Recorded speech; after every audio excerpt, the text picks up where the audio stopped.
It's still right.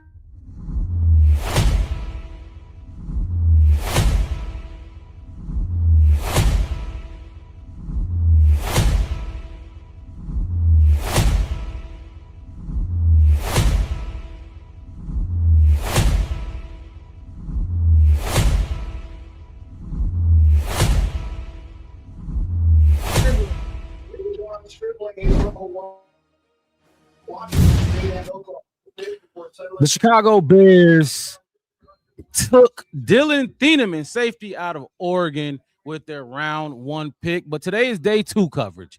Round 2 and 3 and 4 for the Chicago Bears. We're going to cover the entire draft and a lot more Chicago Bears talk right after this.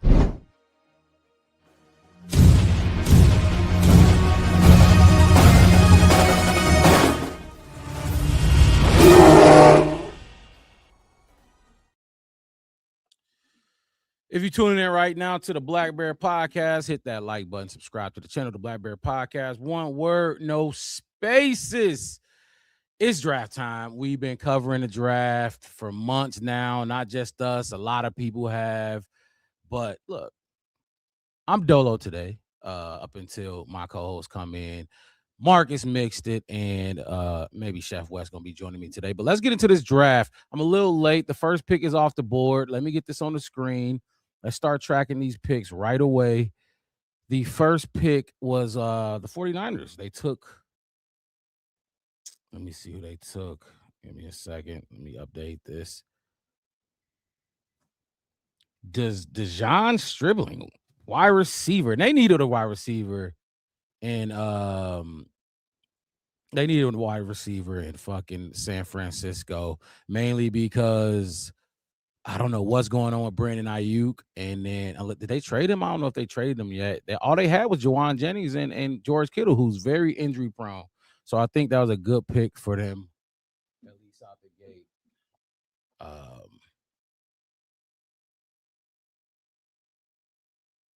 Let me get the draft back up as we go. But so I want to touch base on some things that happened last night as this draft goes on. The Bills are on the clock right now.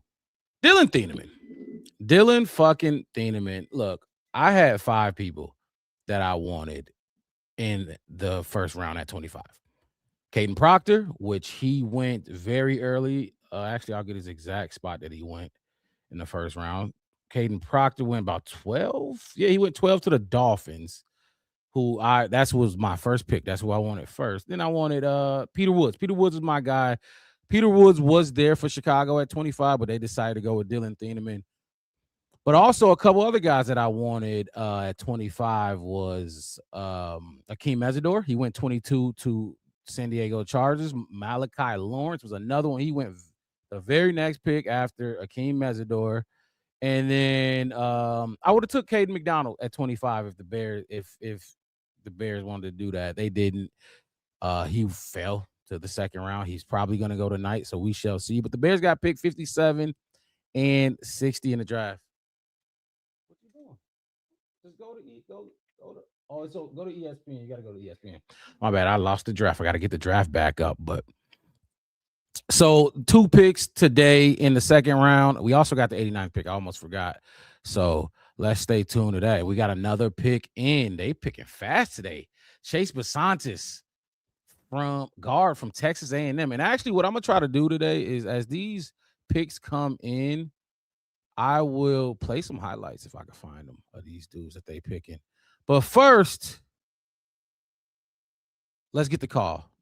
Dylan Thieneman. Ryan Poles giving Dylan Thieneman the call. Let's play that live on air right now and get his live reaction. I have not watched it yet, so let me get that off the screen. Let's go to Dylan Thieneman getting the call with his family.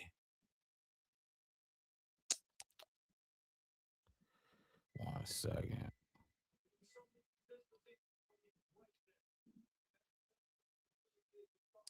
Here he is, Dylan Thieneman getting a call from Ryan Poles. First time seeing it for myself, so here it is. Dylan. Yes. Can you hear me? It's Ryan Poles from the Chicago Bears. How you doing? I'm good. How are you? Good. You ready to come back to the Midwest? Hell yeah, I'm ready. Dylan, it's Coach Johnson. Coach, what up? How you doing, man? I'm doing great right now. You ready to be a Bear? Hell yeah, I'm ready. Good. We loved everything you put on tape, man. You're gonna fit us just like a glove, okay? Yes, sir. I appreciate that. Yeah, Can't we'll wait. get your butt in here. We'll be competing, and it'll be a beautiful thing, okay? All right, buddy. I'm Sounds gonna pass good. you on over to our president. This is Kevin Warren, okay? All right. All right. Congrats, man. Hey, Dylan, congratulations. Thank you. Yeah, looking forward to have you in Chicago and be part of this family so we can win some championships. Hell yeah, I can't wait to get there. All right, man. God bless you and your family. Chicago Bears select Dylan Thieneman.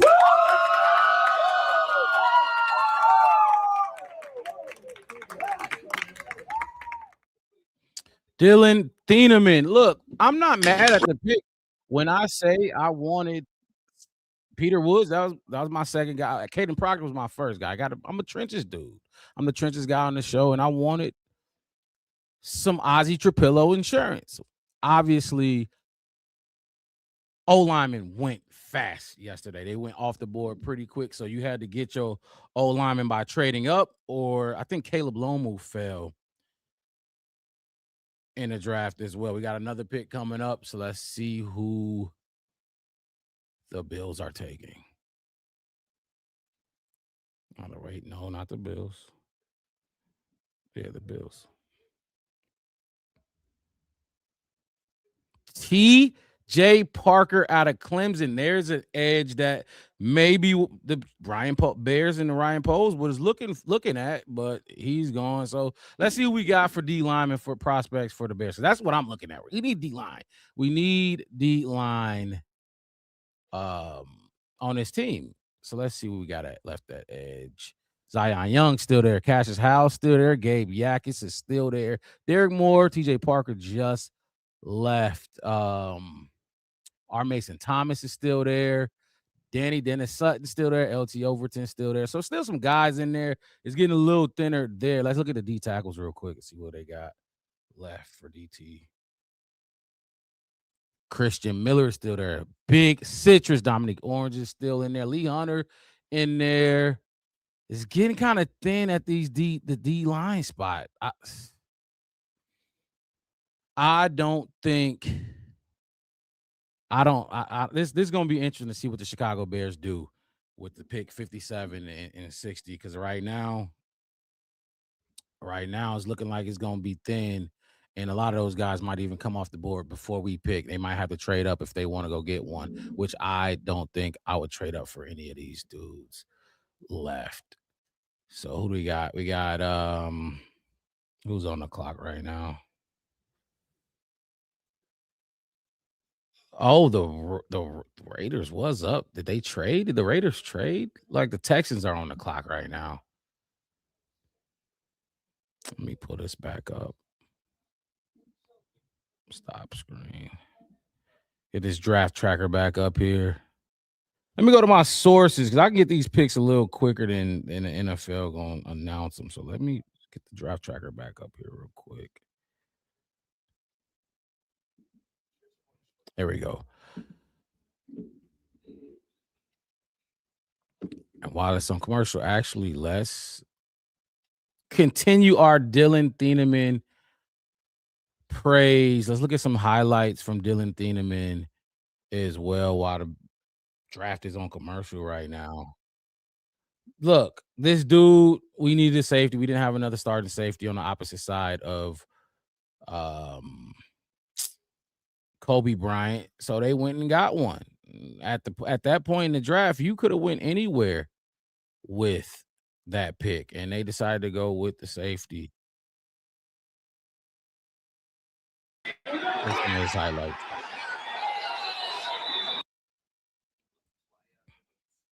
That's what I'm gonna call him because he tackles. He gets to the football a lot, actually. So I'm not mad at the pick. I know a lot of people know we talked about trenches and edge and D line, whether that's be a D tackle or edge rusher, but what I think the Bears did with this pick is they went. Share this around Twitter.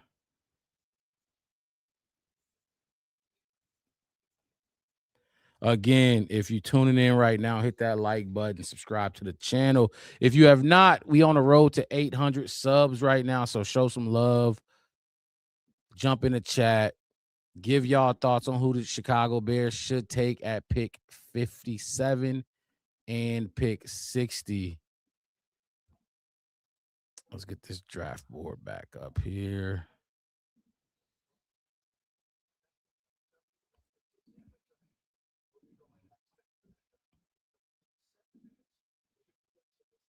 Seven minutes between each pick this round. Who we got up? Who do we got? We got Texans are still making their pick right now because there was a trade. I think the Raiders dropped.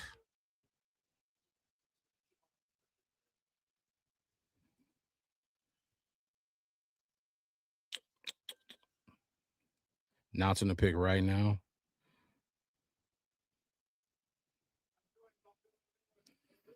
Defensive tackle, Caden McDonald. I figured they would take him. Caden McDonald is a great fit for this scheme, this defensive scheme, going in to join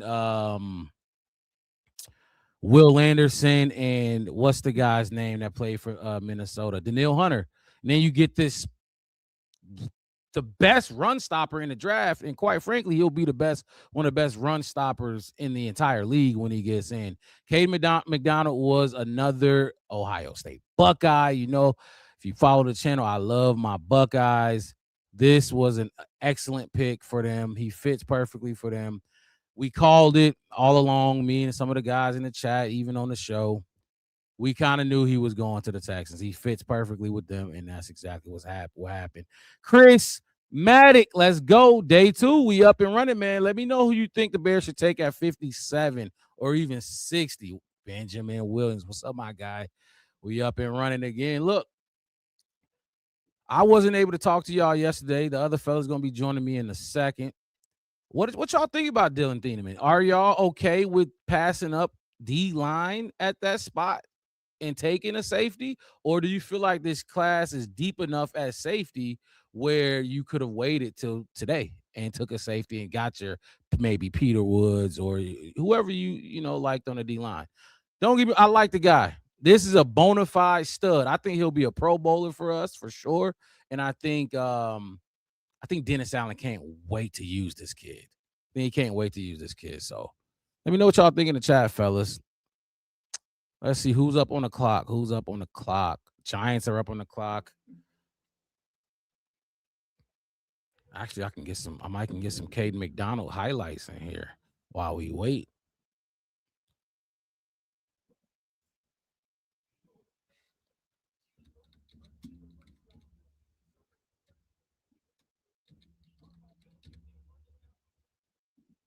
I really love what the Texans just did. I really do. I think this was probably the best pick they could have made at this spot.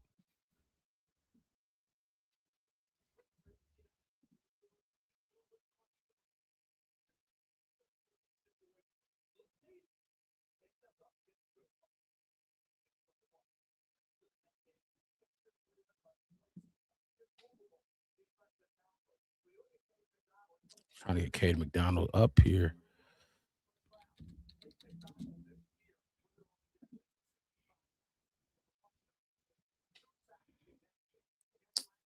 I cannot find his highlights. That's fine. Caden McDonald's a beast. We all know what he can do on the football field.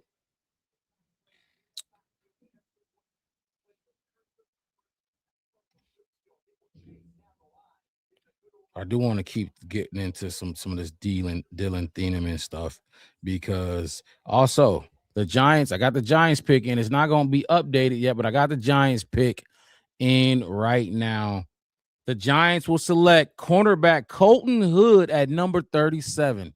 So right now the Giants have taken Colton Hood just now, and in round 1, they had 2 round 1 picks. The Giants took Arvell Reese, defensive player, and they took a offensive tackle, Francis Maui-Noah, at number 10.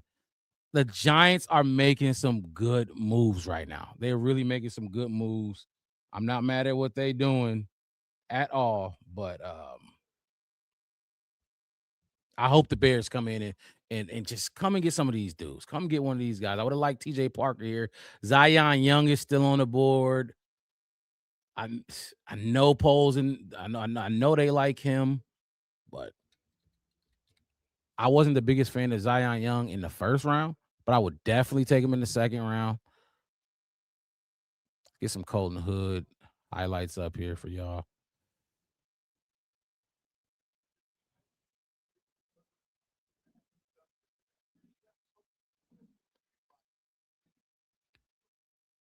Got so many tabs open. Let me switch. All right, here goes some Colton Hood highlights for y'all. Because I liked him too. I wouldn't have been mad if the Bears. We need a cornerback. I think we need a cornerback too. So I wouldn't have been mad if we took them. These are courtesy of the NFL Film Room. Here is Colton Hood. And let me get this so I can see the TV. Give me 1 second, people.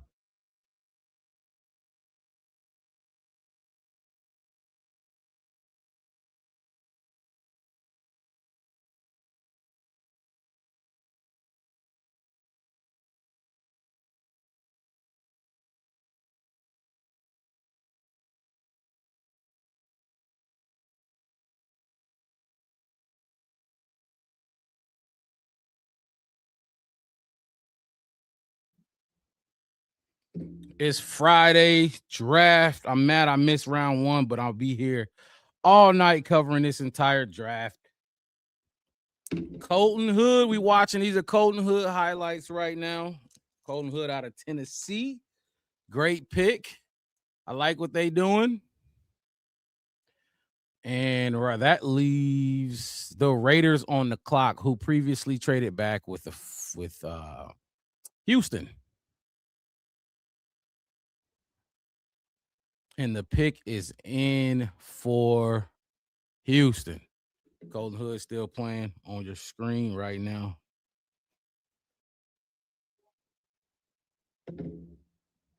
Browns on the clock. No, I meant the pick is in for the Raiders. Wonder who they taking here. The Browns on the clock right now. So just waiting on this pick to come in for the Raiders. I mean, who do the Raiders need right now? The Raiders have QB. They said QB. Wide receiver? Maybe they take a wide receiver here. They could use a wide receiver. I don't even know who their wide receivers are. O-lineman. They could definitely use an O-lineman. They just signed that young center to Linderbaum for that historic contract. D-line they say they need, and cornerback. So this should be an interesting pick and see where they go with this one. Right now, I'm still playing Colton Hood on the screen because the Giants just took him. As soon as I get the pick for the Raiders, I will switch it to some of that player's highlights. And the pick is in. The Raiders take cornerback / safety Treyden Stukes. So let's go ahead and get Stukes highlights on the board. I know this was a fan favorite of a lot of Bears fans and also us on this channel. We really like Treyden Stukes' abilities and the value you could have got him at. This dude's a freak. This dude's a freak athlete. And he just went off the board early in the second round. So let's get some of his highlights on the board right now on the screen. So I like Treyden Stukes. I liked him a lot. And I caught on to him late. And the dude wowed me with his tape. Here's Treyden Stukes. So if you watching on ESPN, ABC, NFL Network, whatever you watching on, I got the picks faster. Jump in here. I got all the picks before they announce them, well before they announce them. We ain't even got to wait for them. Here's Treyden Stukes, though. Dude's a dog. This dude is a dog.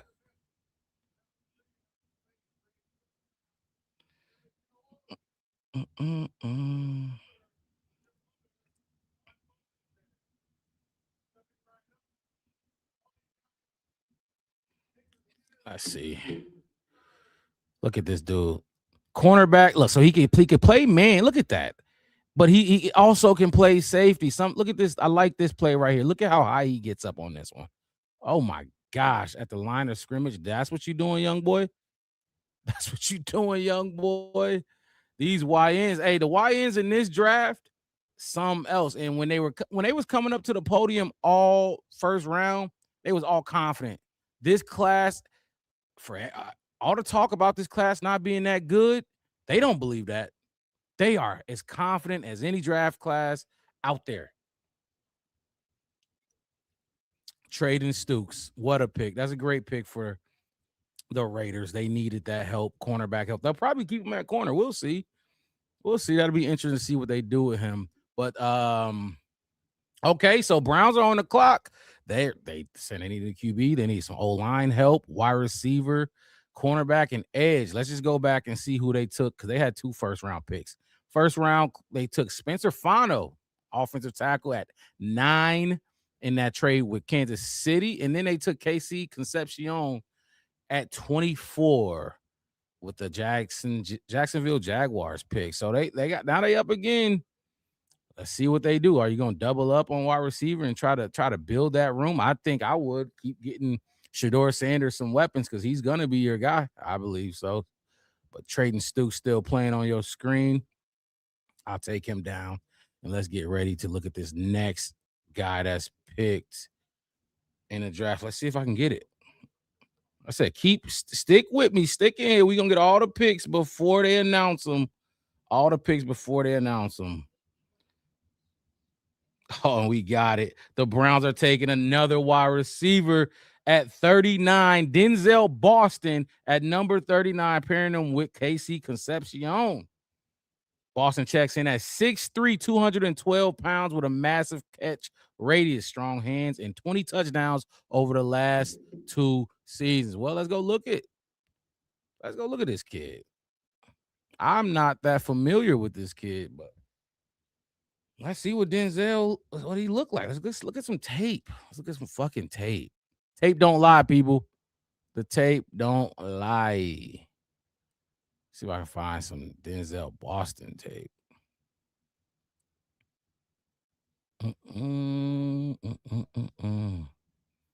Man, I can't wait to see who the Bears take.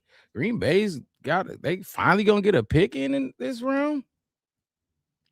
I don't know if I'll be able to find some Denzel Boston tape.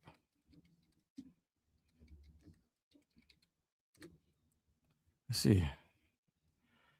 Yeah, I guess we ain't gonna be looking at Denzel Boston. That's all right. Just know he went to the Browns, and now the Chiefs are on the clock as well. So just waiting for the Chicago Bears. Look, I'll say this about Dylan Thieneman. 6 feet, 201 pounds. I will give him the pick A. Just the A. I think he's going to be a Pro Bowler. I'm shocked. About Dylan Thieneman that the Minnesota Vikings did not take him. They did not take him. And they went with injury-prone Caleb Downs. That's their prerogative. I thought they would definitely be going with this kid to replace Harrison Smith. They decided not to, but I ain't mad at it. You take Caleb Banks, be my guest. We'll take this stud. Number 2 best safety in the draft behind the best player, in my opinion, Caleb Downs. I think he was the best player in this entire draft. So let's get the draft tracker back up on the screen.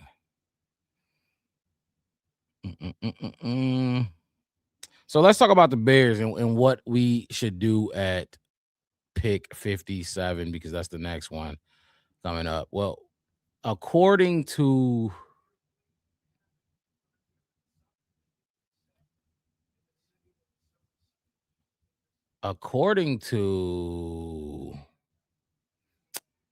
NFL, they say we need a safety, I guess. We need an offensive lineman, edge, D-line, wide receiver. I look, don't put it past Ryan Poles and Ben Johnson to get him another weapon, to get Ben Johnson another weapon. I don't think they'll go there. We'll see who's left on the board. At this point, that's really what matters most, is who is left on the board when we get to pick 57. And that'll basically determine where we go with it. Let's see. Do I got another pick for y'all? I do got another pick. I got the Chiefs pick. Let's scroll back up. The Chiefs have selected another defensive player. So they went at number 6, they went Mansour Delane out of LSU. They went Peter Woods out of Clemson. And now they're going edge R. Mason Thomas.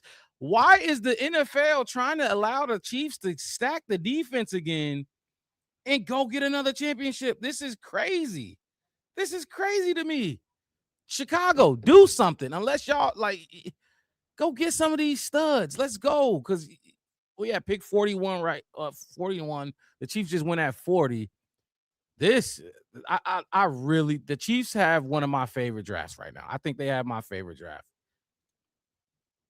By far. Let's see what they're talking about on the TV. But they're late. I can't even listen to them. All right. Well, I got some R. Mason Thomas highlights to play. See what we got for R. Mason Thomas.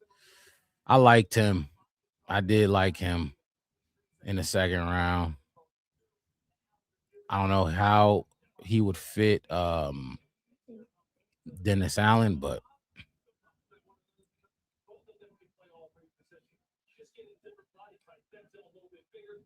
some R. Mason Thomas tape.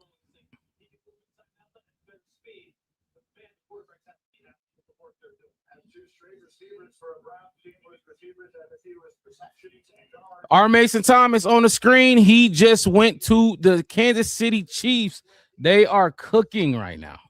Absolutely fucking cooking.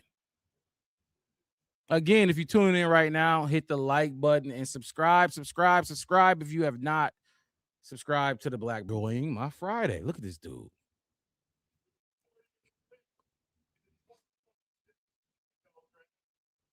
I hope y'all can't hear my TV. Go Bears, get them a dog. Look at him on the edge again. Slide through the middle with a stunt and stop the run. Blow it up. He's so fast. I think Mesidor is pretty fast too, but I don't think he's as fast as these dudes off the edge. Malachi Lawrence and R. Mason Thomas. That speed, and that's exactly what I wanted Chicago. A speed rusher to pair with our power rusher on the opposite side. I would love the Malachi Lawrence, Mesidor. R. Mason Thomas would have been a good one too. Look at this dude. He's fast. Whatever tackle's over there, if he's lined up over you, you better be fast. You better be able to get around him. I mean, move your feet, kick back, and stop him, because he's gonna get around you.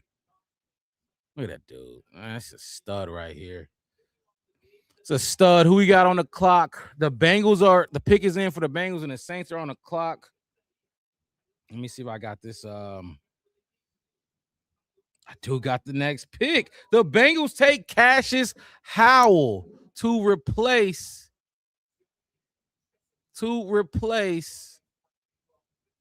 what's his name? Trey Hendrickson. So let's go. Let's look at some Cassius Howell. Then this was another dude that was a stud. I don't know how he fell to the second round. Definitely one of the better edge rushers in this draft. But I guess this height, I mean, it's the size, right? He's a smaller edge, and I don't think he would have fit Chicago's scheme at all. But who gives a fuck? This dude is a football player, kind of like with Ruben Bain. Stop discriminating just because these dudes, like, if Ruben Bain had short arms his whole life, it ain't ever stopped him. Here's Cassius Howell. Oh my gosh, fucking dog. That was a great pick for the Bengals. Got Shamar Stewart last year. Oh, and I can't even stay long on Cassius Howell because I got another pick for y'all. And Hang on a second. The Saints take defensive tackle out of Georgia, Christian Miller, with pick number 42. They picking fast today. Let me get this off the screen. Let me go back to the draft tracker because they picking fast today.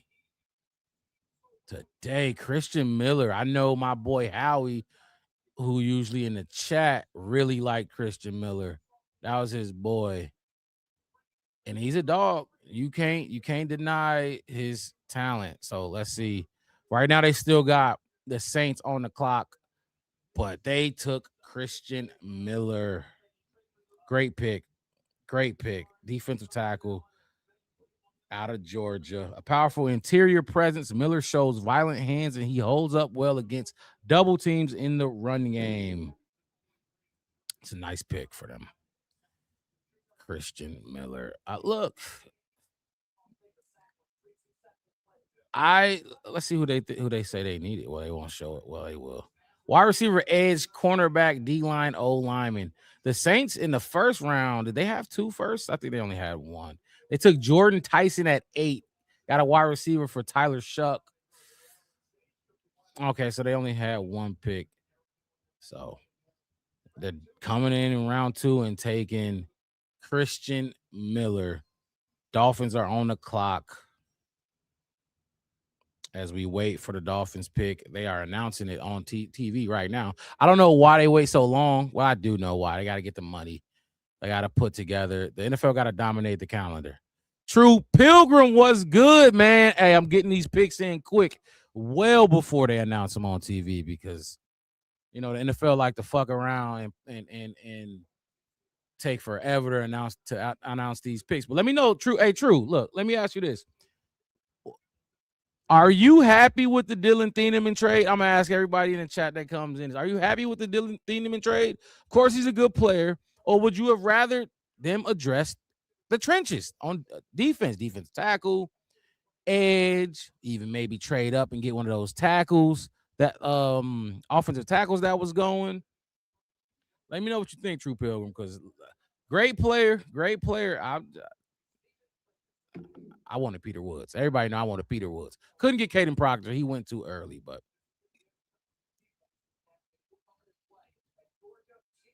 the Dolphins are on the clock right now. See if I can get their pick in earlier. Dolphins taking long with their pick. Say the Dolphins need a wide receiver, cornerback, edge, O-lineman, and safety. I think they took my boy last night. See, Miami Dolphins took Caden Proctor. Yeah, my boy at 12. Trying to change the culture, give Malik Willis some protection. And then they went and took Chris Johnson, a cornerback. I think that was the second cornerback taken in the draft. Chris Johnson was? Yes, he was the second cornerback behind Mansour Delane. So now they're in the second round trying to get another guy. We'll see who they take, but Dolphins are on the clock. Maybe I got their pick. Let's see, True Pilgrim. What you talking about? I love it. He's a top 15 talent. Is BPA right? And that's what I was saying. Fans can't be mad because, look, Poles has told us BPA this entire time. Like, whether we thought it was bullshit or not, he spoke the truth, and that's exactly where he went with that pick. I do think if you're going to go BPA, yes, he's a better player. I don't know how you can compare him as apples and oranges, but then Peter Woods. And because I wanted Peter Woods, I would have took Peter Woods over him. For me, it's just primary. Is it a premium position? Safety. I feel like we had depth and we could have took a guy. I love him. A pick. I think he'll be a future Pro Bowler. But we'll see what we do tonight. Who do you think we got at 57 and 60? These dudes flying off the board, man. Flying off the board. Chris Maddox, he said, I'm happy and excited for the Bears' first round pick. Dylan Thieneman's a dog. He's a dog. Like I said, my nickname gonna be for him is Everywhere Dollar B. Dylan Thieneman is everywhere Dollar B on that field.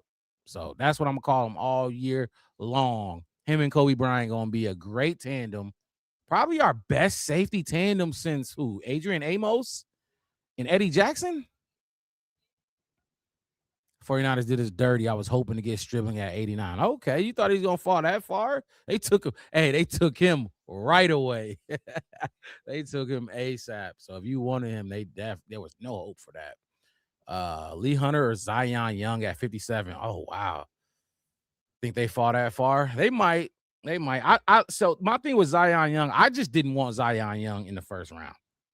I didn't want to take Zion Young in the first round. And I got the Dolphins pick. They are taking Texas Tech linebacker Jacob Rodriguez at number 43, the heartbeat of the Texas Tech defense. Rodriguez brings elite instincts, playmaking ability, totaling 128 tackles with 7 forced fumbles. He mastered the peanut punch. He had 4 interceptions last season. I was a huge fan of Jacob Rodriguez. That's a dog. I think the Dolphins are really trying. Oh, that's bold. That's bold, true. That's bold, true. But back to Jacob Rodriguez, who just went to the Dolphins at pick 43. I know NFL don't got it yet, but the Dolphins are taking Jacob Rodriguez. What was the coach name that just went to Miami from Jeff Hafley? Jeff Hafley, he's trying to change that program around, kind of like what the Raiders are doing. Not to this extent. I think the Raiders are doing an excellent job with this new rebuild and everything they've been doing since free agency.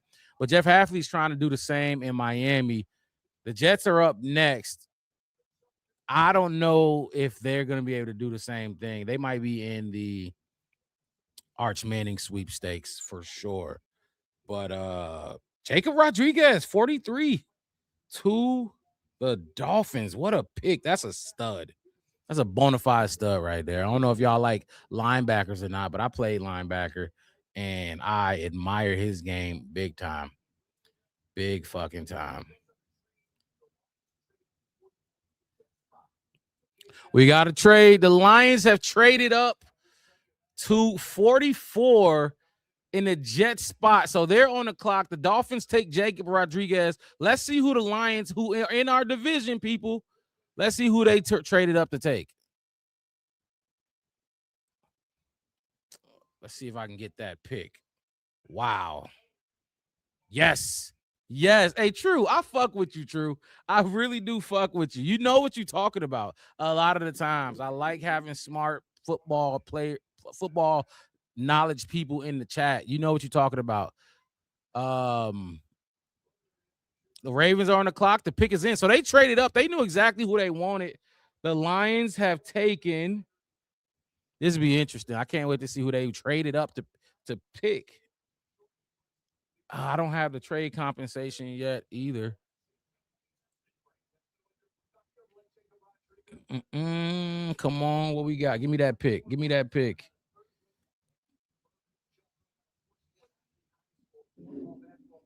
I wouldn't be mad. I'll say this, though. I'll also say this. I wouldn't be mad at Zion Young and Lee Hunter or Lee Hunter on this team.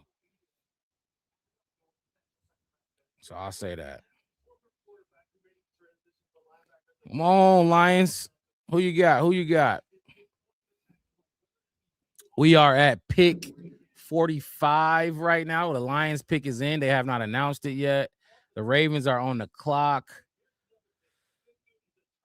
About 12 picks away from the Bears' first pick of the draft. We also got the Vikings yet to pick. The Packers picking for the first time this draft because they did not have a first-round pick. The Lions took an offensive tackle to replace Taylor Decker in the first round. So let's see who they take at 12. I mean, at 44 in the second round.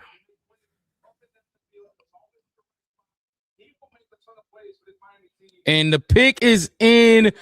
They traded up with the Jets at number to take Michigan defensive end Derek Moore. He stays in Detroit. Derek Moore is off the board. True. I don't know if you was including him in the great options that was left, but Derek Moore, first team all Big Ten honors with 10 sacks. He uses his 81.5-inch wingspan to be a physical, unselfish edge setter. Derek Moore. Wes, your boy is going to Detroit to pair with that dog on the opposite side, Aiden Hutchinson. Aiden Hutchinson. That's a good one, True. They got them a good one. And he don't got to leave the state. He's still in the state. That's a good one.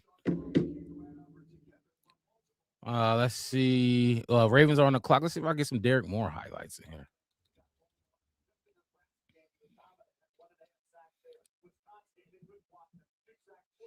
Derek Moore.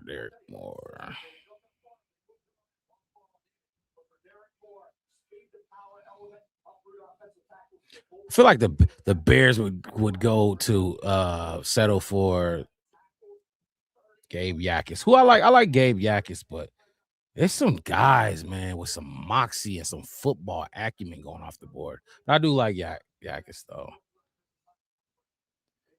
The Lions, you get somebody to pair with your boy, Aiden Hutchinson. Good pick.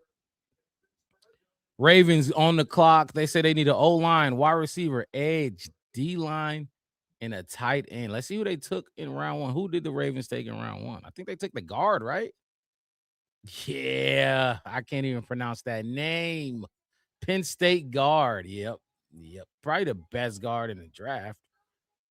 Took a dog. I for all the bullshit that was being and I'm guilty of it. I talk some shit about this draft. It's a lot of good prospects that if you develop these kids right, they'll turn into stalwart players for you in the long run. So couldn't find Derek Moore highlights. You know what I'm gonna do? I'm gonna periodically play the call again of Dylan Thieneman because that's our boy. That's our fucking boy.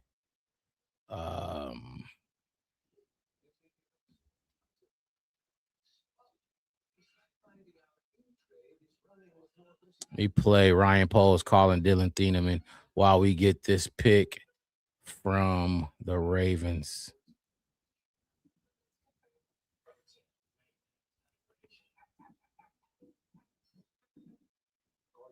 All right, here we go.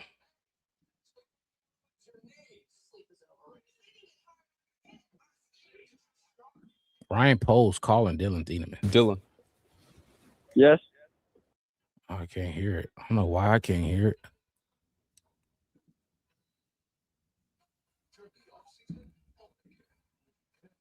Let's try this again. Can you hear me? It's Ryan Poles from the Chicago Bears. How you doing? I'm good. How are you? Good. You ready to come back to the Midwest? Hell yeah, I'm ready. Dylan, it's Coach Johnson. Coach, what up?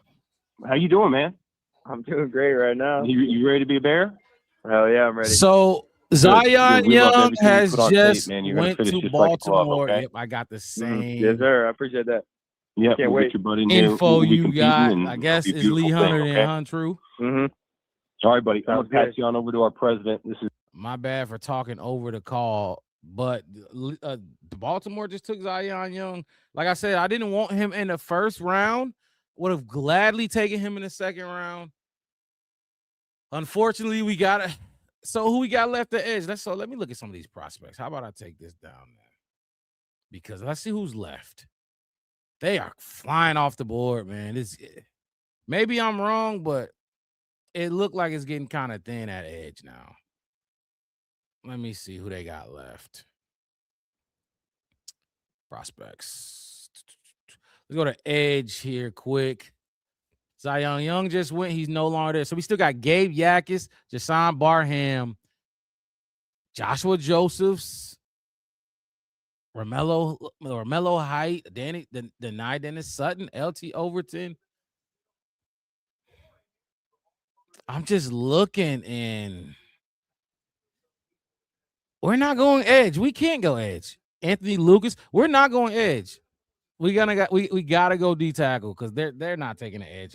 None of those dudes in the second round. Who's left? Dominique Orange is left. Lee Hunter is left. Monte, Braden Cleveland, Grayson Halton still there, Daryl Jackson, Chris McClellan. So yeah, there's definitely more edge D tackle depth. Caleb Proctor, Dante Corleone. There's definitely more. Yakis and deny Dennis Son. Yeah. At 57, you think they'll do that? At 57? That. All right. Let's see. We got another pick. I do got another pick for y'all. The Buccaneers have taken at pick number 46, linebacker out of Missouri, Josiah Trotter, the son of former NFL linebacker Jeremiah Trotter. Josiah is a tough, physical run defender who likely needs more development and coverage at the next level. Well, there is the pick for. Go back to the tracker. Buccaneers took, so they already got the Ravens pick in. Buccaneers just took Josiah Trotter. So I don't know much about him, but linebacker out of Missouri at pick 46, the Buccaneers took Josiah Trotter.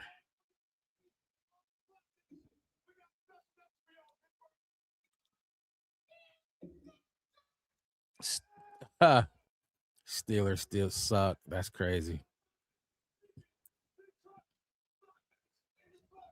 Oh, let me change the ticker back.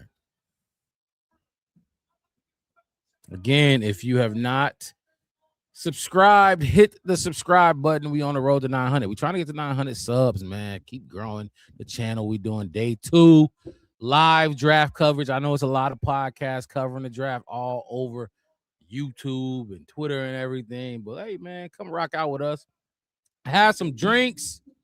Enjoy this Friday draft season. We here. And like I said, the Bucs just took linebacker out of Missouri, Josiah Trotter, which means the Colts are on the clock. Trust me, if you're watching that TV screen, I'm going to have these picks in well before then. True Pilgrim said, fam, Lee Hunter is a first-round talent. He was in my top 30. Look, when we looked at the D tackles, the top 10 D tackles, Lee Hunter was one of the top 3 guys that we was rocking with. So I'm with you. I like him. I wouldn't be mad at him at 57 or even 60 or 57 because we need somebody. We need some tackles. These dudes flying off the board. My fucking boy. Yeah. Was good with you. I just got off of work, so I have not checked into anything. I got a super duper catch up to where y'all are. All right, well, just do your thing, and I'll catch you up. Hey, I'm still doing my thing with calling out these picks early. I feel like as we get a jump on everybody else that's streaming, I get the picks in early, people will keep coming in. I'm on my phone right now, so you got to tell me what pick we on. I got you. So let me catch you up real quick. 47. We have pick 47 with the Colts. Bucs just took linebacker out of Missouri, Josiah Trotter. Zion Young went 45 to Baltimore. Detroit Lions traded up with the Jets at 44 to take edge Derek Moore. Oh boy. So who's left on the board at edge? At edge, who's left? Well, I mean, so Right. TJ Parker went to the Bills. Caden McDonald went to the Texans. Like we talked about, that would be a great fit for them. Colton Hood, cornerback, went to the Giants. Yo, boy, we all grew liking to this dude. Traden Stoops went to the Raiders. How about that? That was a great pick for them. R. Mason Thomas went to the Chiefs. Cassius Howell went to the Bengals. Jacob Rodriguez went to the Dolphins. So let's see who's left at edge. It's getting thin, mixed it. I felt like it was coming. I knew a run was gonna come. Yeah. And I knew the run was gonna come well before we picked. So I was like, damn, do the Bears trade up? But like but at the same time, we need a lot of different stuff. You know what I'm saying? So it's like trading up would help us. But what you got on what's left? What's left? Hold on, let me see if I got this next pick right now. Like I said, the Bucks took Josiah Trotter. Okay, I don't got it yet. What's left? Slim Boogie. I'm gonna get to your comment in a second. Let's see what's left at edge. Gabe Yakis is left. Jayshawn Barham, Joshua Josephs, if you like him. Romello Height, denied. Dennis Sutton is still in there. LT Overton still in there. It's getting thin, Mitch, that edge, man. It's DGS definitely is the floor, bro. Anthony the Lucas floor. still in there. Is there any name you looking for? This Denied Dennis Sutton is the floor for us at edge. What about D tackles? D tackles in there. I think there's more of those than. All right, let's see. We got Dominic Orange, Big Citrus still in there. Lee Hunter still there. Grayson Halton still there. Daryl Jackson Jr. still in there. Chris McClellan out of Missouri is still there. Caleb Proctor is still there if you like him. Super thin, bro. It's man. Somebody look, the Chiefs snapped. I think the fucking Chiefs, they doing their thing. I think they doing their thing. So that's who left. Let's see if I can get this next pick. Steelers pick is in, so let's see who the Steelers picked. I know I got their pick. So the Pittsburgh Steelers traded up with the Colts for pick 47, and they took wide receiver Jeremy Bernard out of Alabama. Bernard led Bama in receptions in back-to-back seasons and is a true do-it-all weapon, lining up at wideout in the slot and at running back, even a wildcat quarterback. So Pittsburgh went and got them another wide receiver. Because did they trade? No, they still got DK, right? They still got DK, I believe. The Steelers still got DK. So the Steelers took a wide receiver in Jeremy Bernard, number 47, in a trade up. Again, if you're tuning in right now, hit that like button, subscribe to the channel. Slim Boogie, let's see what you talk about. Said Dylan Thieneman is a cold-ass white boy. Best pick of the draft so far, and you cannot convince me otherwise. Pencil Thieneman in for 80 tackles, 2 interceptions, 1.5 sacks, and 2 forced fumbles as a rookie. I'm going to tell you like this, Slim Boogie. My nickname for him is going to be Everywhere Dollar B. That's Mr. Everywhere Dollar B. Like you said, 80 tackles going to be racked up. He going to be Everywhere Dollar B, making money all season. All season. Peter Woods was who I wanted to take there.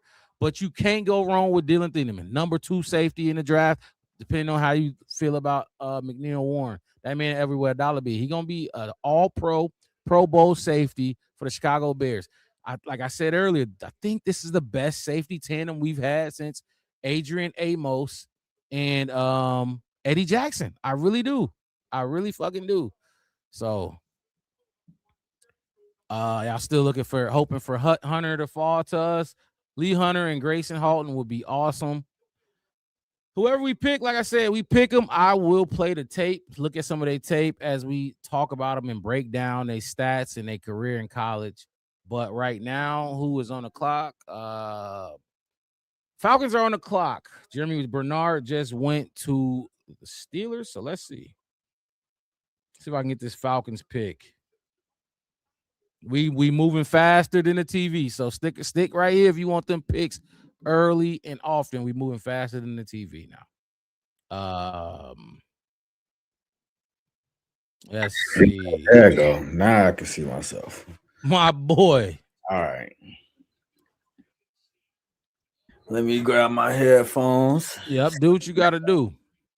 Like I said, so what I'm doing really though, Mixed It, is when some of these picks come in, if they've taken long enough, I'll just put the highlights up there and we're going to look at some of the highlights of whatever player, if I can get the highlight uncopyrighted. Look at it and just, as we talk about the player that's being picked. I did it with a few players. Did you see the call from Ryan Poles to Dylan Thieneman? I did. Yeah, I did. I was definitely looking for that. I seen it as soon as they uploaded it. this morning. Okay, yeah, I played it in the chat. 'Cause I didn't see it yet. I wasn't able to see it. And so True Pilgrim said Ben supposedly loves Brent, so watch out for him at 60. Okay, Brent. Let me see. Falcons pick is in. The Vikings are now on the clock at pick 49. Let's see what we got for the Falcons. Damn, I don't got the Falcons pick yet. That's crazy.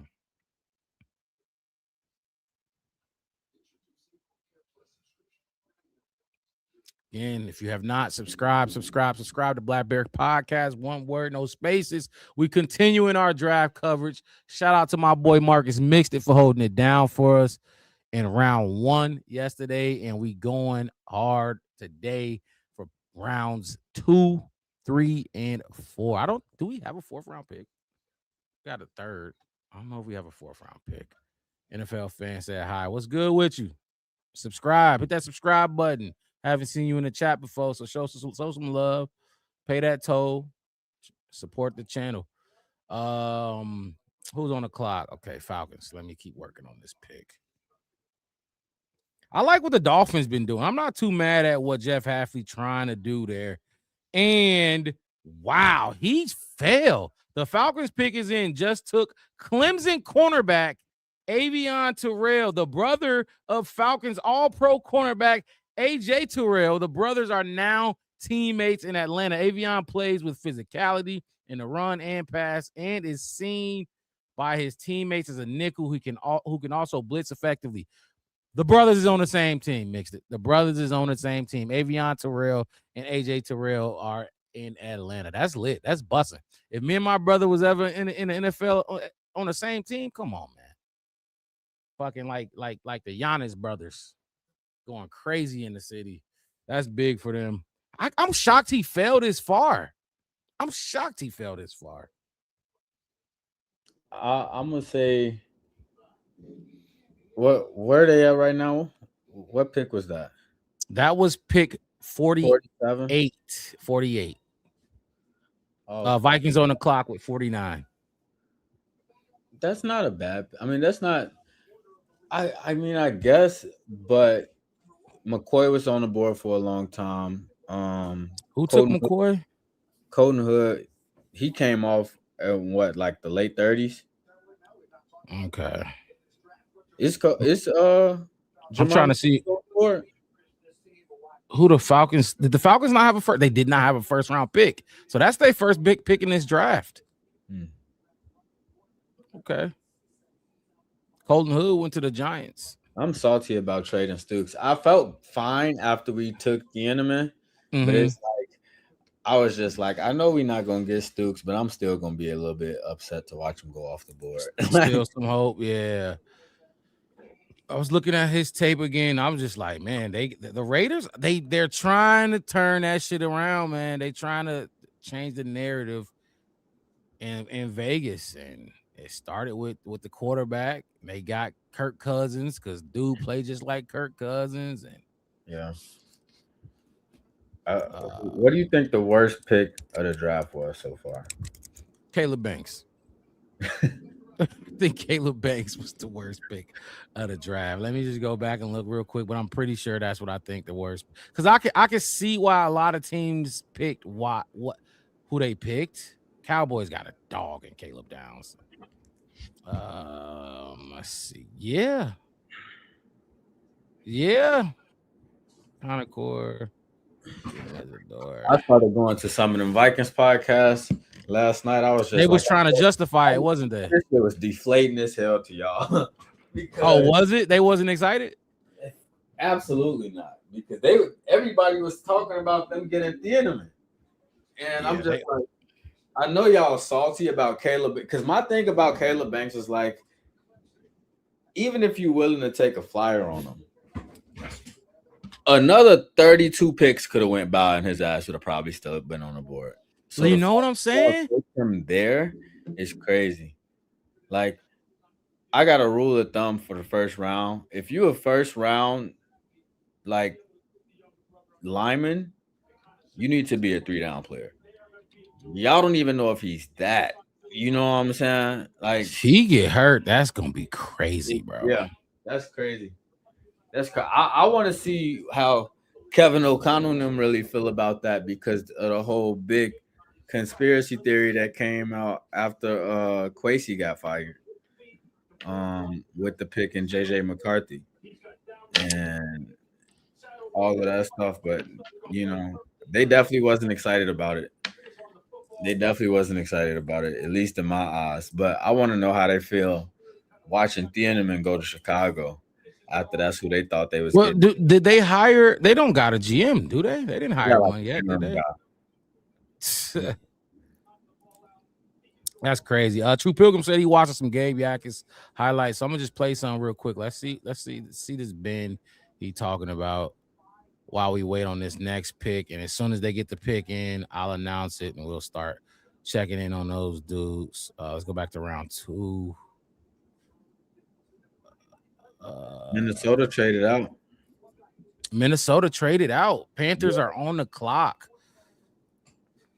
So, and they pick is in, so they know who they want. Website, as part of telling you they traded down, showed the freaking trade compensation. Yeah, it just shows who they trade with. I was trying to figure that out earlier. They give you some analysis. That's actually pretty interesting though, because that was their only pick this round, right? I'm pretty sure. The Vikings, yes. So the fact that you take Caleb Banks in the first and then trade down from the second round. They went to 51. They stayed in the second. They went to 51. Yeah, I see it. Okay, I see it. And the Panthers traded to take.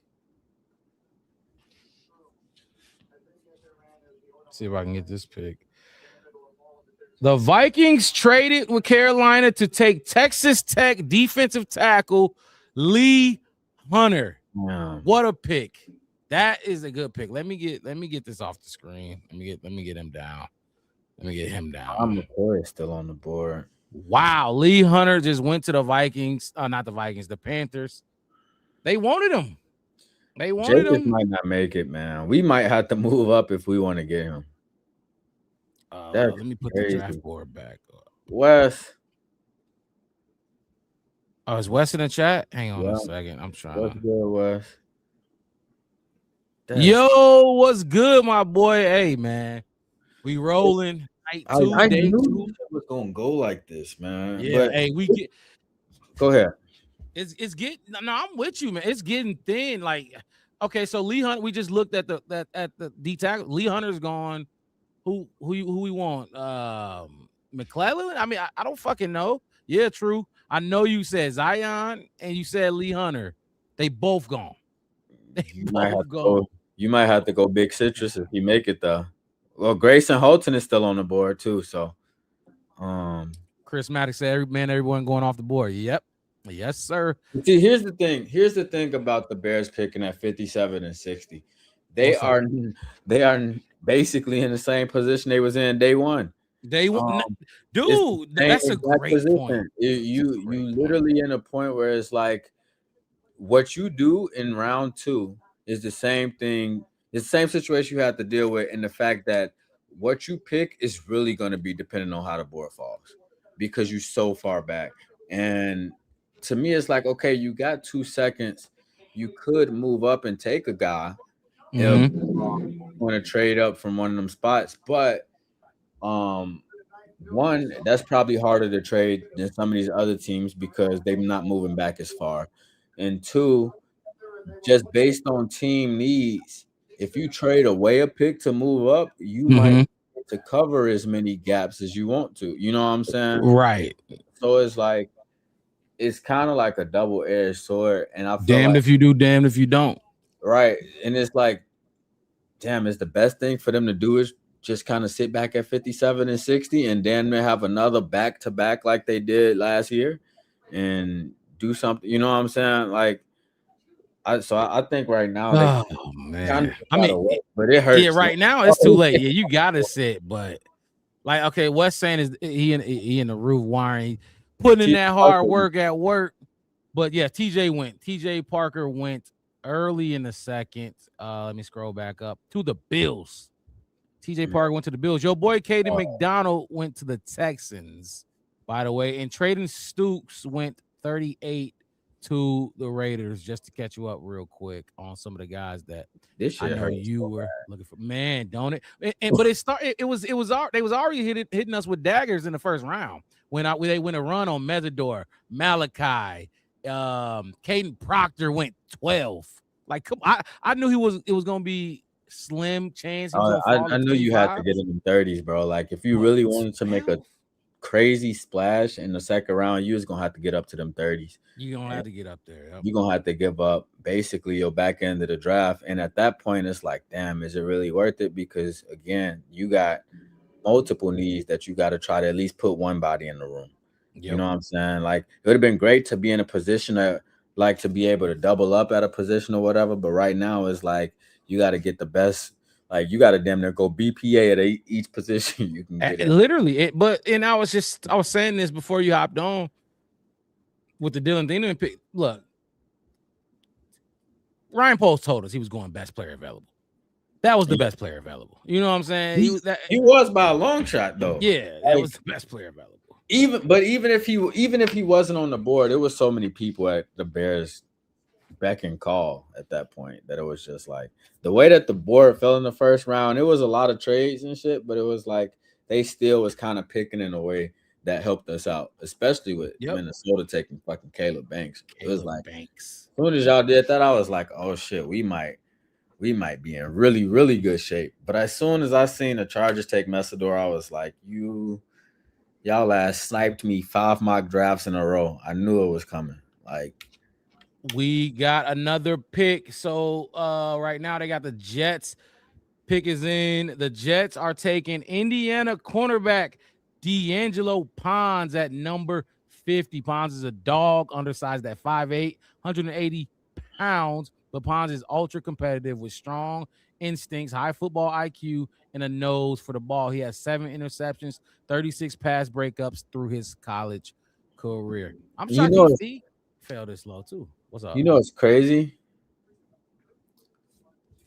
The fucking Vikings passed on Dylan Thieneman.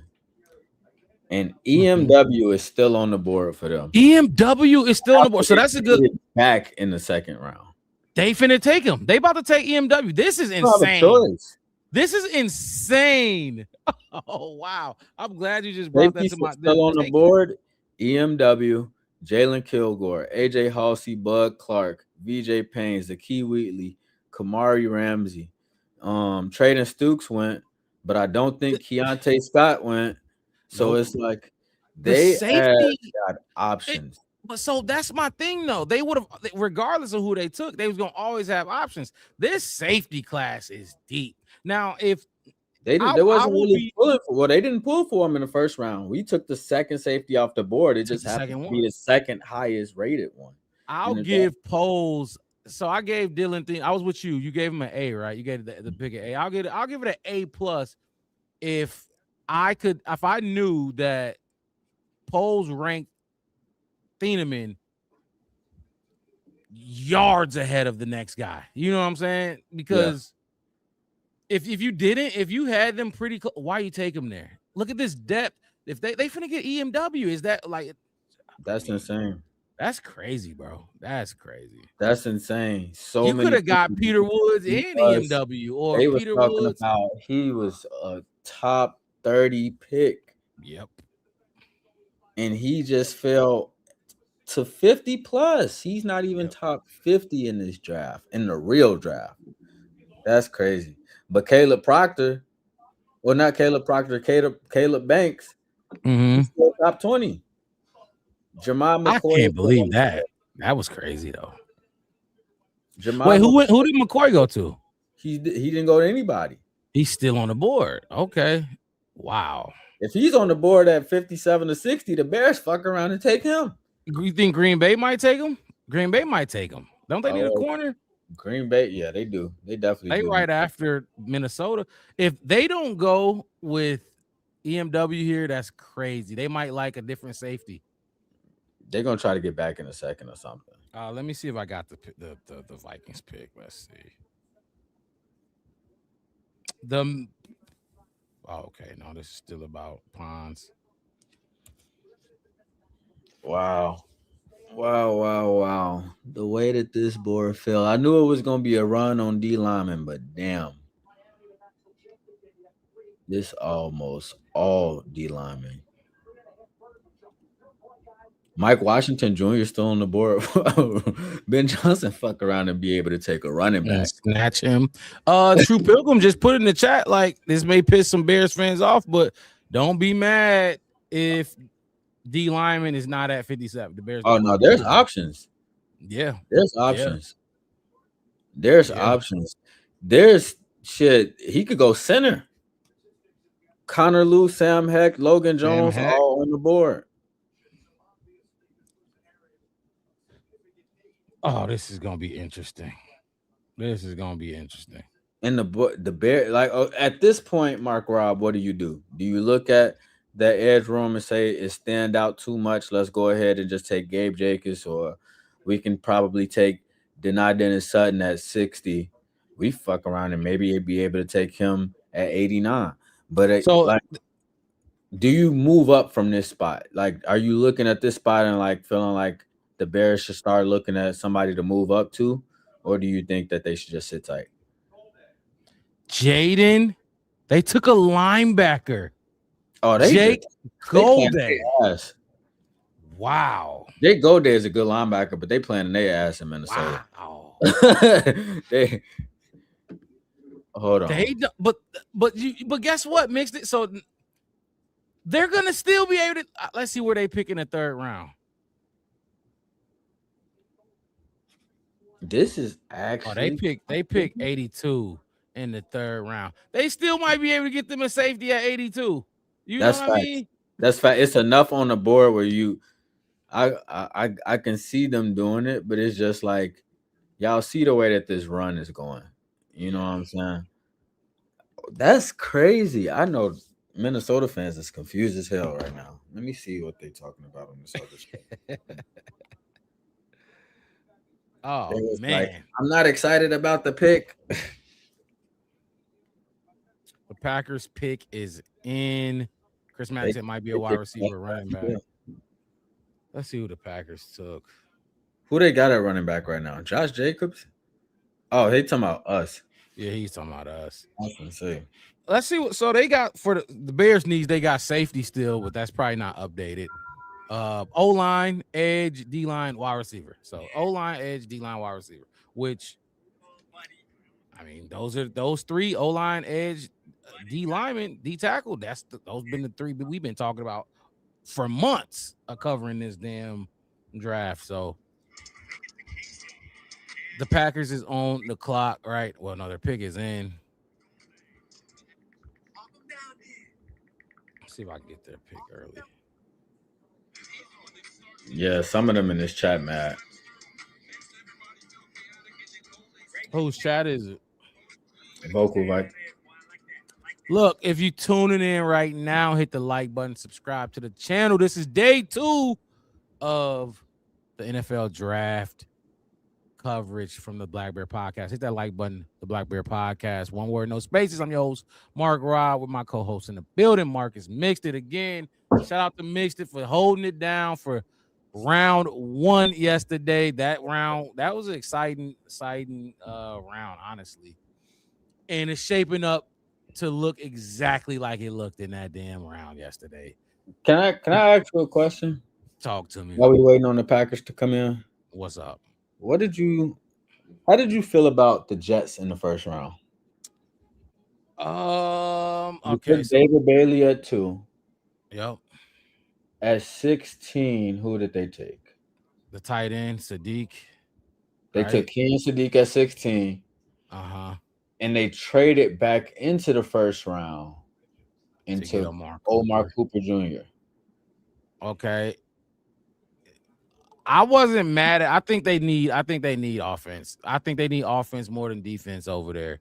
They had nothing on offense. Like they needed Geno Smith to have some. Now I do think they're gonna be in the Arch Manning sweepstakes next year. But I mean, they got so if you want to go take it a step further and look at what they got D'Angelo Pons, who was one of the better corners last season in college. So you got David Bailey, you got Pons, and if you don't, so which pick? So let me ask you this then: between Sadiq and Omar Cooper, which pick did you dislike the most? Omar Cooper.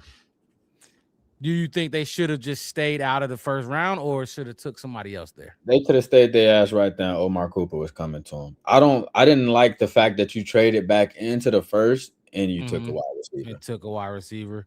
But it's the fact it's not just trading back into the first, it's giving up capital to go back into the first and just take a wide receiver. You know what I'm saying? I didn't like that pick from them specifically, but Geno is competent. So it's like I feel like if y'all was gonna do some stuff like that,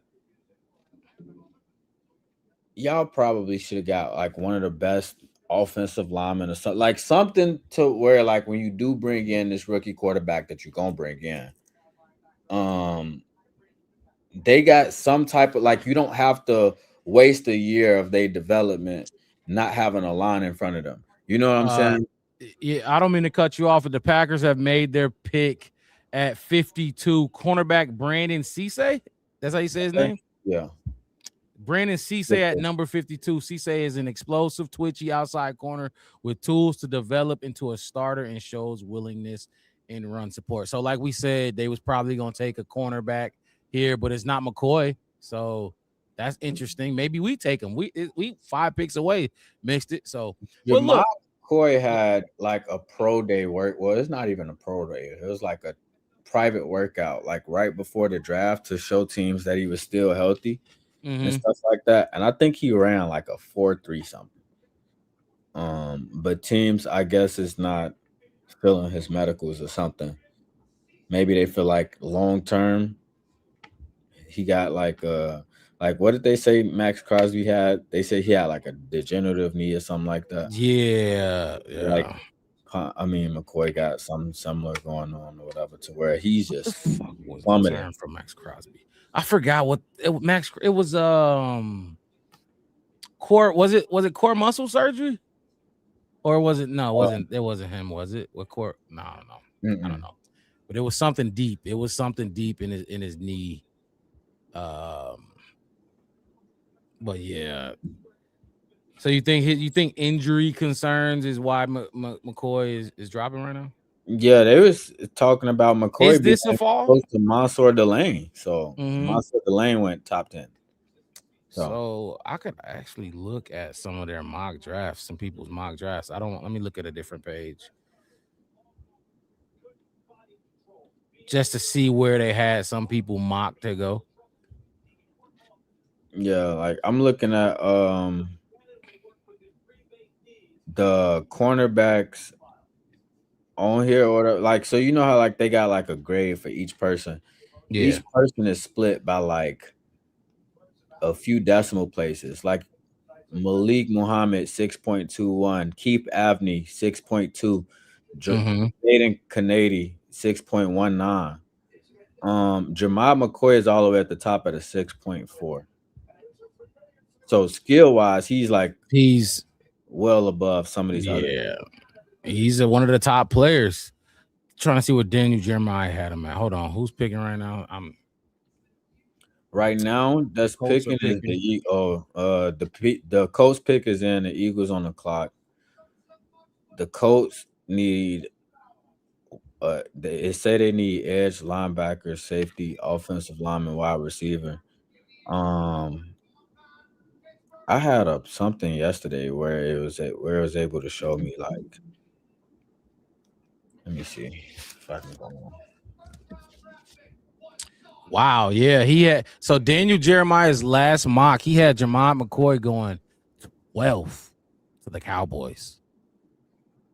Yeah, who did they take at 11? Because they moved up at 11, and got somebody. Who the fuck did they take at 11? Let me see. Draft tracker round 1, Caleb Downs. That's what they took. Yeah, the Cowboys they took. Yeah. Yeah. Okay. CJ Allen. Bro, I swear, Pat McAfee is every fucking where. He do everything. That motherfucker is. He everywhere Dollar B too, but nah, that's my nickname for Thieneman. Everywhere, Mr. Everywhere Dollar B. I can't wait to see him tackle every fucking thing. Fact. Smoking, bro. I can't wait. What was his? Do you have the graphic? Yeah, I think I was still. actually because you had the total tackles on there, right? I just want to see that again. What was his total tackles? I don't know, but it was high. Last year he had 92. Yeah, like that. It's everywhere. Fucking Dollar B, man. Yeah. I look, you gotta stay active. You gotta be active. We need tacklers. I ain't gonna lie. Regardless, you know how much I wanted Peter Woods. Yeah. I'm not mad at that pick at all. Not one fucking bit.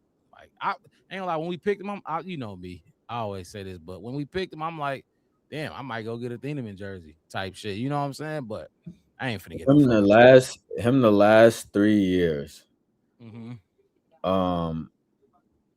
His freshman year, highest 106 tackles. That was at Purdue. Sophomore year, still at Purdue, 104 tackles. This is a safety we're talking about. Went to Oregon, changed conferences and everything. Lowest year, 92 tackles. Finished college in 3 years with 302 tackles. 188 of them being solo tackles. Hang on a second. Let me thoughts. Hang on, give me 1 second. I'm getting that's crazy. Like phone call. Having 300 tackles as a safety. Having 300 tackles that's linebacker numbers and really good linebacker numbers at that. So to have 300 some tackles as a safety, but it's like you playing at Purdue or whatever. And he talked about switching from Purdue and saying that the competition, he wanted like a higher level of competition, a higher level of coaching and stuff. So it's like you go where the competition is, supposed to be heavier, and you still put up that same production. But somebody just picked, who is that? The Eagles. The Eagles take tight end Eli Stowers. Wow. The Bears are 3 picks away. Right now, Chargers pick is in. The Jaguars is on the clock. What say you're not buying a jersey, bro? Where's your 18 first? It'll come. The 18 will probably be the first one. Why do the next 5 teams all have edge in their top team needs? What you think about this? Mixed it.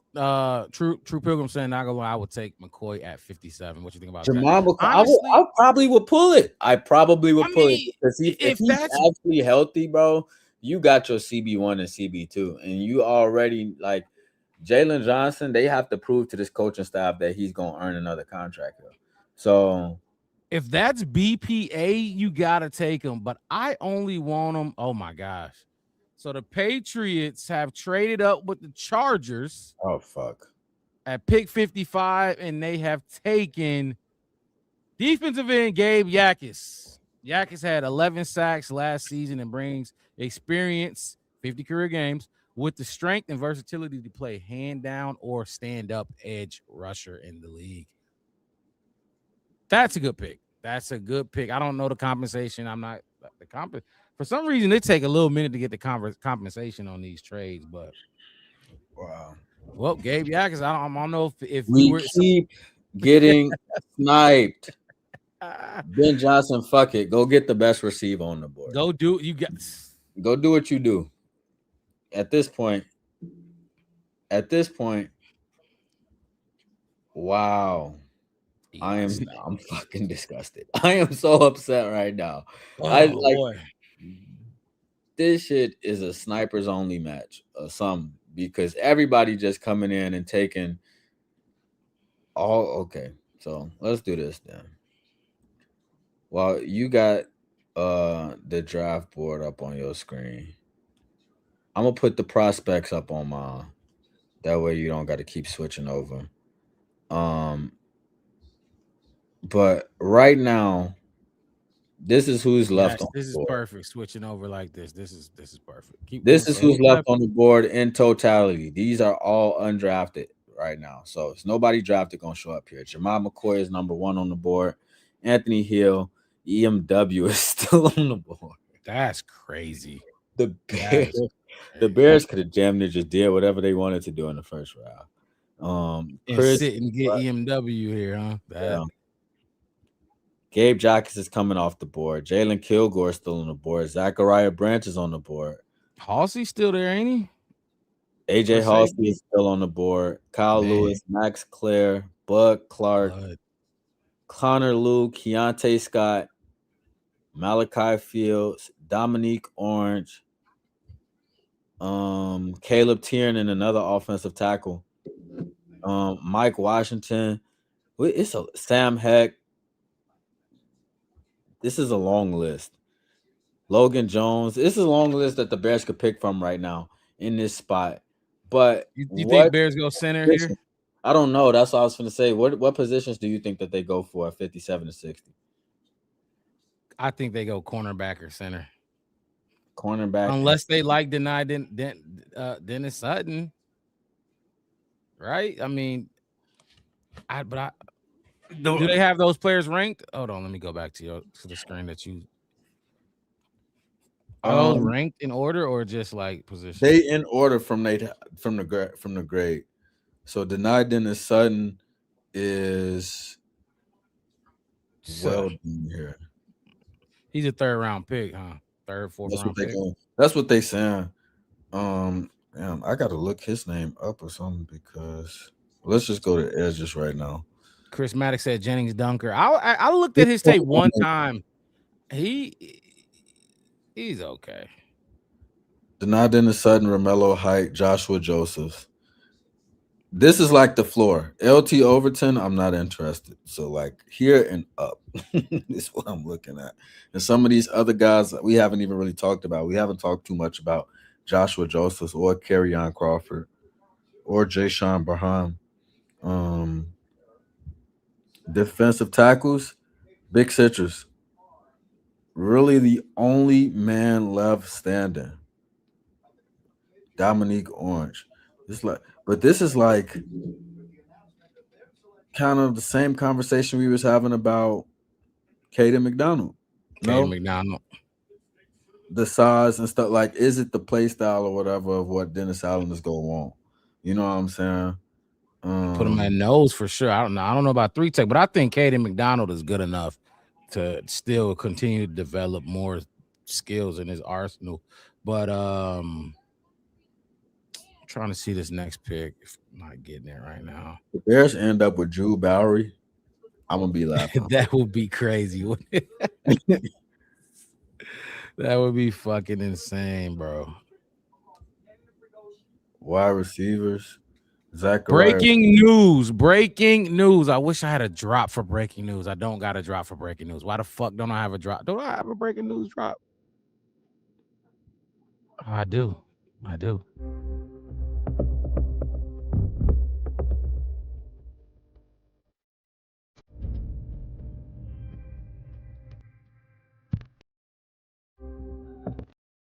Whoops. The Minnesota Vikings are trading Pro Bowl linebacker Jonathan Grenard to the Philadelphia Eagles for a third-round pick in this year's draft and a third-round pick in next year's draft. Philly will go on to sign him to a 4-year, $98 million deal per Adam Schefter. That's good value and that's good money. Wow. That's crazy. The third next year is the really valuable part of it. Because that's supposed to be like a stacked draft. So that third is going to be worth something. Wow. I don't think Bernard just got replaced by Caleb Banks, which we kind of already knew was coming. But who did they take in the second round? Who did they just take? A linebacker? They took a linebacker, didn't they? They Goldie, yeah.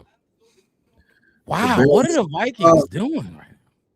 The Bears is on the clock. I need to see Kevin O'Connell's face. Wow. You said who was live? Which one of them were live? The vocal Vike. That's what I'm pulling up on my phone. Oh yeah, go see what go see what's going on there. Wow. Jonathan Grenard is gone. no longer in a division, and I They love still that for talking us. about Jay Goldie. Oh, he Yeah. probably ain't seeing the news. They talking about it in the chat though. He ain't paying attention. Man, what is it? What are we doing, man? Like, Oh, you he know, just said it. What are we I'm doing? just curious. Like, what is this? I hear his fucking voice. I told y'all. Zachariah Branch here, maybe from True Pilgrim. Remember we watched Rob Brzezinski Maybe. conference, his I first think you gotta go. If you're gonna go D tackle, you go get Dominique Orange first. I'm telling you, bro, they don't know how to. You get him because he's the last one alive. Don't let 3 more picks go by and somebody snipe you again. But Minnesota don't even got a GM have a right lucky now. Like, what are y'all doing? You say what? My bad. I said you like at 60, you can kind of have your luxury pick, but 57, get what you need first. What is this? What are we doing? Like, come on. Jaguars pick is in. They're announcing it They right in this now. chat pissed off. Talk about Caleb Banks too, Rick. How'd you feel last night? They don't like the 2 third-rounders, but that's good value. The Jacksonville Jaguars take a tight end. What is his name? There's got to go Dominique Orange, bro. Or you go edge and say fuck it.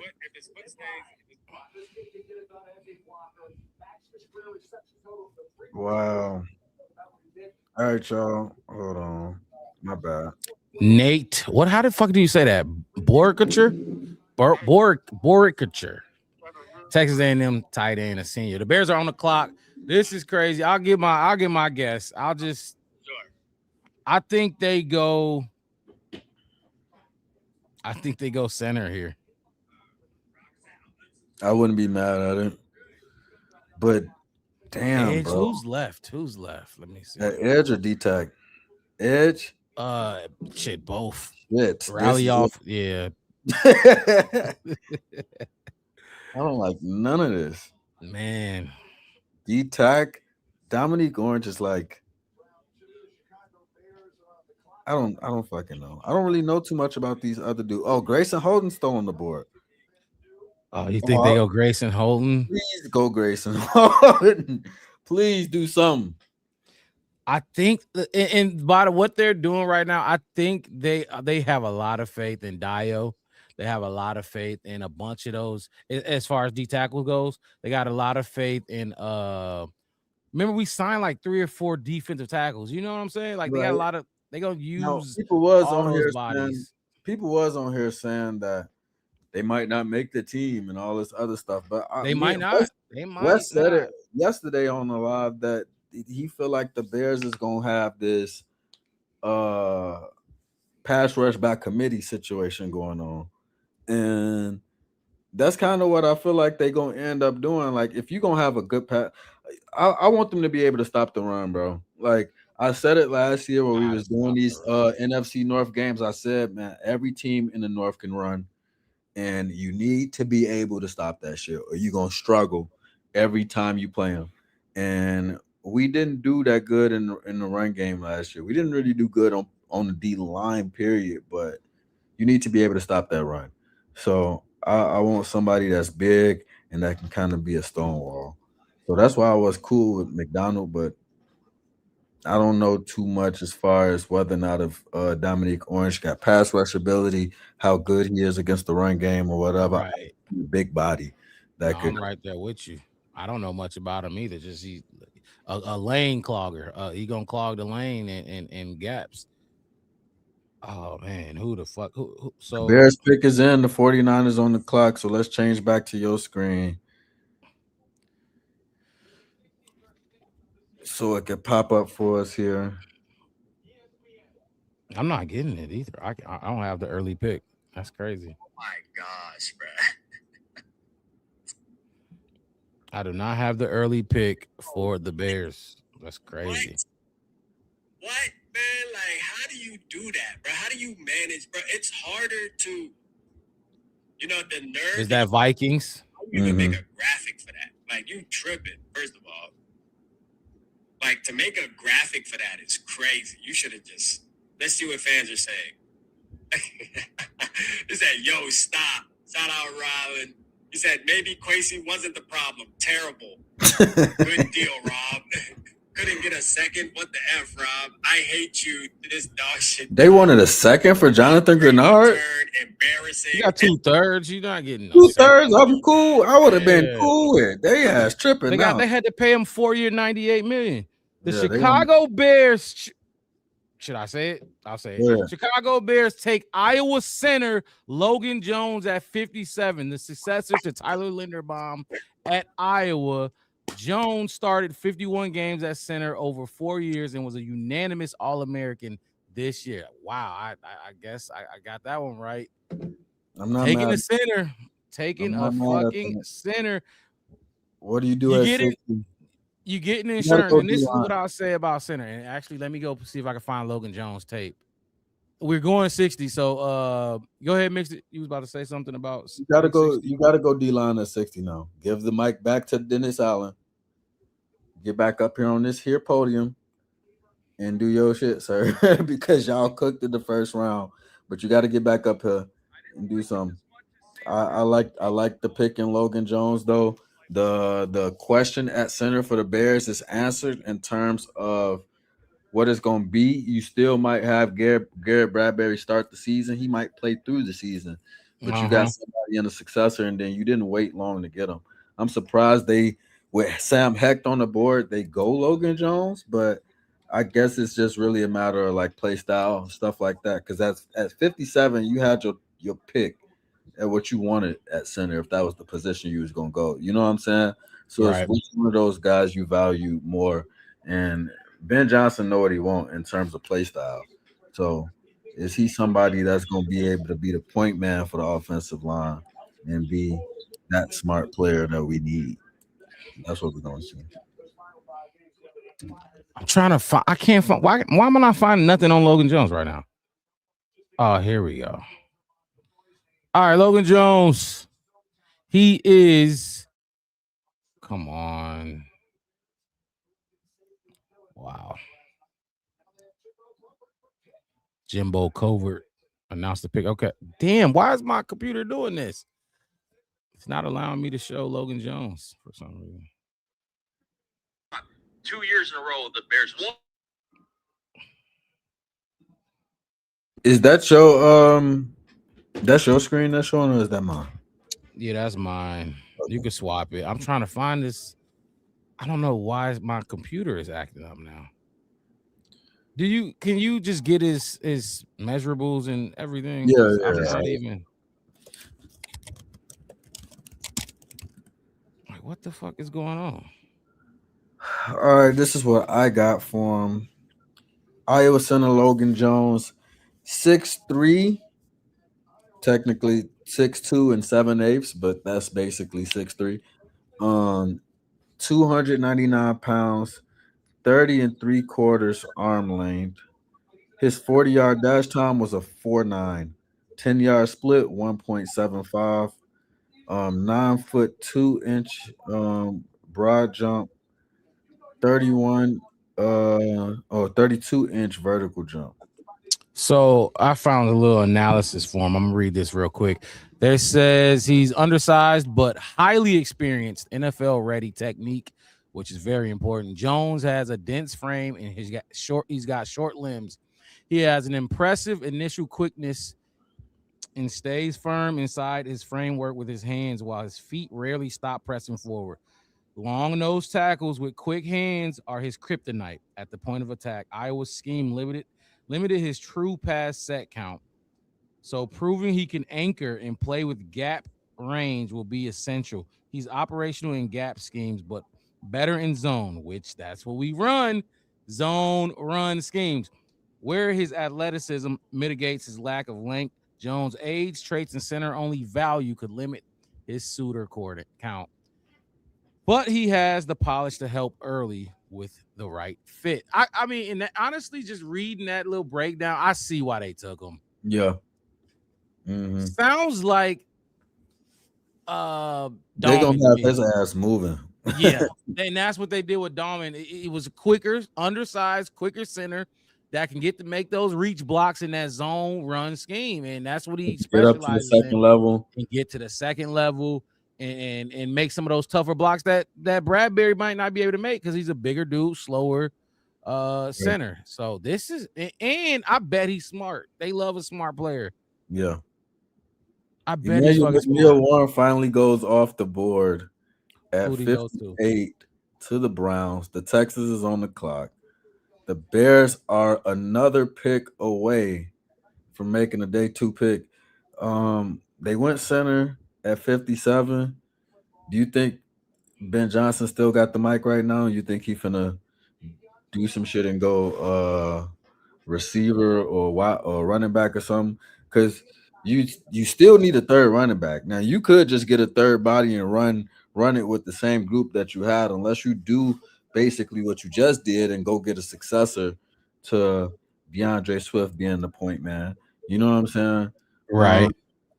You can go wide receiver because right now you got Luther Burden, Roma Dunze, Khalif Raymond, and Jade Walker as your 3 and 4.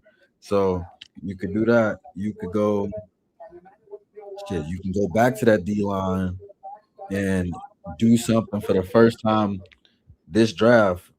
I feel like now it's time, like we poking the D line with a stick, trying to see if it moves.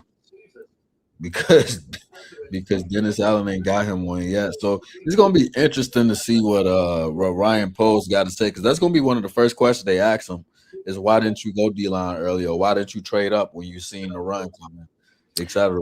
Because they got in front of the run on safeties earlier. He spoke too. Did you get a chance to listen to him speak after round 1? I didn't get a chance to listen to that. Yeah, I heard him. He basically was saying that the enemy was BPA, but it just worked out that he's at a position of need, so he's gonna have a chance to be a starter in that room or whatever, and stuff like that. And he got a play style that matches the play style that we want to represent. Mm-hmm. Okay. The Houston Texans just picked. They had taken I know the fuck we did not. We traded out. Oh no. We got to get that compensation instantly. My Jesus Christ. What? Oh, man. What the fuck did we just do? The Bears have traded down from 60. The Houston Texans take tight end Marlon Klein from Michigan, who is a junior this past year. The Titans take our spot on the clock. They move up. And their pick is in. The Titans take linebacker Anthony Hill Jr. out of Texas with the pick that we had. The Chicago Bears just moved back. What do we get? Do you see compensation? The fifth pick in the 3rd round. That's all I see right now. But we now pick at 69. And then 89. I wonder if they gave us something from next year or something later in this draft. That's what I'm looking at right now. It looked like oh shit, the Bears got in round 5. That's what it was. So we now have 69, 89, 129, and 144. Yep. In this draft. I'm not mad at it. What that tells me is the right defensive tackle is not on the board. Yep. Enough edges are on the board for them to be like, we can move back a few spots and maybe still get our guy. But that tells me edge is probably the pick at 69. And it tells me the guys that you have at D tackle are probably not what you want. And I think, to be honest with you, the more that I think about it, I feel like they wanted a D tackle more because they planned on playing Shamar out. You know what I'm saying? They talked about Dio having versatility and being able to go in and out. I think them taking an edge at 69.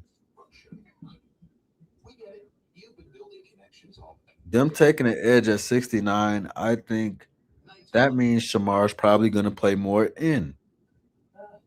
Right? I mean, so what they gonna take? Deny Dennis Sutton? That's what they're gonna take. What? Who? I don't know. I don't know. So right now I'm looking at the prospect list at edge. Mhm. You got Deshaun Barham, Kerryon Crawford, Joshua Josephs, Romello Height, Deni Dennis Sutton, and then after that, LT Overton and a bunch of guys that I don't want to talk about. So if they're gonna pull it, they're going to pull it basically now. You know what I'm saying? And also though, and I'm right here with you, True Pilgrim. Honestly, I'm not mad at it, like, but who you was gonna take? Who was right? you gonna take Exactly. And whoever you was gonna take there, I guarantee you can get that same type of player at 69. You know what I'm saying? Yeah, Like, exactly. These dudes is a toss up right now. So that's why I'm not. And again, I said this whole time. Like, do the Bears try to squeeze an extra pick out of this draft and be able to tackle another position? Because I said it yesterday before the draft started, is that I felt like the Bears were a pick short from being able to tackle all the positions of need for real. That they wanted. Yeah, I think I heard you say that. Yeah. So now that they got 144, maybe 144 goes to a running back or something, a third guy in that room. Maybe you able to take an edge plus a wide receiver or some shit. You know what I'm saying? You already got your center. Maybe you go back in that offensive tackle room because what's his name? Caleb Tiernan is still on the board. And that was like Caleb Tiernan. It was either Caleb Tiernan or Drew Bowery that I wanted if we didn't get one higher. And both of those guys are still on the board. So maybe you can spread this out a little bit. But at 69, which one of these positions is more valuable to go for? All right. I'm going to take this down. Hopefully this works. I want to just show some Logan Jones real quick.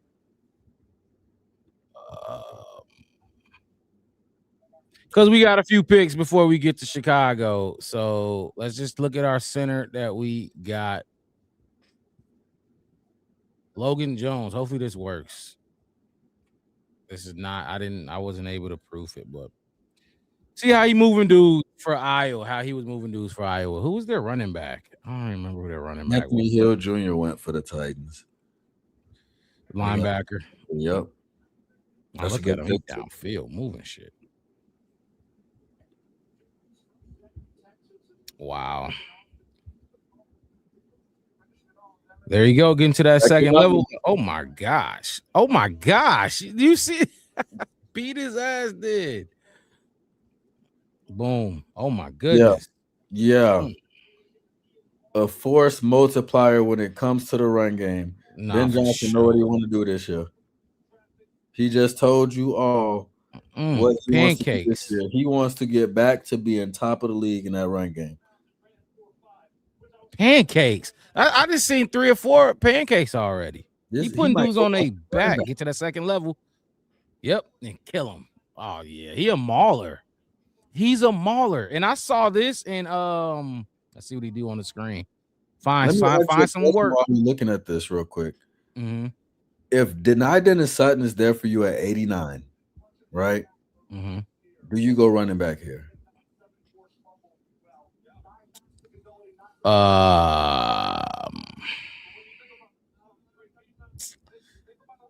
Sure. Why not? Honestly, I wouldn't be mad at any skill position here. If there's a running back that they like, take him. He's a Linderbaum clone. Linderbaum's big, ain't he? I think he's a massive dude. But I thought he was. So shit. But Nate talked about this guy and his arm size and stuff like that. And he's an undersized center, but he's packing a lot of power in that small frame. So smaller frame.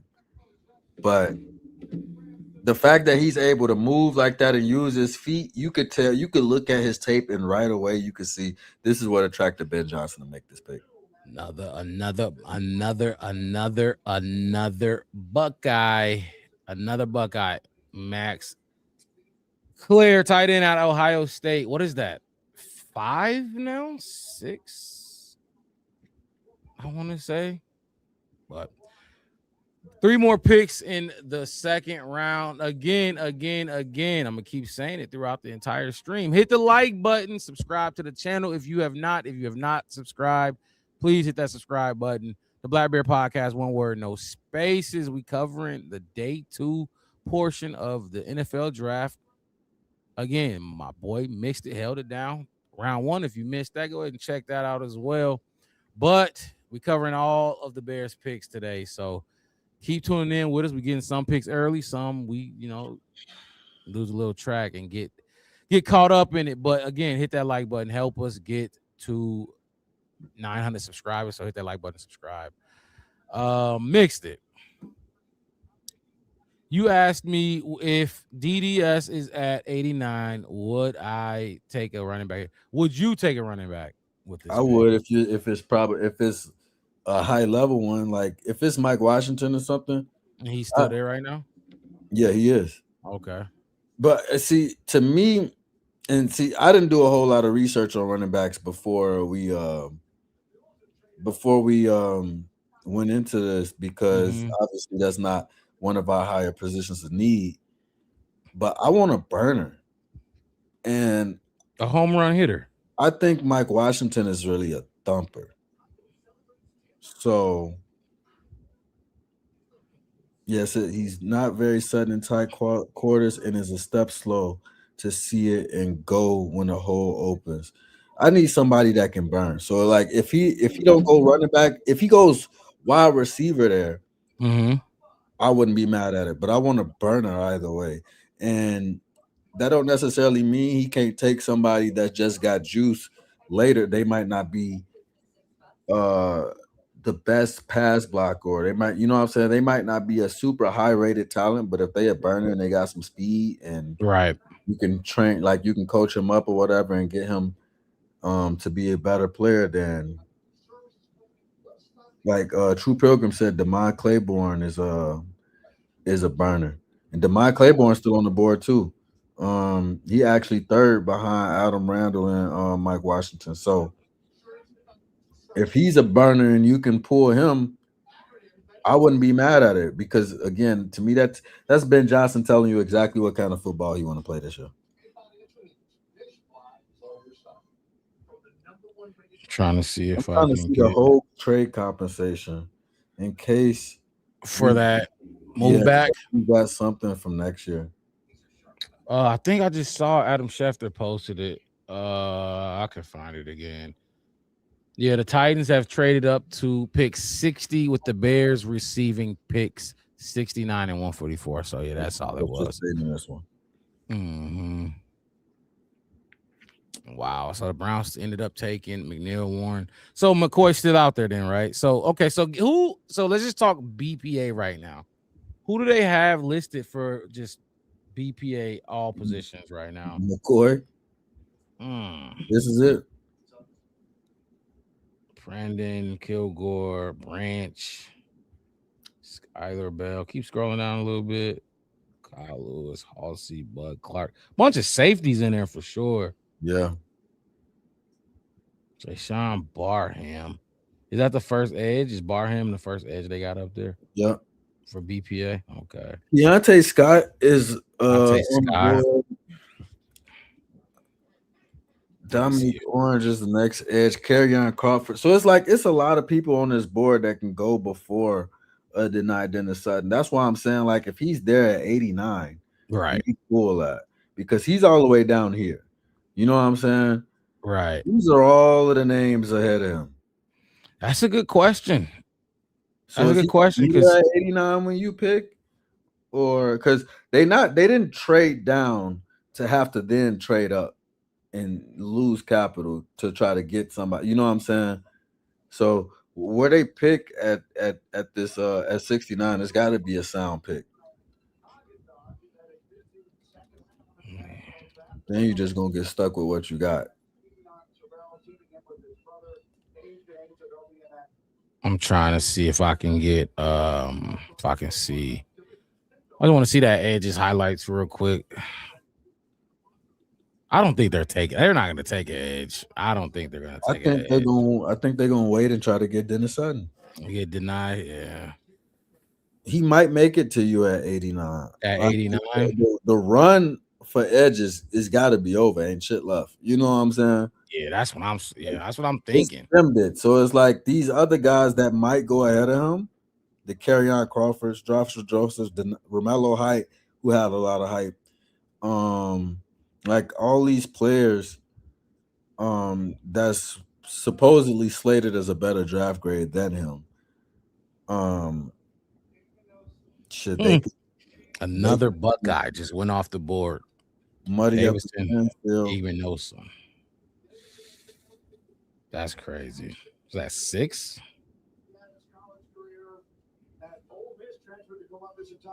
You go DB. The Bills having a good draft too.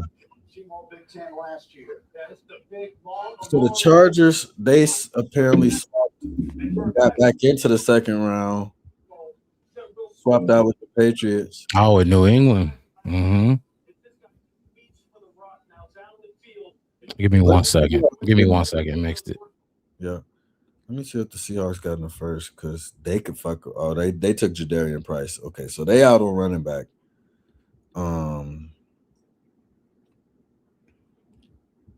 This is yeah. We got to figure out how we gonna do this, y'all. True Pilgrim, what do y'all think? What do y'all in the chat think we need to take at 69 now that the Bears traded down? Because the board is thin, edge rushers thin. D tackle is basically scraps. You don't need a safety anymore. You don't need a center anymore. Offensive tackle is basically scraps. Somebody just picked. Oh, the Chargers pick is in. Seahawks on the clock.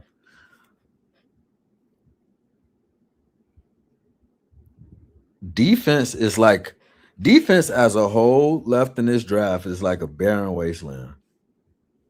For real.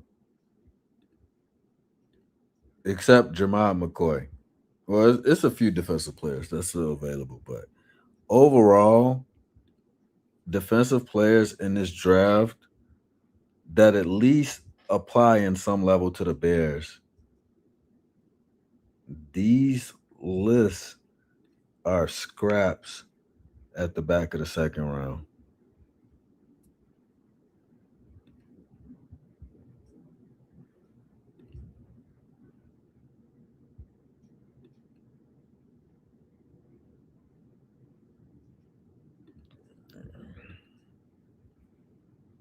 Yeah, the defensive side of the ball got raided throughout this whole draft.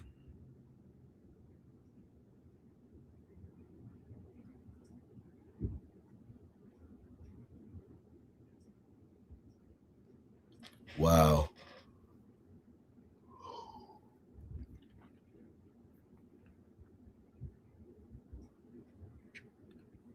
Let's see who they took. Still not showing yet.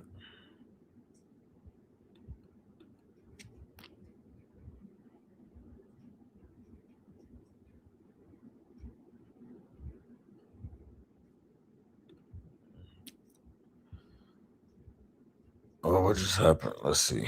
The back of round 2. 31 went to Jake Slaughter. Center out of Florida goes to LA. He is now a Charger.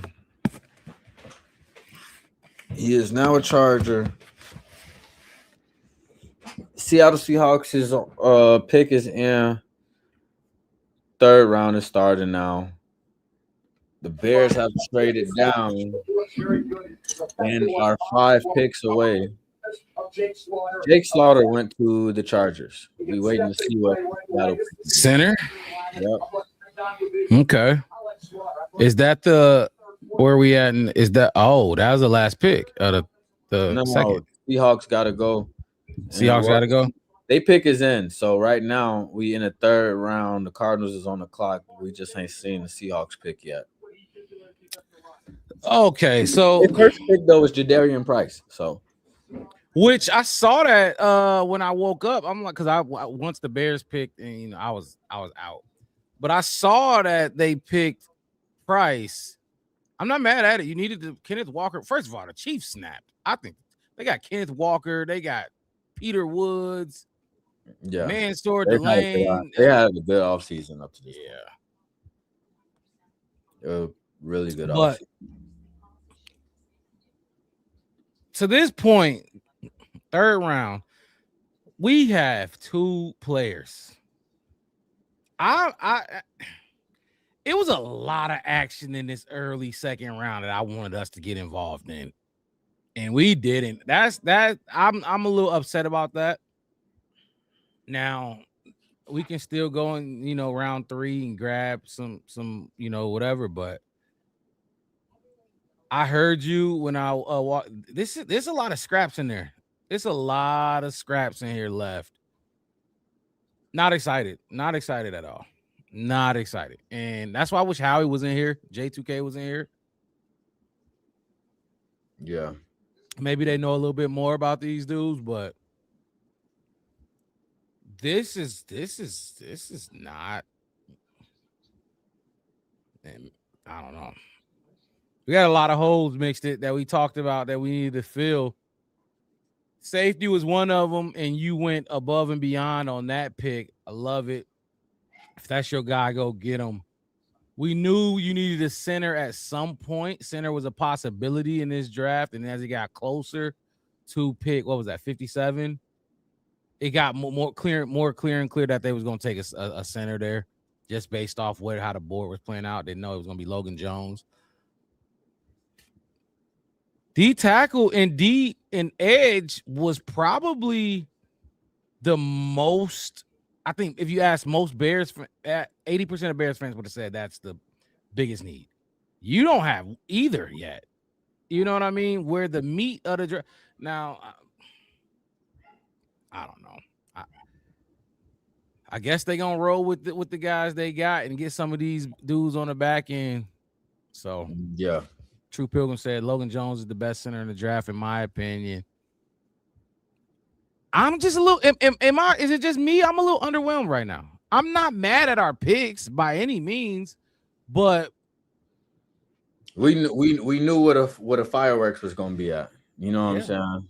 We knew what the fireworks was gonna be at, and we was on the outside of the fence looking in. So I get y'all don't want to use draft capital or this and that and the third, but shit. Go get somebody. Go like and then in which I can't wait to listen to, because I didn't listen to Poe speak today, and he'll speak again after the draft. If you just didn't like these players, I can't be mad at it. You know what I'm saying? Like, because we all heard the narrative. Even I was saying it's kind of a mid draft overall. You heard the comments people were saying from 15 pick 15 to pick 60. Everybody was basically the same type shit. yeah. So if you really felt like that, then I get it. I can't really be mad at it. That's why I can't wait to listen to him speak after the draft. But my opinion, I saw some guys there. Who the Seattle Seahawks taking here? Bud Clark to replace Kobe Bryant in Seattle. This is crazy, bro. They going back and they tackling some of them needs though. That's for sure. They are. They absolutely are. They lost a safety. They went and got one. Yeah, it's like clockwork. Same thing that Andy Reid did when he moved up and got Mansour Delane. Yep. Trade him away. Go get a younger, cheaper guy. Yeah. They lost their Super Bowl MVP. Week, but some of these teams been cooking. Some have been cooking for sure. Year. Some of them gonna look way different next year.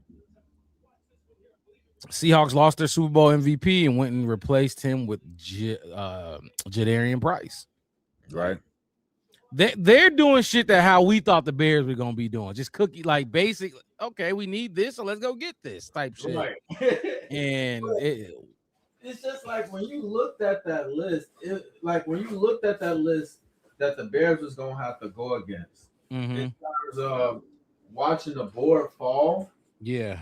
You just saw so many teams like, damn, we need that too, and they need it, and damn, they need this too, and we need. Like when you go through it, it's like we really could get sniped in this shit, and we did a little bit. We got sniped a little bit. Now some of these teams did some willy-nilly shit, like the Rams taking Ty Simpson at 13, and it just completely changed the outlook of how some of these picks was gonna go down. So, Which so to mention that now that you mentioned that Ty Simpson, I wasn't mad at that pick. no, absolutely, you can't be mad at it because they absolutely handled a spot on a team that, while they might not say this is the biggest need, like y'all know what we know. We know. So Logan Jones, I'm commenting to True Pilgrim right now. He said the object is to get as many starters as possible. We got 2 so far. What's not to like? Logan Jones is going to start over Bradbury? Are we sure about that? Oh, no, I can't wait for training camp. I can't wait for fucking I training was going to say, like, to me, I don't think he will immediately because Bill Johnson got a complex ass offense. Yeah. And you need somebody that's kind of, you know what I'm saying? Like, Bradbury ain't necessarily familiar with it, but at the same time, he understands, like it's not going to be like a learning curve to understand how to be a professional in a league, plus learn the new playbooks and all of that. You know what I'm saying? Yeah. Like, Bradbury's going to know how to come in and immediately connect with a center. Like, he's not going to have a welcome to the NFL moment, so to speak. You know, so it's like I'm not buying that he'll start right away, but an eventual starter, absolutely. Look, I don't think he'll start. Like you said, the complexity of this offense. And look, Bradbury just did it with a rookie quarterback. He knows how to. That's one one Logan of the Jones selling points on him coming here is we know you can do it. Shit. You got to remember. Caleb is getting better, but Caleb still needs help with calling protections and sliding protections and stuff like that. You need a veteran center to keep helping him along the way. Exactly. That's good. That's going to be the point man for the line. And my boy jumped in the chat, Nicholas, aka Mello, big bro. Appreciate you jumping in the chat. We talk about this center right now, Logan Jones, that we just picked. And I know True Pilgrim ain't too he wondering why I'm not gonna say I don't like it. Like, this is a good player. You know what I'm saying? It's a good player. It's just the draft overall in itself. Like, did I think we was gonna be did I have any? If Dylan Thieneman and Logan Jones was not on my bingo card. That's what I'm trying to say. That they were not. I didn't think we was gonna walk away at this point. What is we in third round? And only have Dylan Thieneman and Logan Jones. I thought we only had 2 picks. We had 3. We sold one of them. I'm actually kind of surprised by that. I really thought they was gonna take advantage of having 2 picks so close together. You get the double dip almost. Yeah, but having 129 and 144 before you don't pick again until 239, I also can't be mad at that. Like, make one more big swing in this draft in those mid rounds. The meat and potatoes for Ryan Poles, the veggies, but make a move there, and then 7th round shit, you go add 2 players you can take a chance on and get out of there. I am very happy you say what? Carson Beck. Okay, so they finally got the quarterback. His ass finally got drafted. Arizona took Carson Beck. That is they got sniped. Very interesting. They got sniped. The Rams, Simpson, you think? Yeah. The Rams sniped them. I thought it was going to be a fucking hot potato game between them and the Jets on who was going to try to get them lower, but the Rams said, we're not going to play games with y'all. Yeah, they wasn't going with that. But do you think we got 2 starters so far? 2 starting level players. I know Thieneman is one, but do you think Logan Jones is going to be an eventual starting level center? Yes. No, for sure. And Grimy Clan Shooter, I ain't seen you in the chat in a little minute. His ass was over Appreciate here you fighting up back, yesterday. yeah. Oh, he was over there with you? Uh-huh. Oh, was that who you was watching the draft with? Yeah. Okay, yeah, for sure. Look, man, I think Logan will be a starter. If not this year, it's definitely. I don't think Bradbury gonna be here for 2 years. You know what I'm saying? Yeah. We talked about. Well, at least I mentioned how much faith I got in Dan Roshar and Ben Johnson with his O-line. They gonna make sure that kid ready. Logan Jones gonna be ready, if not midway through the year, for sure by year 2.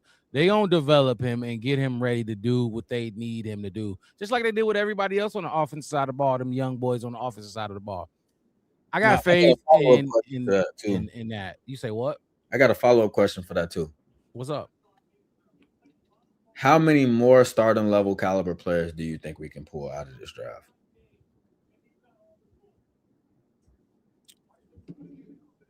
Starting caliber mean I don't have to start them day one, right? You don't got to start them day one, but they like you see them taking on like a starting level role or a major role on this team. Like they're not gonna come in and be a rotational piece. Chef West, I made it. Hey, right before the pick. You're going to replace me for a little minute because after the Bears pick, I'm going to run to this store because they close at 9. So I'm going to go run over there and run back. But 5-star Michelin chef. What's good, man? How you feel about a center? Well, you already you projected kind of low, so I guess you can't. I thought I was going for. I was thinking center because I was, like I said, I didn't get to see the picks. I was trying to catch up. I was trying to listen. Cut my thumb. Right. Fucking trying to rush, but that goes another defensive tackle.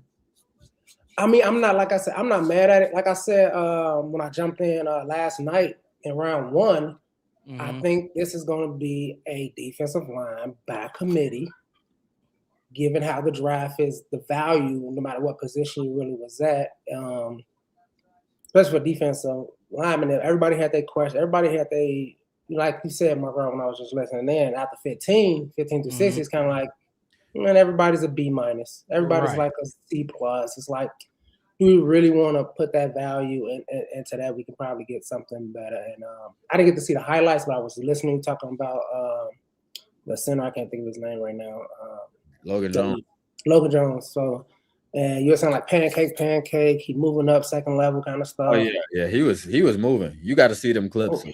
Yeah. I'm gonna check him out. But that's what they said. They said we want to be young and fast, and that's at every position, I guess, including center. I'm telling you, you look at them clips, like 2 clips in, you're gonna be like, you see exactly why the Bears took him. Right. And given the fact that we took Dylan Thieneman in the first, we said all the time, Mark Rob, you preach it all the time. If you're gonna draft somebody in the first round, they better start first in week 1. Yes. Or you better be a 3-down lineman, bro. Like like you gotta. I gotta take you off the field on 2 down. Like you playing 50% each snap. So, I'm thinking we there with it. Just building this, and this is gonna be Ben Johnson's legacy at the end of the day, right? So some of these players are gonna be, 11, 12 years with the Bears. We drafted them. Mark Robbins, homegrown kind of guys. Right here for the pick too. Shit, hell yeah. Kerryon Crawford just went to the Raiders. My bad to cut you off, Wes. So that's another edge that goes off the board. Mark Robb, we just talked about it. With Kerryon Crawford going off the board, I think your boy is only a few slots up. The defensive tackle room only got 2 names that we was really looking at. One name we was actually looking at. One I just kind of threw in there with Dominique Orange and Grayson Halton still both on the board. I threw him in with Lou. I was like either Orange or Lou. So height, I think. Yeah. I think that's all you got left in the edge room. Let me pull up think edge. we go. How many I think they might take Grayson here. If they take Grayson Holden, I'm gonna be happy. I'm gonna be happy because then I feel like you can do what you said you was gonna do with Shamar, which is kick him out, right? Kick him out, put Grayson Holden next to him. Grayson Holden can also load up in the 3. You was just talking about Dominique Orange not being able to play 3 tech. He's got to be a nose, right? So with Grayson Holden, like that kind of works on par with what the Bears' plans have looked like they were going to be up to this point. Is get somebody at that spot who can provide some pass rush, but that's also going to help that run game. And then you can kick Shamar out. Then you can kind of play flip-flop shit with Dio like you talked about doing. And Wes said it a few times. Get DDS later, so Wes said it a few pass rush by committee. And I think I think they really still got a lot of faith in Dio. They got a lot of faith in Austin Booker, Montez Sweat, and then all like the 5 fucking D tackle / edges that they not drafted, but signed in free agency. But you still got to add to that room. You got to get a young. Okay, so outside of what's his name? The one I don't like on the D tackle. What the fuck is his name? Not Grady. Javon. You got Grady, you got Javon, and then who you got after that? Who's your young developmental prospect at the D tackle outside of Javon? Which I mean, developmental at that point. You know what I'm saying? Javon probably not going. Exactly. And then these other guys that's already like Javon being a developmental guy. After you got all these other guys that you bringing in, that'll be some crazy shit now. That's Javon's gonna be on his way out the door. You get what I'm saying? Who's the young guy? But who's at the same time, that's developing there. They kept I got the Eagles pick, by the way. The Eagles just took Miami offensive tackle Markel Bell at 68. Damn. 6'9". Caleb Tiernan. You can go back into that offensive tackle room and take Caleb Tiernan. You can go get Denai Sutton at edge. You can get Romello Hyde at edge if that's who you like. You can go to defensive tackle. You can get Dominique Owens, who we don't really think is a scheme fit. Then you got Grayson Holden that's available. After that, this is just the whole big board right here. Do you see though the Eagles continue to take shots at O-line? Man, they gonna keep they got 37. How we got his shit down to a science, bro. They gonna keep doing it, man. How we got his stuff down to a science. He know exactly how he like doing it. But that's exactly what they was talking about the Chiefs doing. With bringing in Mansour Delane as a top 10 pick, and they don't really pay DBs like that. You know what I'm saying? They develop those guys. They got a high level guy. They develop those guys or whatever, but they don't usually pay those guys big contracts, at least according to national media. You know, I don't pay too much attention to the Chiefs, but the Bears. I was gonna say Markel Bell is 6'9", 346 pounds. Fuck. That is big as fuck. Oh my goodness. That's like Ozzy though, you know. But I do want to say this. I don't get to say much on the last couple picks, and I know. Yeah, I got some questions for you. I got some questions. It is a such thing as a cover sack. A cover sack. Yeah. So you got like Kobe Bryant, Dylan Thieneman, Kyler Gordon, JJ, Tyreek, Za Frazier. You know, you can make the quarterback hold onto the ball forever. And then you got linebackers like Bush and D-Jack covering the flats and keeping everybody up front and keeping everybody true. That does give your guys up front some time to get to the quarterback. And like I said, I know a lot of people say, you know, quick slants, all that. But with Bush and D-Jack, quick slants ain't going to really be – that's a 50-50 ball you're trying to get because they cover well, and that's going to cause balls to go up in the air. And then, I mean, you know, I'm a takeaway kind of guy. That's my tip drill. That ball going in the air, tip drill, go get the football. So it's just when you build from the trenches first, though, it feels like you get multiplicity in your secondary. And I think that's what everybody be asking for is if the Bears pass rush was good, the secondary would be snapping the fuck off. You know what I'm saying? But because they gave in all this time or whatever, and because we were speed deficient, I won't say talent deficient, but we were speed deficient in the back end last year. And that shit just got picked apart because in man coverage, we were struggling. So we need y'all to get there. You know what I'm saying? Right. We need you to get that cover, etc. But the Bears pick is in. The 49ers on the clock. Mark Rob, do you have it or no? I do not have the pick. Okay, so let's do this real quick before they pick. What? Oh, I do have the pick actually. Wow. The Chicago Bears with the 69th pick took tight end. Is this Sam Roush? Wow. Stanford, 6'6", 267 pounds with a rugby background. Roush brings toughness, physicality, totaling 545 yards last season.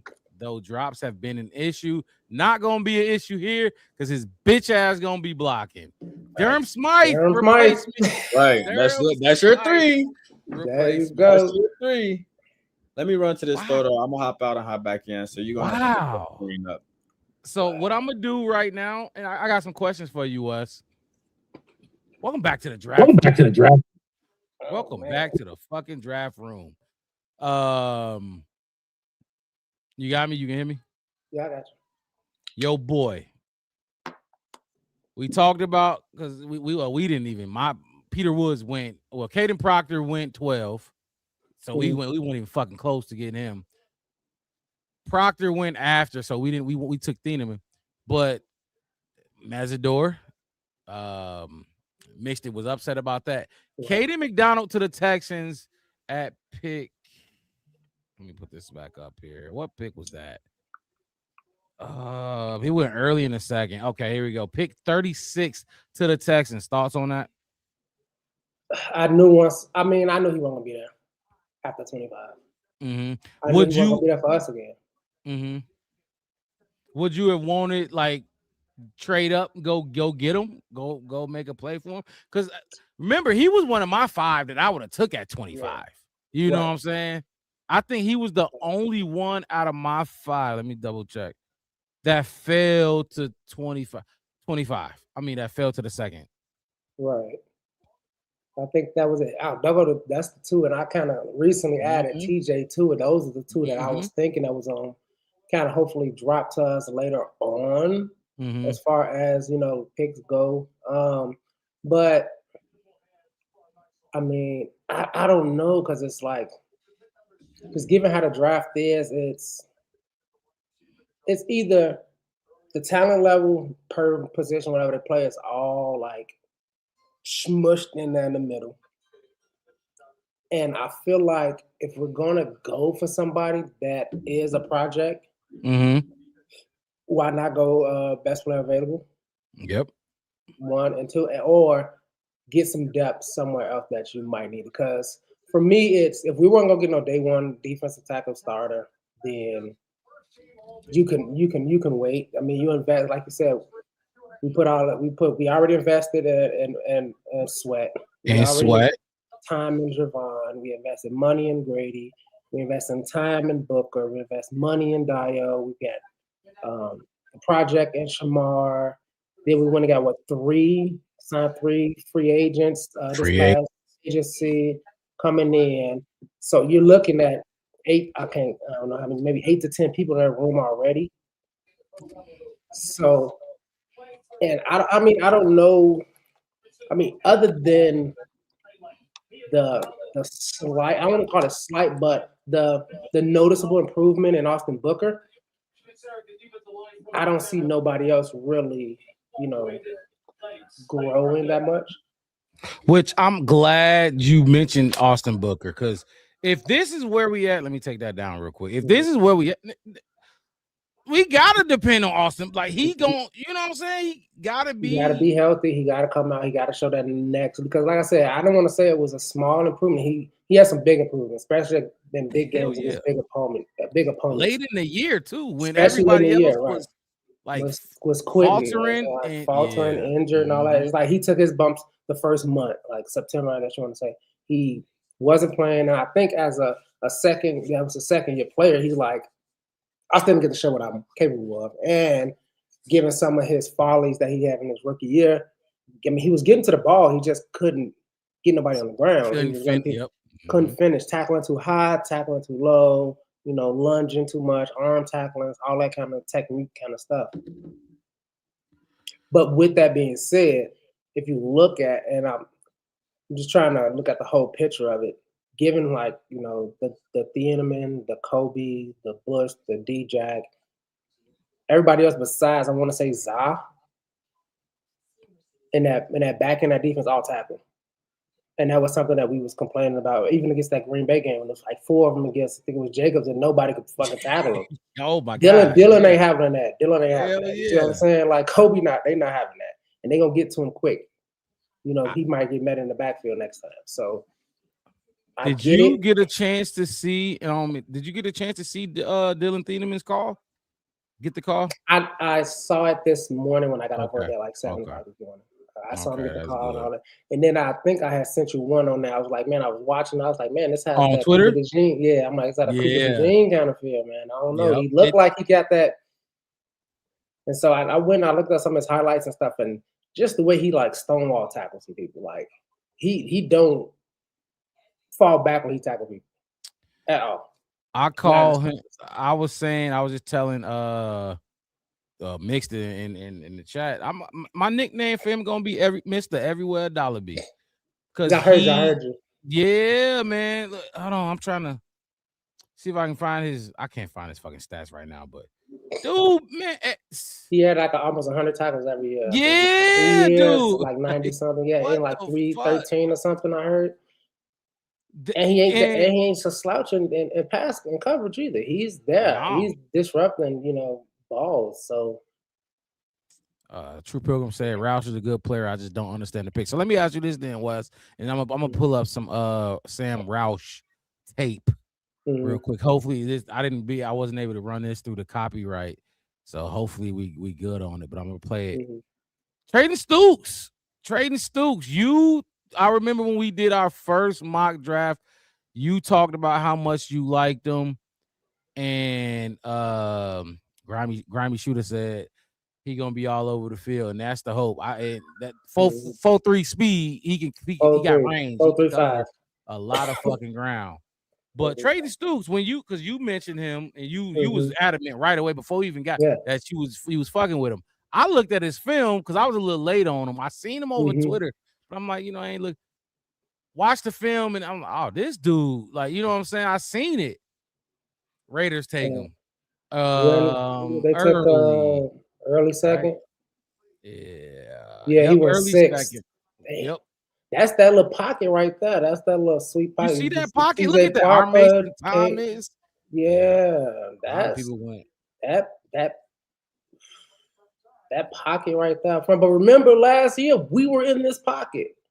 That's how we got Luther Burton. And yes, sir. So we were in that pocket, and we got Luther and Ozzie in that kind of up in that kind of range. And Ozzie, like, he was coming along, but we see the big impact we got in that same little spot with Luther Burton. So I expected that much. I thought possibly he would drop a little bit more, but as y'all saw, like in the first round, and then and towards the end of the second round, with some people jumping in and jumping out, it's kind of like that. And honestly, I heard Mixie saying a lot last night and tonight, like, we get sniped a lot. It's like, this the draft I'd rather get sniped in. I would rather get sniped in a mediocre draft than get sniped in a draft where it's like, first round picks dropping to mid second round picks dropping to 4. You know what I mean? Like, I can't, for whatever reason, injuries, behavior. I 100% agree with that. I 100% agree with that, because I don't know if you hear, everybody keeps saying, all the talking heads keep saying next year's draft gonna be much better than this draft.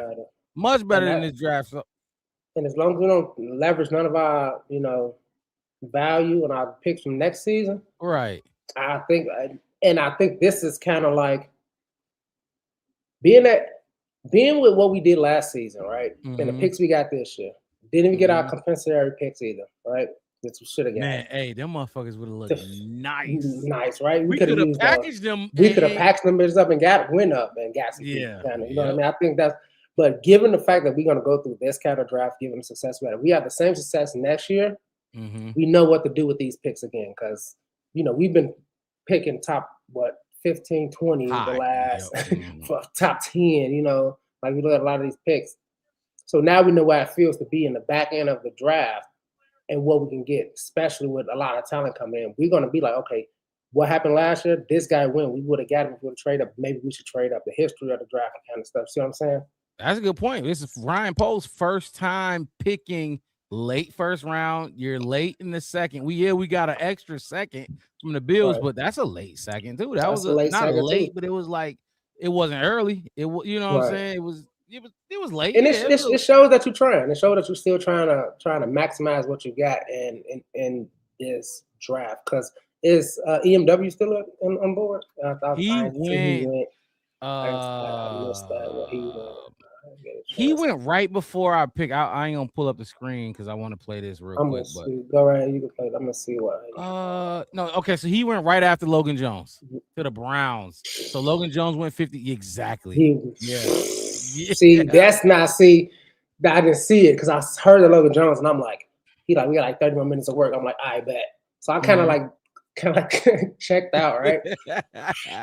You want to put your tools in your bag for you, bro? Like, I'm trying to get off this roof, bro. I'm trying help to get everybody. Come on, we gotta get the fuck up out of here. You need anything? All right, I'm done. Close the door when you get done.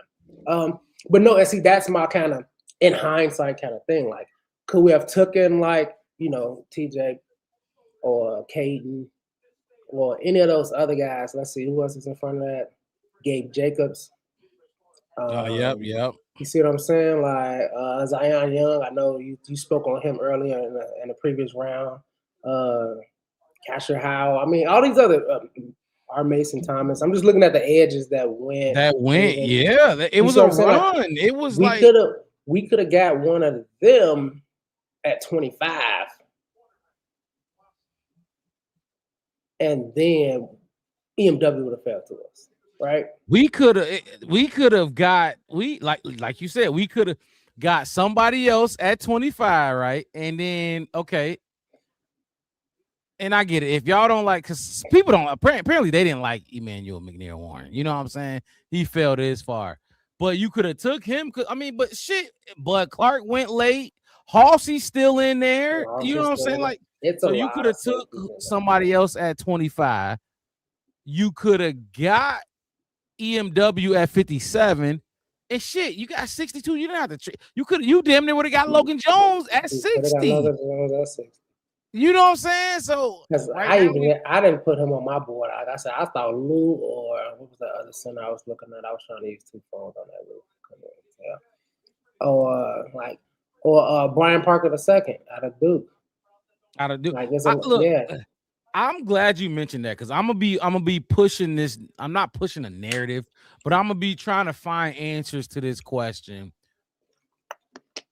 Like, and I get it. Like BPA. They kept telling us BPA. Yeah. Thieneman was the best player available there, right? Correct.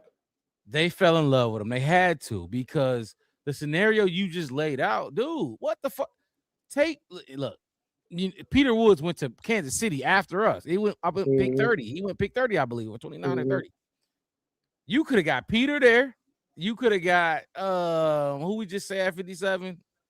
EMW and then EMW right there if you wanted your safety, and then you go get Logan. You could have Logan Jones. So Peter Woods, EMW, Logan Jones, but instead we got Thieneman, Logan Jones, and fucking Sam Roush. And I get the whole Sam Roush thing, but yeah. Go ahead. Because it's to me, it's like basically it just tells you this. I'm gonna be honest with you. I've tried. I'm gonna take me up out of this. I'm just gonna go back to put my hoodie on, right? Put my hoodie on, stand on the sideline with my headphones on. I'm Ben Johnson. It's my fucking team. It ain't no all defense in this draft for y'all. I'm still gonna help my side of the ball out every single chance I fucking get. That's how I feel about it. When you see like this Roush pick and that what's his name, Johnson Jones, I forget his name. From us or the center we just took. What is it? Oh, Logan Jones. Logan, yep. Logan Jones. I don't know why he got such a easy to remember name. Basic, yeah. God, he the manager at Staples. But no, this is just telling you, like, look, all right, here you go. Y'all want somebody, y'all want a big splash on defense? Because I took Colston last year, and that was my big splash, blah, blah, blah. Here you go. We'll take Dylan Thieneman. Now shut up. Because he said, damn. And Logan, not Logan, but Thieneman was the first defensive player we took in the first round since 2018. We took Leonard Floyd, I believe, 2018. So what? Since 2018 years ago? Well, no, was it Leonard Floyd? No, I thought they I think we took Roschon after. Was it Roquan? It was Roquan. Okay, it was Roquan, and then Leonard Floyd was before that. So since that was, I mean, like, Roschon, we know what Roquan was, and we know what Leonard Floyd ended up being. I mean, he ended up winning the Super Bowl with not the team, but at the same time, he won.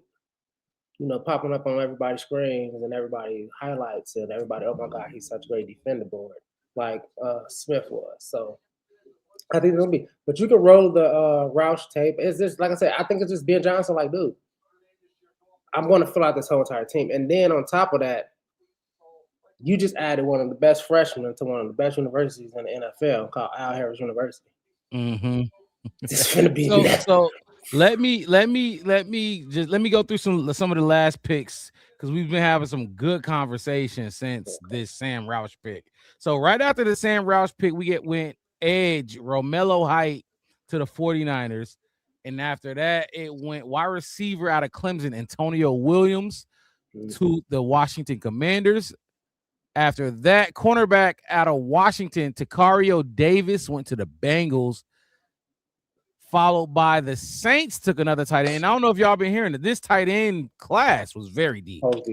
Probably as deep as the safety class, but the Saints took a tight end out of Georgia, Oscar Delp.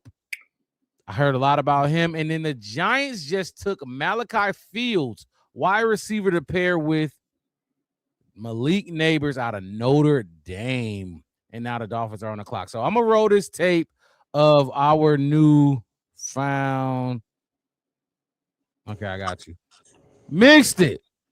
We just about to roll some tape of Sam Roush real quick. Hopefully, work out. Hopefully work let's out. see what he's doing. Moving some people. Block. Okay, hold him up. Because remember, and I'm gonna say this: when I say Darren Smythe replacement, block. He has to block. Yeah. But Darren Smythe caught passes. He has some. Darren Smythe was catching shit. Yeah, he caught some key passes for us, and that was a good block right there too. That was a great block right there. I ain't gonna lie. Oh, is that a guard? I mean, a defensive tackle? You seen him standing him up? And doing what he supposed. That's a Darren Smythe route right there. That's a defensive tackle. Is this luxury to y'all? Is this Ben Johnson's luxury pick? I think it's scheme. It's scheme. I want to be young. Have to get used to this, having an offensive-minded head coach in here. Not just offensive-minded, but offensive, guru, genius, maniacal. Whatever word you want to use to describe him. I think we got to get used to that with him. So, the thing, I'm not mad I can't at it. talk about these picks singularly. For me, it's the overall. Like mixed it. We were just talking about. I can't grade this pick until I see what 89 gives us. Me and Wes were just talking about. Okay, EMW went right after Logan Jones, right? So what if you took a Peter Woods at 25 or whatever other position outside of Thieneman? Because we know the safety position is deep in this draft. You take whatever you want. Not whatever, but somebody else, maybe a trench guy at 25. I would have say Peter Woods. You take EMW at 57, and you probably still get Logan Jones at 60. That's my thinking. That's what me and Wes were just talking about. Like, and you still get the tight end too, correct? I don't think a Rock right the behind tight that. end still might be there. You know what I'm saying? He wasn't a showstopper. Like I said, I think if both of those guys were available, though, I would probably still try to get Thieneman over McNeil Warren, no? I mean, but you're taking him at 20. Well, yeah, that's taking him at 25. You're taking him at 25. Yeah, you're not W to 57. So yeah, and that's my. I'm just saying you could have got more. Got a little bit more. The safety class was deep, bro. Yeah. And the run didn't even start until after you picked Thieneman too, because he was the second safety off the board. I ain't going to say. So the first safety off the board was Downs, right? Yeah. Downs went 11. That was the first safety. First safety goes off the board at 11. And it's like, I guess if I was in his shoes, could I have done some stuff a little bit differently? Yeah, but they also added good players. So it's like, as much as I'm like, you could, I think what would make me feel bad about it is if they do get somebody at D-line, on a D-line, and they not good. You know what I'm saying? Like, they wait and like we was talking about Grayson Holton in the second round. You know what I'm saying? And he's still on the board in the third. So if the Bears did the moves that they made and did pull Grayson Holton out of it, I probably wouldn't be mad at it. You know what I'm saying? But it's just like, if y'all go in there and then get somebody that like ain't none of us even heard of before, whatever, I'm like, why the fuck did you let these guys all go? You know what I'm saying? Correct. So, like I said, I think it's just basically Ben Johnson and Dennis Allen. Like, I get it that he's probably projected higher, but not my kind of guy. And we talked about Dennis Allen being that kind of guy too, as well. Like, if you don't fit what somebody in the chat said, I'm sick of DA and his types. Yeah, I get that. I understand. We said that all last year, all that free agency and everything was like. But at the end of the day, is do you want him to get somebody that he don't like and then we don't play him and then we send him like why we got him on the, on the sideline, or give him somebody that somebody can do. If it's not a fit, it's not a fit, man. And we can't help it. Dennis Allen is a guy. Unless you're going to go get somebody else. Unless you're going to go find another defensive coordinator who can be more malleable and more, forgiving, or have you want to look at it. You kind of got to go with what he does best. That's why I'm not really truly scratching my head with this tight end pick, because now it's like you probably got top 5 secondary in the league right now. You probably got the number 1 tight end room in the league right now. Probably, shit. You know what I'm saying? Arguably, probably one of the top 5 wide receiver rooms. Given I'll what say everybody this. did last season. I'll say this because I kind of feel the same way that you just said, Wes. Like to me, it's like when we talked about these edges, so to speak, right? Mm-hmm. I think as far as edges go, it was maybe only 2 that we was like, this is worthy of a 25 pick. You know what I'm saying? And then the other guys that you would have took at 57 or 60, it was like, like TJ Parker, he's good at this, but he don't do this that good. Yeah, Zion Young is good at this, but he don't do this that good. Yeah, this guy can do this. You know what I'm saying? Like, everybody had some type of flaw where it was like, this is why I wouldn't take this guy in the first round. You know what I'm saying? So it's just like, I can kind of see it going the way that you just said, because it's like a lot of these guys weren't playing like a just well-rounded level of football. Mm-hmm. You know what I'm saying? To where it was like, yeah, this guy might be a good pass rusher, but he's never going to give you anything stopping a run.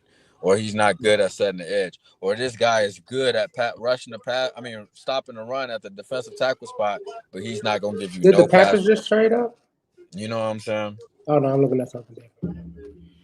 So I can Wait, see it no. like that, and They- maybe they like, well, The shit. Packers did just trade up. The Packers traded up. Yeah, they traded up to 77. The Steelers just took Drew Aller out of Penn State, quarterback. And now the Quarterback. Packers- Wow. Quarterback. And before that, Caleb Douglas went, so everybody's caught up on those two last picks. So they This traded is with an Tampa Bay. Interesting Yeah. ass draft. I can't wait for the season to start. Whoa! I gotta make a move and make it soon. I gotta take a pick and make it boom. You said they I at gotta do 77 right now, Wes? Yeah, You gotta do some. Gotta make some shake, boy. Hey, tell them. Move and make it soon. I gotta take a pick and make it boom. Because this, Listen. and like I said, before I left, I had got a phone call. Individually, I like the picks. I get the Yeah. picks individually, but we got to look at this thing as a whole draft class. And right now, I'm probably sitting at a C plus B minus.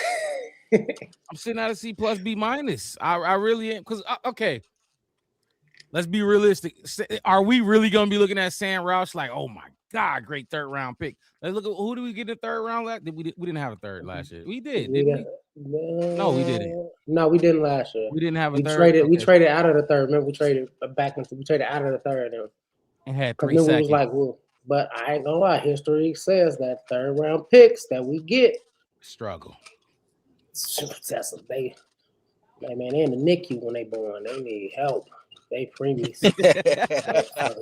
Damn near dead when they get on the fucking field. Let's Crazy. see.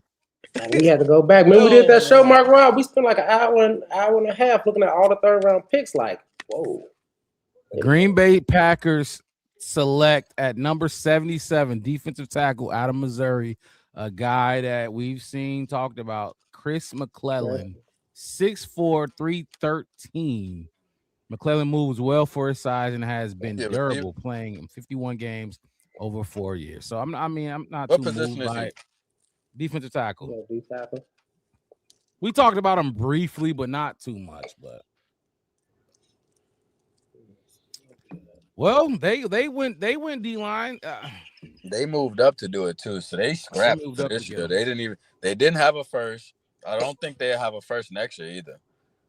These are them picks they was trying to give us in them damn mock draft trades. Hell yeah. Yeah. They was Try to trying give to us trade all everything this. for one pick. What was that?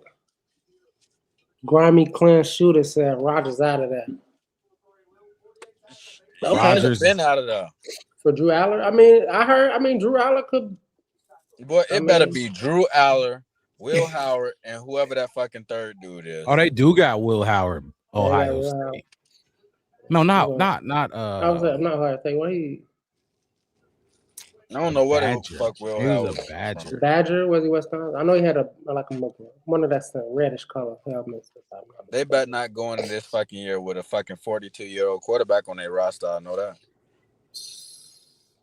Like I'm just so confused by that whole shit. Like, how are y'all letting this one player hold y'all fucking hostage? Like if he signs, we're going to the Super Bowl. Not even ain't It's not They ain't that. even getting a Chipotle ball.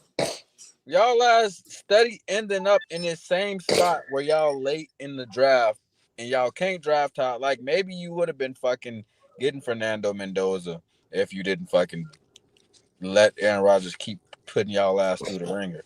But that's neither I here think that was nor more there. of a Mike Tomlin legacy thing. I 'Cause mean, think- they But went to you- the but playoffs, y'all right? y'all watched him do it with the fucking Jets, and then you let him come here and do it, and then you back for a fucking second serving of the shit. I don't get it.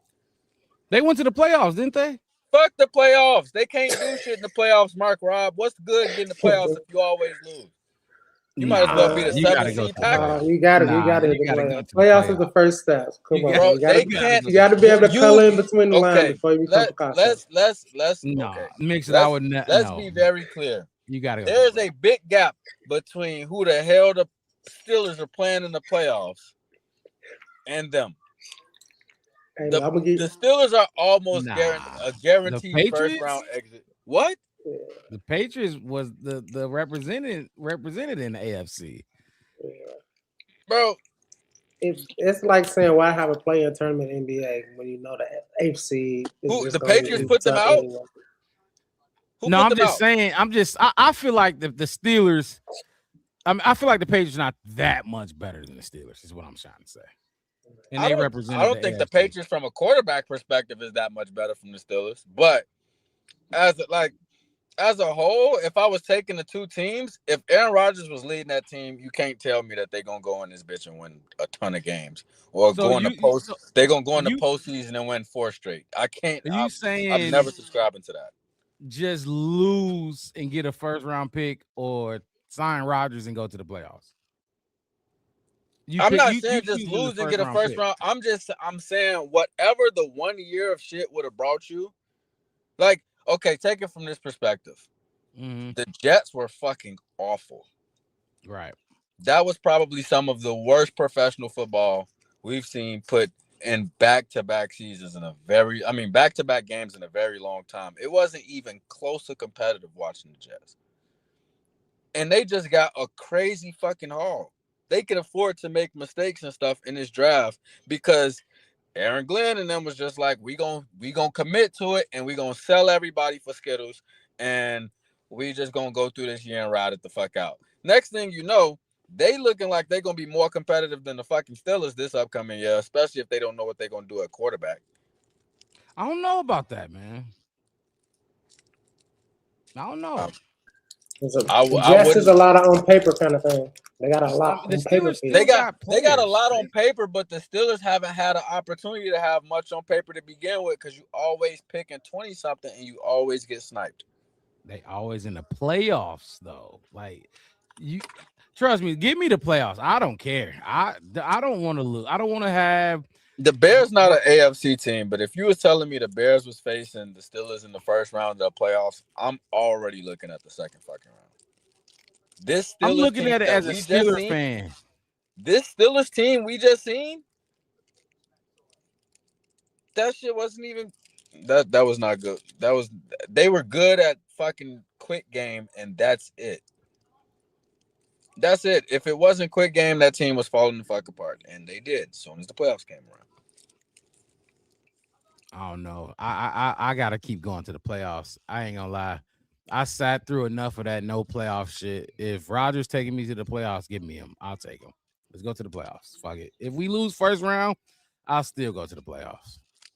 It sounds like it's like if you had the same quarterback questions next year, but you could let's say if you roll out what they had, because who do you just say they got? Drew Allen. If they didn't take Drew Allen, yeah. it was fucking Will Howard. I don't know. Is it Mason Rudolph? Let's just say Mason Rudolph, and then Aaron Rodgers was the third guy. Fuck it. Let's put if Aaron Rodgers wasn't there and it was Mason Rudolph and Will Howard and some random ass dude, but you had a chance to go get Arch next year, you trying to find somebody in the middle of the season to see if they can salvage your season? No. Can I go to the playoffs? I mean, if that's the question, you're still looking for a quarterback. So they should have did that before Caleb. Right, but then you're not in a Drake, position to get a fucking quarterback. All of them. I'm just saying, I'm just looking. I know this quarterback class wasn't too highly touted, but next year's supposed to be the thing. So maybe they kind of, maybe they just kind of just. I don't think they let Aaron Rodgers hold them hostage. I think they just let's say this. If after this draft, they end up even having a story about still talking about Aaron Rodgers coming back, it has to be one or two things. One, Mike, that's what Mike wanted, and Mike still is interested in having him. Or two, they if he come back at least for a year, he can be kind of what Case Keenum has been for Caleb Williams. That's it. That's all I can say. If they start him week 1, then I'm with you. That's what I'm saying. I get where y'all coming from, and Mark Rob, it kind of feel like it, at least when it comes to your mentality in terms of playoff football, as long as you get in a race, you got a chance to win it, right? The Steelers, when it comes to being, first of all, it's not even whether or not they make the playoffs. It's whether or not if they have a plus 500 season. That's what everybody be talking about. But I don't think the Steelers have won a fucking playoff game in 10 years. So, like, would you rather see the Bears go to the playoffs and not win shit for 10 straight years, or would you rather them not go and fucking have a chance to have some? I'm not saying that I want them to tank, but I'm saying, like, them not going to the playoffs for however fucking many years they didn't go. They turned around and got Caleb Williams, Roma Dunze, Luther Burden, Ozzie. Nah. Yes. Nah. What are you I get what you're saying. No, fuck that. I don't want to miss the playoffs as long as the Bears did. I don't want to do that. I don't want to go to horrible. the playoffs. Give me the and not Steelers. win a They game. got That's the thing about it is that it wasn't not that they winning the playoff game for 10 years.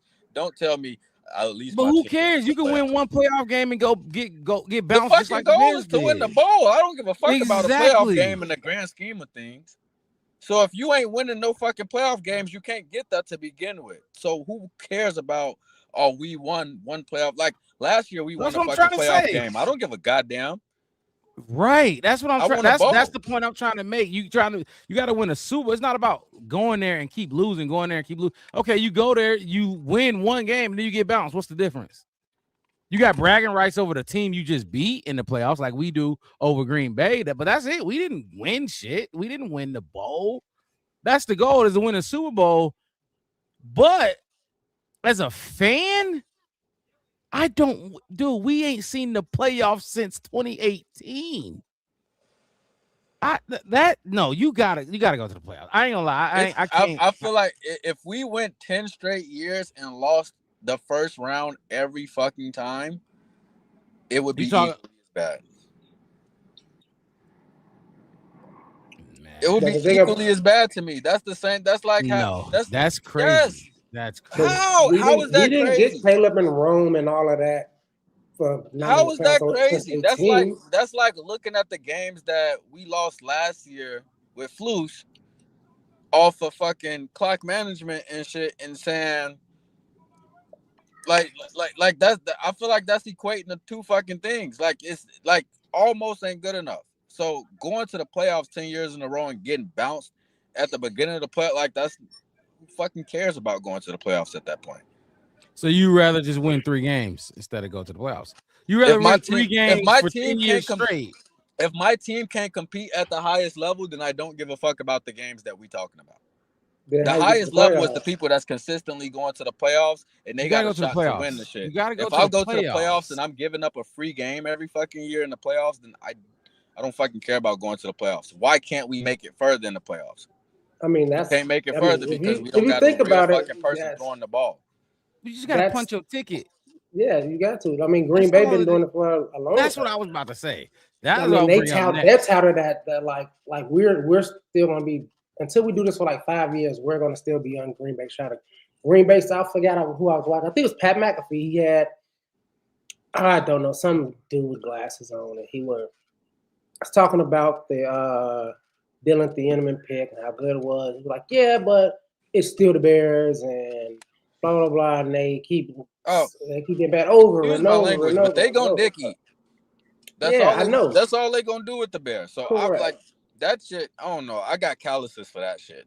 Yeah, I got tough skin when it comes to what they say about. But I get what y'all saying, but at the same time, I don't agree with the way that they went about building this team, and I think that they keep trapping themselves in this same hell. So let me ask you this, Mixed. Is it just because is it because of Rodgers? I like it. No, I like no. it. I feel like it. I feel like that it's because of wild. Rodgers.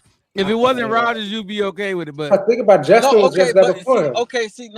The thing. Okay, so like this, like I was saying, I thought they should have been in play for Kirk or some shit.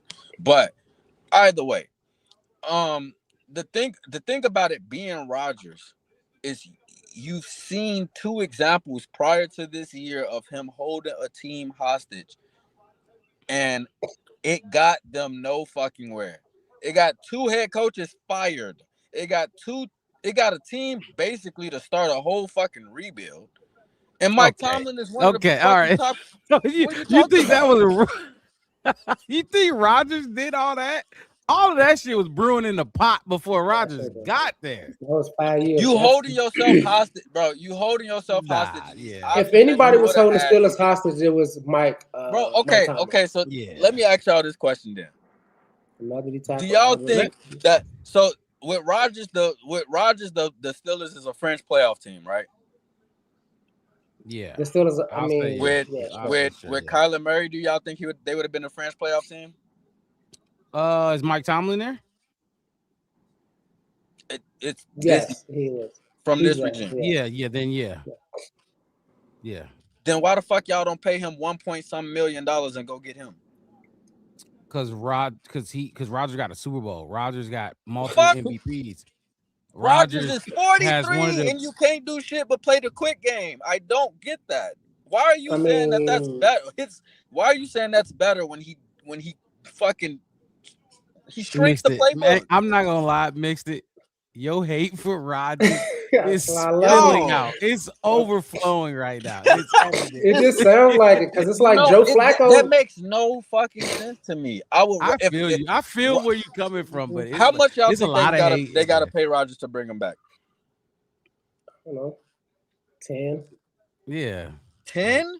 Maybe 10. I mean, I'm just throwing it out there. You know, I'm not a good You salary could still be a French playoff team and you finna pay 1/10 of the price. I would take that 7 days a fucking week.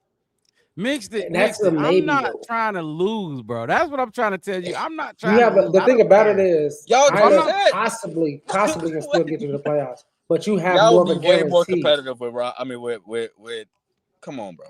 With But who? way more competitive with Kyler Murray. With Murray. So let me ask you this: are the Vikings gonna be way more competitive with no, Kyler the Murray? Vikings. Fuck the Oh Vikings. my god! So they got No, okay, Kyler Murray in Minnesota, okay, but so they I'll not say, gonna be okay, better. so Right, I'll tell you the because same. I'll tell you with the Sam same Darnold, thing they that I was said. cooking, So so- I'll say something real then instead of just some NFC North hatred shit. No, Rodgers hate. Listen. First, listen.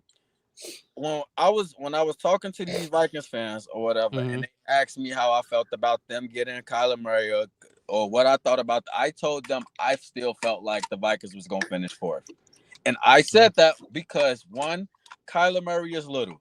2, the pass rush in this division ain't exactly that fucking nice, and even if we don't have the best pass rush, Kyler Murray and his size and the way that they're going to have to roll him out and all that shit, I feel like plays very well into DA's scheme because he like to bring a lot of them small, skinny guys off the edge that you ain't going to see past the offensive line, and he going to roll his ass right into one of them guys. Rush? Huh? You didn't like the Vikings, the Packers? No. or the Lions, I'm not Packers? saying that they passed. I'm saying Kyler Murray against competition in the NFC North. The Lions, the Bears, The Lions pass rush was going to be a problem. The Green Bay pass rush is going to be a problem. The fucking the manufactured blitzes and all of that shit from DA is going to be a problem. So to me, I felt like that alone was going to be a reason why I didn't think that they was going to get this goddamn guy that was going to take them to the promised land like Aaron Glenn said about Geno. Right. But with the Steelers, y'all biggest problem as a team last year was y'all offense sucked.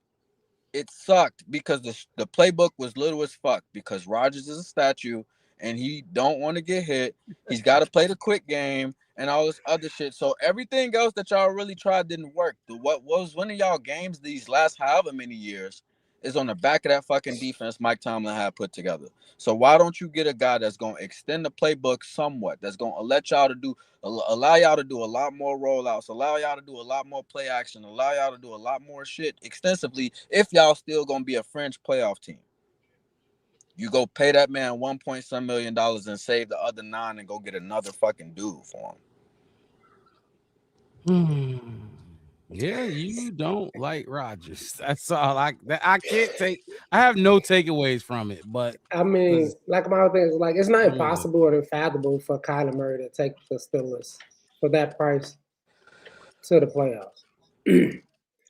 But then again, you have more of a chance to go to the playoffs with Aaron Rodgers than Kyler Murray. How? There you go. You Fucking said shit. how? Ooh, Dominique Orange to the Vikings. to the Vikings. Oh, so they got Caleb Banks and That's Dominique Orange. Holy shit. That line finna be fat as hell. We Wow. finna be running wide zone against them motherfuckers. So let me. So he had with the Jets his last year with the Jets, he had 3,900 passing yards. 28 touchdowns, 28 touchdowns and 11 interceptions. That's pretty good, right? Yeah, Garrett Wilson and Breece Hall. You don't got that in Pittsburgh. His completion percentage was 63%. With the Pittsburgh Steelers, he has 65.7 completion percentage with 3,300 passing yards and 24 touchdowns and 7 interceptions. I'm not surprised that 60-some% when all your shit is 10 yards and under. Okay. I really don't. You get don't what like y'all see Rodgers. in terms No, of them you being really better. don't like Rodgers. It's not about not liking Rodgers. I didn't think that offense produced too much of shit last year. If y'all didn't have compared to who though? Compared to who? What's tall, strong ass buddy? DK. If y'all didn't have DK, that team would have been. You can't take his weapon. I'm not taking. I'm saying, like, first, DK is a big ass target. I mean, no matter take away any quarterbacks, like take away a lot of quarterbacks' number one target and see what they would do. Like, not to mention he's 40. Can he get something? He can't have nothing at age 40. 3,000 plus yards. What Flacco do to I don't get it because here's part of the reason why I don't get it. You just said he's gonna be 43 going into this year. Yeah. Him and Kyler Murray gonna have the same length on their contract. Bro, I ain't gonna lie. So the motherfucker gonna be a bridge anyway. If y'all that don't work. Even if it's not Kyler Murray, it don't you're not signing somebody at this point to play long term for you because the objective is to try to get a player in next year's draft, unless it's gonna be Drew Aller. Like Drew Aller in itself tells me that they probably rolling in Will Howard, Drew Aller, and Mason Rudolph. They not rolling before. Like I said, Mason Rudolph might have to get a mega bus ticket. Why the fuck? If that's the case, then why the fuck y'all can't get somebody?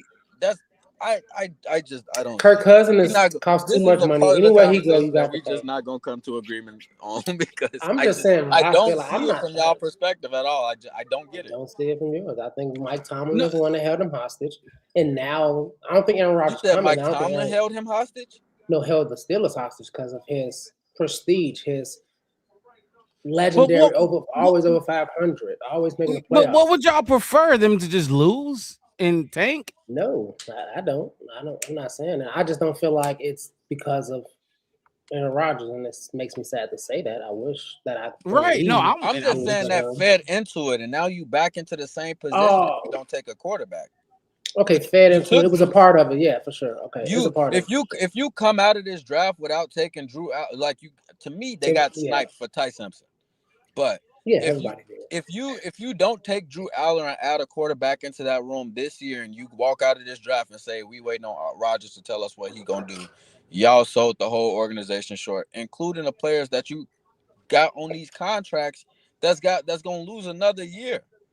That, to me, what Rodgers was putting on the table for y'all, I don't like. Y'all can say it how y'all want to say it, but that shit was not competitive enough to me. Not when you got a Cam Hayward. Hold on, not when you got a Watt. Not when you got a defense that's shut down like that. Y'all supposed to be winning playoff games. They're y'all not can't shut do down. that. That defense ain't shut down. Shut down. They have TJ Watt, who's one of the top 3 best edge rushers in the league, but shut down. I mean, we beat them. We beat on them a little bit. We beat on them, but shit, they won enough games to fucking damn near be a playoff team, or they were a playoff team. They beat out the Ravens. Mm-hmm. So whether or not if they were shut down, they could make the playoffs on the back of their defense. They can't win playoff games because they don't have a good enough fucking offense to compete with nobody for real. Is that more on the offensive coordinator than the players? Because they offensive scheme, as you say, was They suck before plays. because it was the same story before Rodgers got I said there. that. I said the same. It looked like the same when Justin was there. It's like they didn't play to nobody. The offense never played to whoever the last few years the quarterback strength. What quarterback did they have to play the strengths to except Kenny Pickett? Mason Rudolph? Not even him. Like that's what I'm saying. It's not Rodgers' Will fault. Howard? It's been happening. It's been It's right. It's been the same thing for 10 years. So how do you get to this point and let a quarterback tell you, yeah, I don't know whether or not if I'm gonna play, and y'all just wait on that shit? I don't get that. What they supposed to do? They're supposed to get Kyler. Like go get they Kyler? supposed to. If he's you gonna go get a leprechaun, or he's you gonna get come somebody in who's and be a going bridge 250 anyway. million. So good, get another fucking bridge. So you just don't want that bridge. You want the other bridge. Other bridge. A bridge that's not 42 and creaking, hell yeah. A bridge that's not a statue in the pocket. So you want somebody that's 4'2", not just a quick game. not somebody 42. He could be 4 foot 2 inches, but he can't be 42 years old. I don't give a. I'm talking That about division. That division will crush. I'm talking about the fact that their playbook widens when you have somebody that can do more than just quick game. That's all I'm saying. I don't think I'm not Kyler saying that Murray really can Kyler do Murray quick is game. going to take them to the promised land or some shit, but I'm saying I bet you they be just as competitive, if not more, because they could do more. That's that's not talking about whether or not if I like Rodgers. That's just talking about what he's putting on the table at this point. I don't think he's putting enough on the table for me to say, yeah, I would rather take that bridge than this bridge, when this bridge is going to allow me to at least roll out more, run more play action, do more stuff on offense to be competitive. Man, give me Rodgers over Kyler. I'm just gonna say if he say coming in for sure. I don't care if it's quick game, short game, small game. Give me He got it. Rodgers, come on, Rodgers. Come on, mixed it. Oh, Kyler, Come on, I'm just what? saying, then, Come on, then what? Like, I'm saying, as somebody who's lived in Arizona since Kyler Murray been drafted. Why is Caleb Williams a problem in the NFC North? Because he has multiplicity as a quarterback. Because he can use his feet. Because he's got a fucking arm. Because he can fucking create plays. You could put both of them together and don't get Caleb Williams. What? You could put both of them together. You can't. I'm just saying, like, okay. Let's we want to run off these last picks right here. Sam Darnold won a Super Bowl. He can't do none of that. What? Wow. Am I right? Can Matthew Stafford and Sam Darnold do what Caleb can do? What you were just saying with his legs and create and wait? No. They're right. Do they need to? Colts take Matthew Stafford is one of the best passers of football in the league, especially when it came to how they fucking executed in the red zone. Who, Rodgers? Matthew Stafford. Rodgers is in that. Rodgers is one of the best too. Yeah. Like, what are you talking about, sure. What are y'all talking to? Y'all moving the needle for a fucking Green Bay Packers quarterback. And that's the thing. I knew it. I knew it. And the truth shall set you free. Listen. Y'all trying to force my argument on me to be. It's just that you don't like Rodgers. When I just told y'all so many different reasons. You blaming it all on Rodgers. He played 1 year. We're saying that he's not the reason. We're just saying like we don't think that he holds that much weight in why the fuck Steelers is just where they are. You said missed the playoffs for 10 years, like he was there for 10 years. Yeah, no, man, you said lose first round in the playoffs for 10 years. I'm like talking he was about there the for 10 Steelers years. compounding the problem. That's the same shit I was talking about when they sent Jaquan over there, and I was just like, y'all guys don't even know it. But what they gonna do? They tried to get a young quarterback in Kenny Pickett. It didn't work. They tried Mitchell Trubisky. Didn't work. They tried Justin Fields. Justin Fields. Didn't work. They tried Mason Rudolph. It didn't work. They're trying. It's just they're so good. Mike Tomlin was so good. They're gonna keep making the playoffs, bro. Yeah, they're gonna the defense because it's Mike Tomlin. If anybody held him hostage, it was Mike Tomlin. He just the way he ran the team. I mean, he missed the 500. He missed to make the playoffs every single season. You can't you want them to just try to go. Everybody can't get Jaden Daniels, Caleb, and Drake May them. You can't do it. You got to suck. Trust me, they don't want them to suck. So hold on. So did y'all see AJ Hawsey went to the Colts? Yes, I did. I was saying we missed 7 picks. AJ Hossey was the last one we saw. So AJ, let me rally off some of these picks. Well, I don't even fucking know these dudes. I know Dominique Orange went to the Vikings. This is. Oh, the Bears are coming up, by the way. And the way this draft been going, they fuck around and move out of that pick too.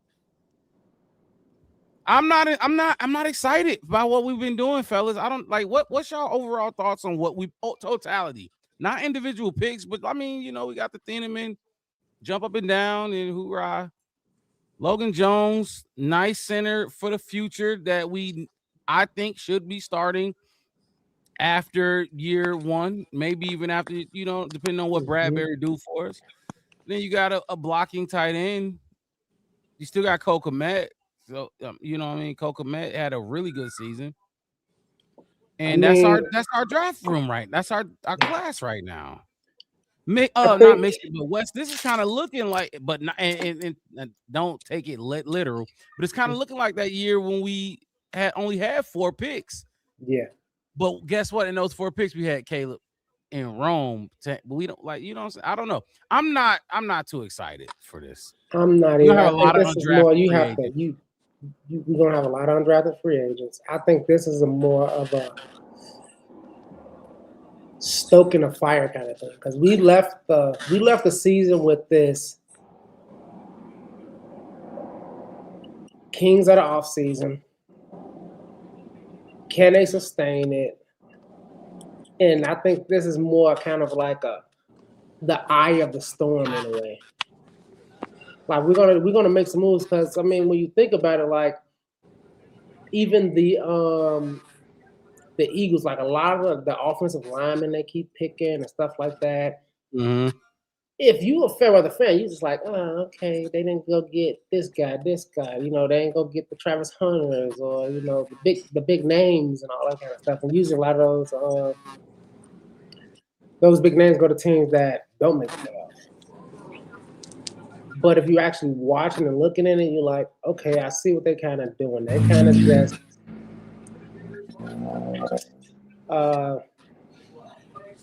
taking this draft for what it is, and it's like we're gonna kind of get some depth, see who can fall out, see who fall out of the draft, I'm just tired. I'll say this: Tokyo Shot said he don't like the tight end pick. Kmet gone, and he's gonna become Greg Olsen. That's funny. I got the Bears right now at a B+. So I had it at an A- before 60. I had the pick that we got in the first round with Dylan Thieneman as an A. I had the pick with Sam Roush as a C+. And the reason why it was a C+ at 57 is because the whole board damn near went. Like, they were picking through scraps at 57 to me. But, again, I was talking about earlier about how they was in the same position that they was in the first round where they picking in the back of the second, right? So to pick who they picked in the second round and then trade down at 60, trading down at 60, I felt like is what brought me down to a B+ from an A-, because I felt like they should have just took what they could get at that spot. I do like the fact that they got 144 out of it, but it felt like the board was getting skimped, so I just felt like they should have just picked. And it was kind of deflating when they traded down from 60. But yeah, so to get Sam Roush, and then so we got Thieneman, Sam Roush, and who else we get? Logan Jones. Logan Jones. See, Mark Rob, don't nobody remember his common name.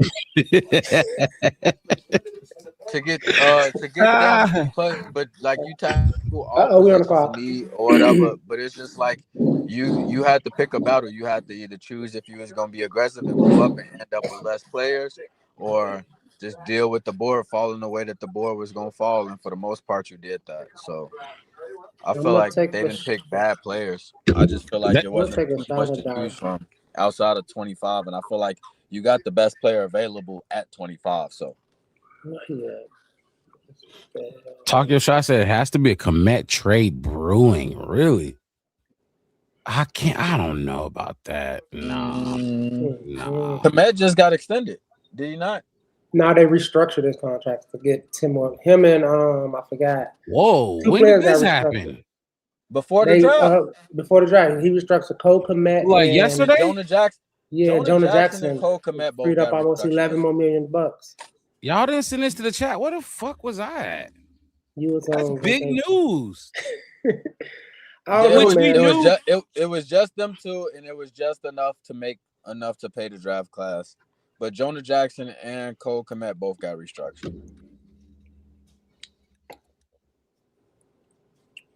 We on the clock, fellas. What y'all thinking? You might just start a position or a player. Grayson Holden is still there?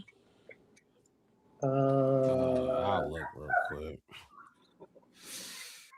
Prospects: Grayson Holden, defensive tackle is.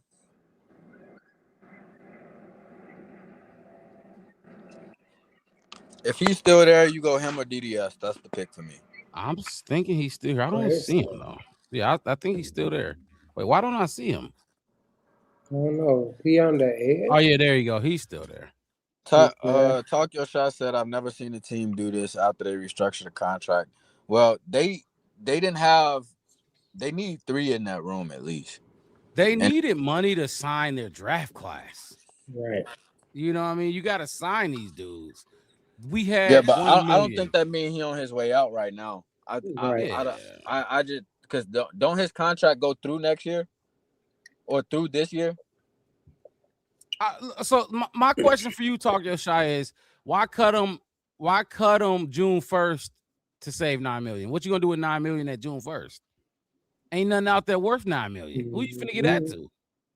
Right, If exactly. you gonna cut him, you gotta cut him. You know, when free. Then you still need to get if you do that, you still need to have a replacement tight end. Right, but he's saying that Roush is going to be his replace. That's what he's saying. So it's gonna be Roush. Loveland, Roush, Smythe. Smythe gone. Smythe is gone. It's just going to be Loveland, Komet, and Roush. Oh, trade for a tight Steven end. Carlson and gonna be back on the P squad. Oh no, I just feel like the Bears might go for a wide receiver right now. I'm just feeling weird. I think they're gonna go wide receiver either 129 or 144. Just go ahead and get. Is Mike Washington still there? Go get somebody. He's not gone. He's still there. I believe Mike so. Washington is still right there. Yes, he is. I think he should. You know what, Mark Rob? What's up? I didn't. I thought he was gone. He's still there. I would take him.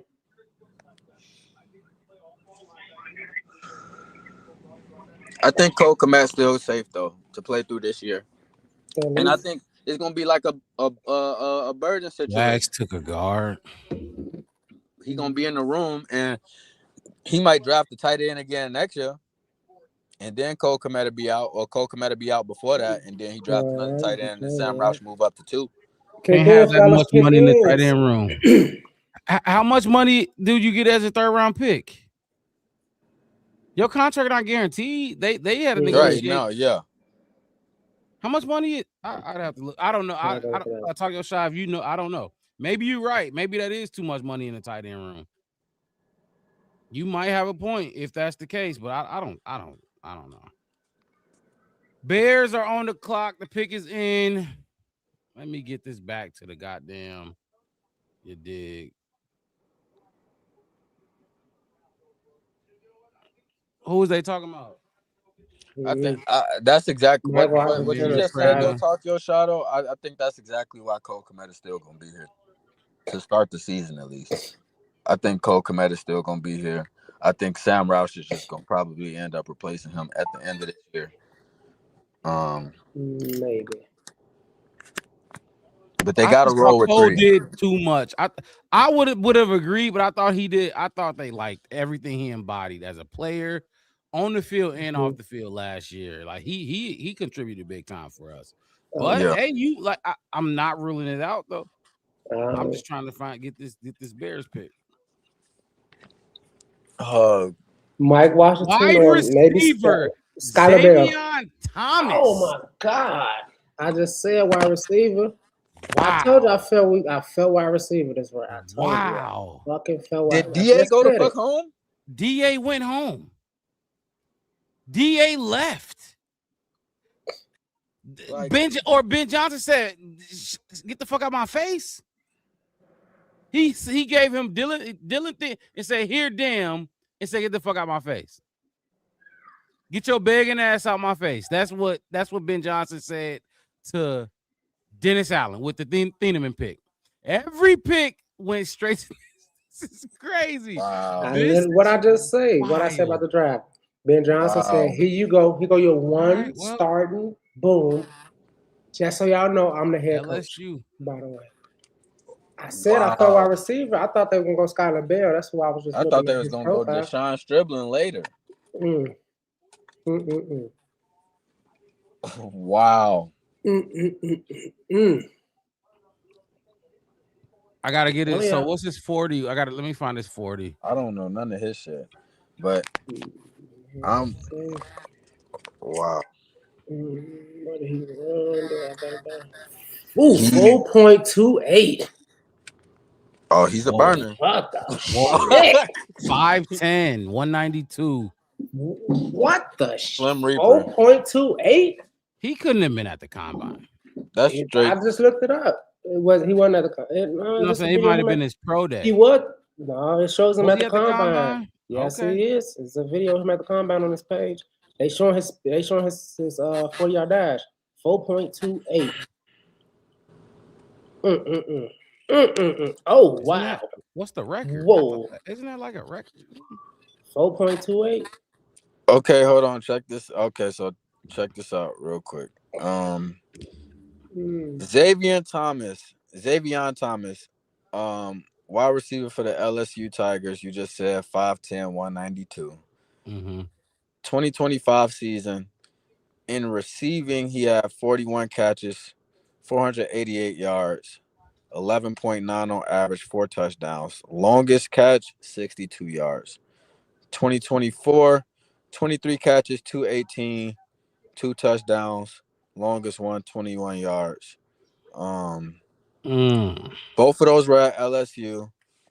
And then 2 years prior to that, he was at Mississippi State. It looked like he only really played a year at Mississippi State. 40 receptions, 500 yards, 12.6 average, 1 touchdown, 35 yards was the longest. In the last 3 seasons, including 1 year at Mississippi State, he ran the ball a total of 40 times. Out the backfield? He had a one. Well, I don't know if it was out of the backfield, but he had 40 rushing attempts, 198 yards. That's a 5.0 average with 1 touchdown on the ground too. So he kind of going just off of looking at his stats. He's gonna be using a lot of the gadget stuff. Yes, sir. No, for sure. And then I'm about to play this. Yeah, I mean, 4.28. That's the luxury pick. There you go. I'll give you that. I mean, how many of them we gonna have? This. Hey, watch this though. I'm just finna look at this. Look at this.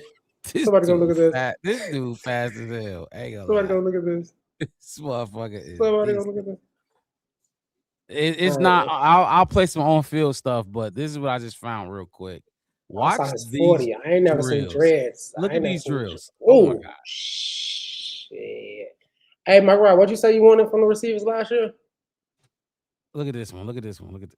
Oh my god. He quick. He quick. You say what, Wes? My bad. What'd you say you wanted from our receivers last year?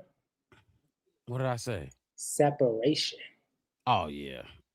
That right there, that is ugly. No, he gonna just. That's ugly.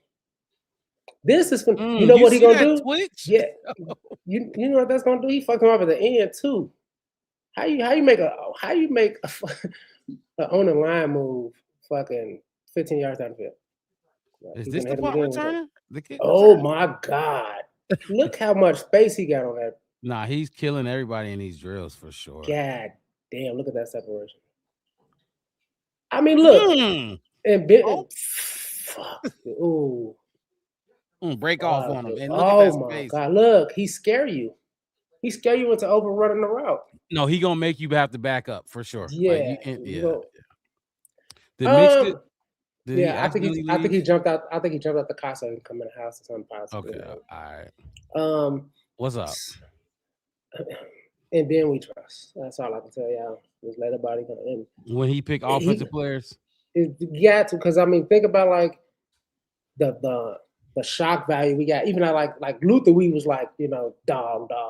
You know what I mean? But Jade just came out and he was effective. You know what I mean? Like money. And then now you kind of got your maybe kick returner and the dude from the Lions with your punt returner. and possibly even more than that. This is a take the top off the defense type of dude. Defense streak. I'm talking about Madden 2005 when I was in high school. He just have everybody do go routes. You see, talking to big. Yep. He say. I tell you that 51, 52 the Lions put up on us. I don't think Ben. Look, the thing about Ben is he's a very pleasant individual, but he got a dark soul. He got a fucking dark soul, and he want to step on your throat. He want to step on your neck. Soul. Go for the jugular every time. And like I said.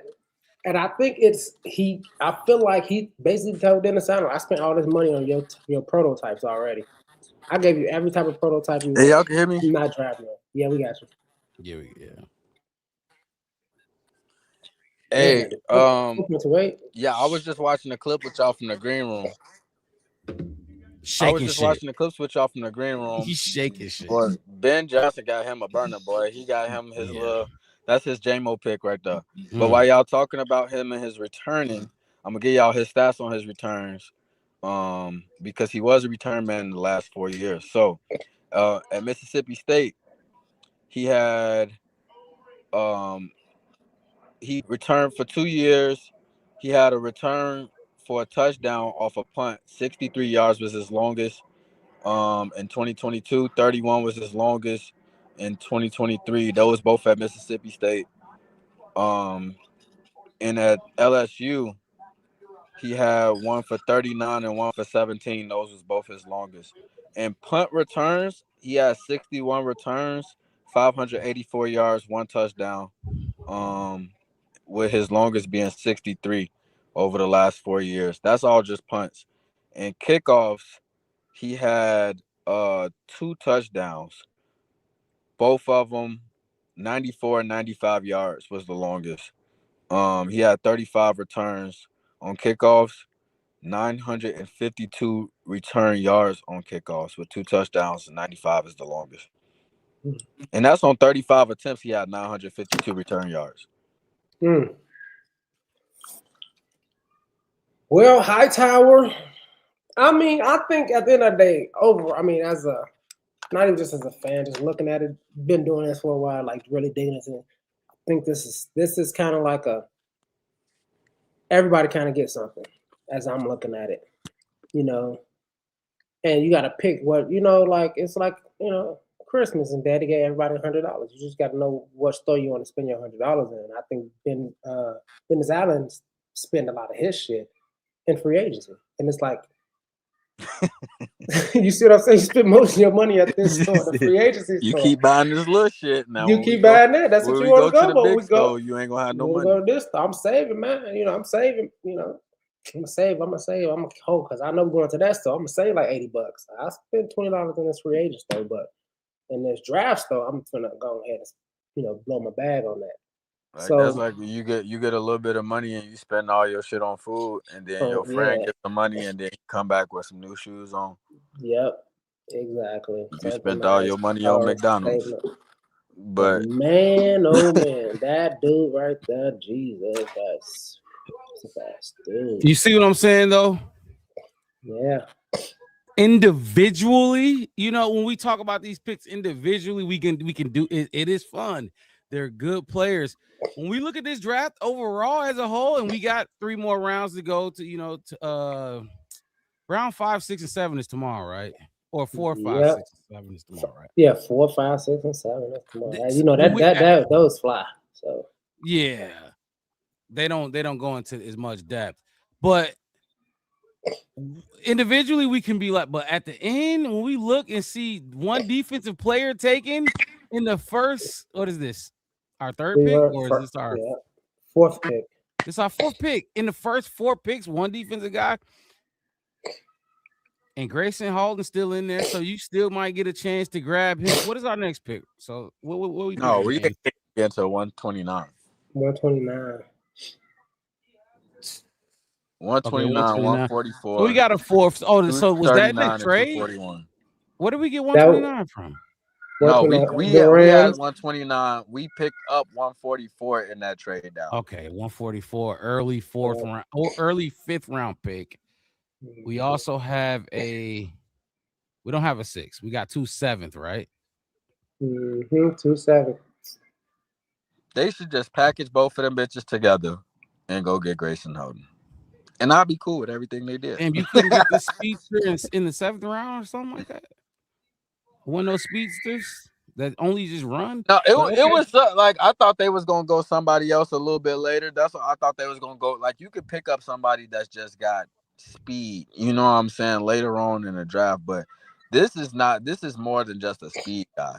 This is somebody that Ben Johnson is gonna have a plan for as part of his offense. On top of having a lot of return value.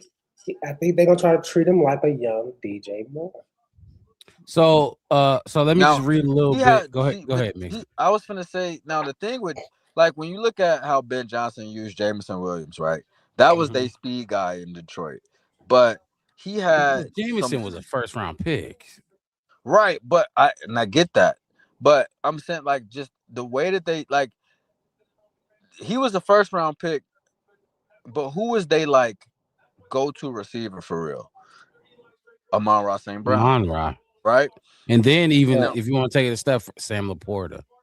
Right. So now when it comes to J-Mo, like his biggest weapon is his speed, but he also got really, really good hands. So Ben Johnson gonna throw the fucking Amon-Ra St. Brown 14 times, and then those 3 that you get from J-Mo is gonna be darts. You know what I'm saying? Straight down the field, get lost behind their ass, and I'm gonna throw you the ball. And the difference between J-Mo and this guy though is this guy has been used as like utility mode. He been coming out of the backfield. They tried to do that same shit with DJ. He gonna be a guy that they're gonna try to get out on screens and shit. He's gonna be somebody that they put back there on returns and stuff like that. So it's like for me, I like the pick a lot in the player. Like you said, like when you look at the totality of it, it's underwhelming when you don't get somebody that adds to the pass rush. But as a player, I could see somebody like that with those tools. I can see Ben Johnson finding a way to manufacture him. We finna use you this way and watch this shit gonna turn into a touchdown. You know what I'm saying? I can envision that 110%, and it's still just like, where the fuck is the pass rush? You know what I'm saying? Like everything Like I will feel said, so much better if you got somebody to help that defensive line. But Ryan Post said it. He felt, and even with Shamar, he felt Shamar was gonna take that same leap that Kyle Monangai, that rookie leap that the offensive guys took. Kyle Monangai, Colston Loveland, and Luther Burton. He said Luther was on that same, not Luther, but Shamar was on that same path, but they have a lot of faith in those guys that got injured. Like even Dio, they have a lot of faith in them. Like they're not. Even some of the dudes that didn't get like you don't like them, but Javon ended the year with 6 sacks. I bet you they value that shit. Yeah, but I bet they you they value value it that a for ton. another. I doubt they give him a contract that Drew.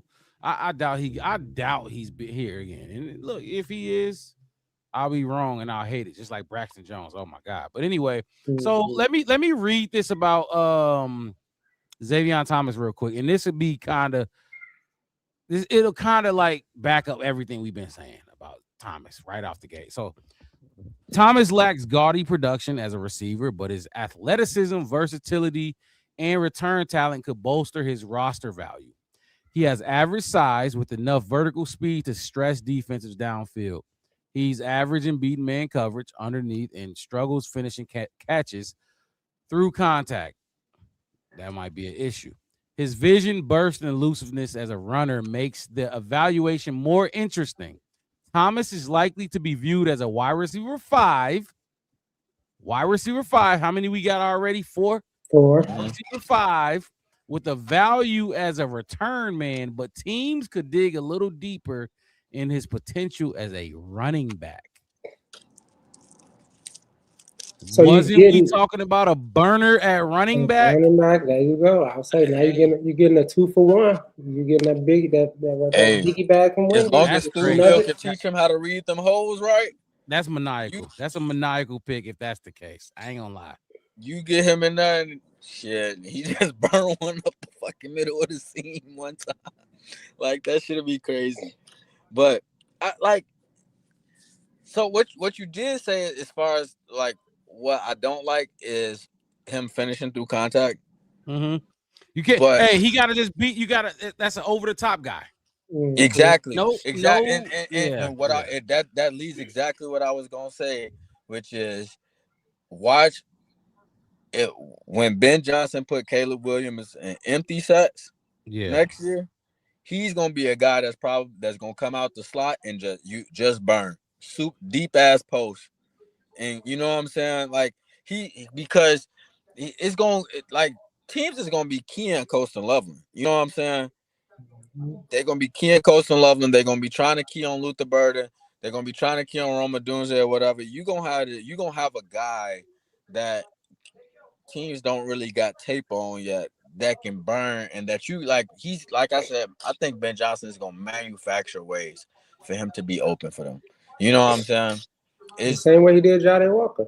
Like he exactly He was forgotten so many times throughout the season, and he was training camp for to be crazy, bro. Training camp for to be nuts. I gotta go. Just to see, and honestly, I was gonna ask you about that mixed. If I can get some tickets on days where we both off work, we definitely gotta go. I'll tell my job tomorrow. Take a look at that. But listen. I'll go Frontier. So let's just go down our room real quick. Rome, right?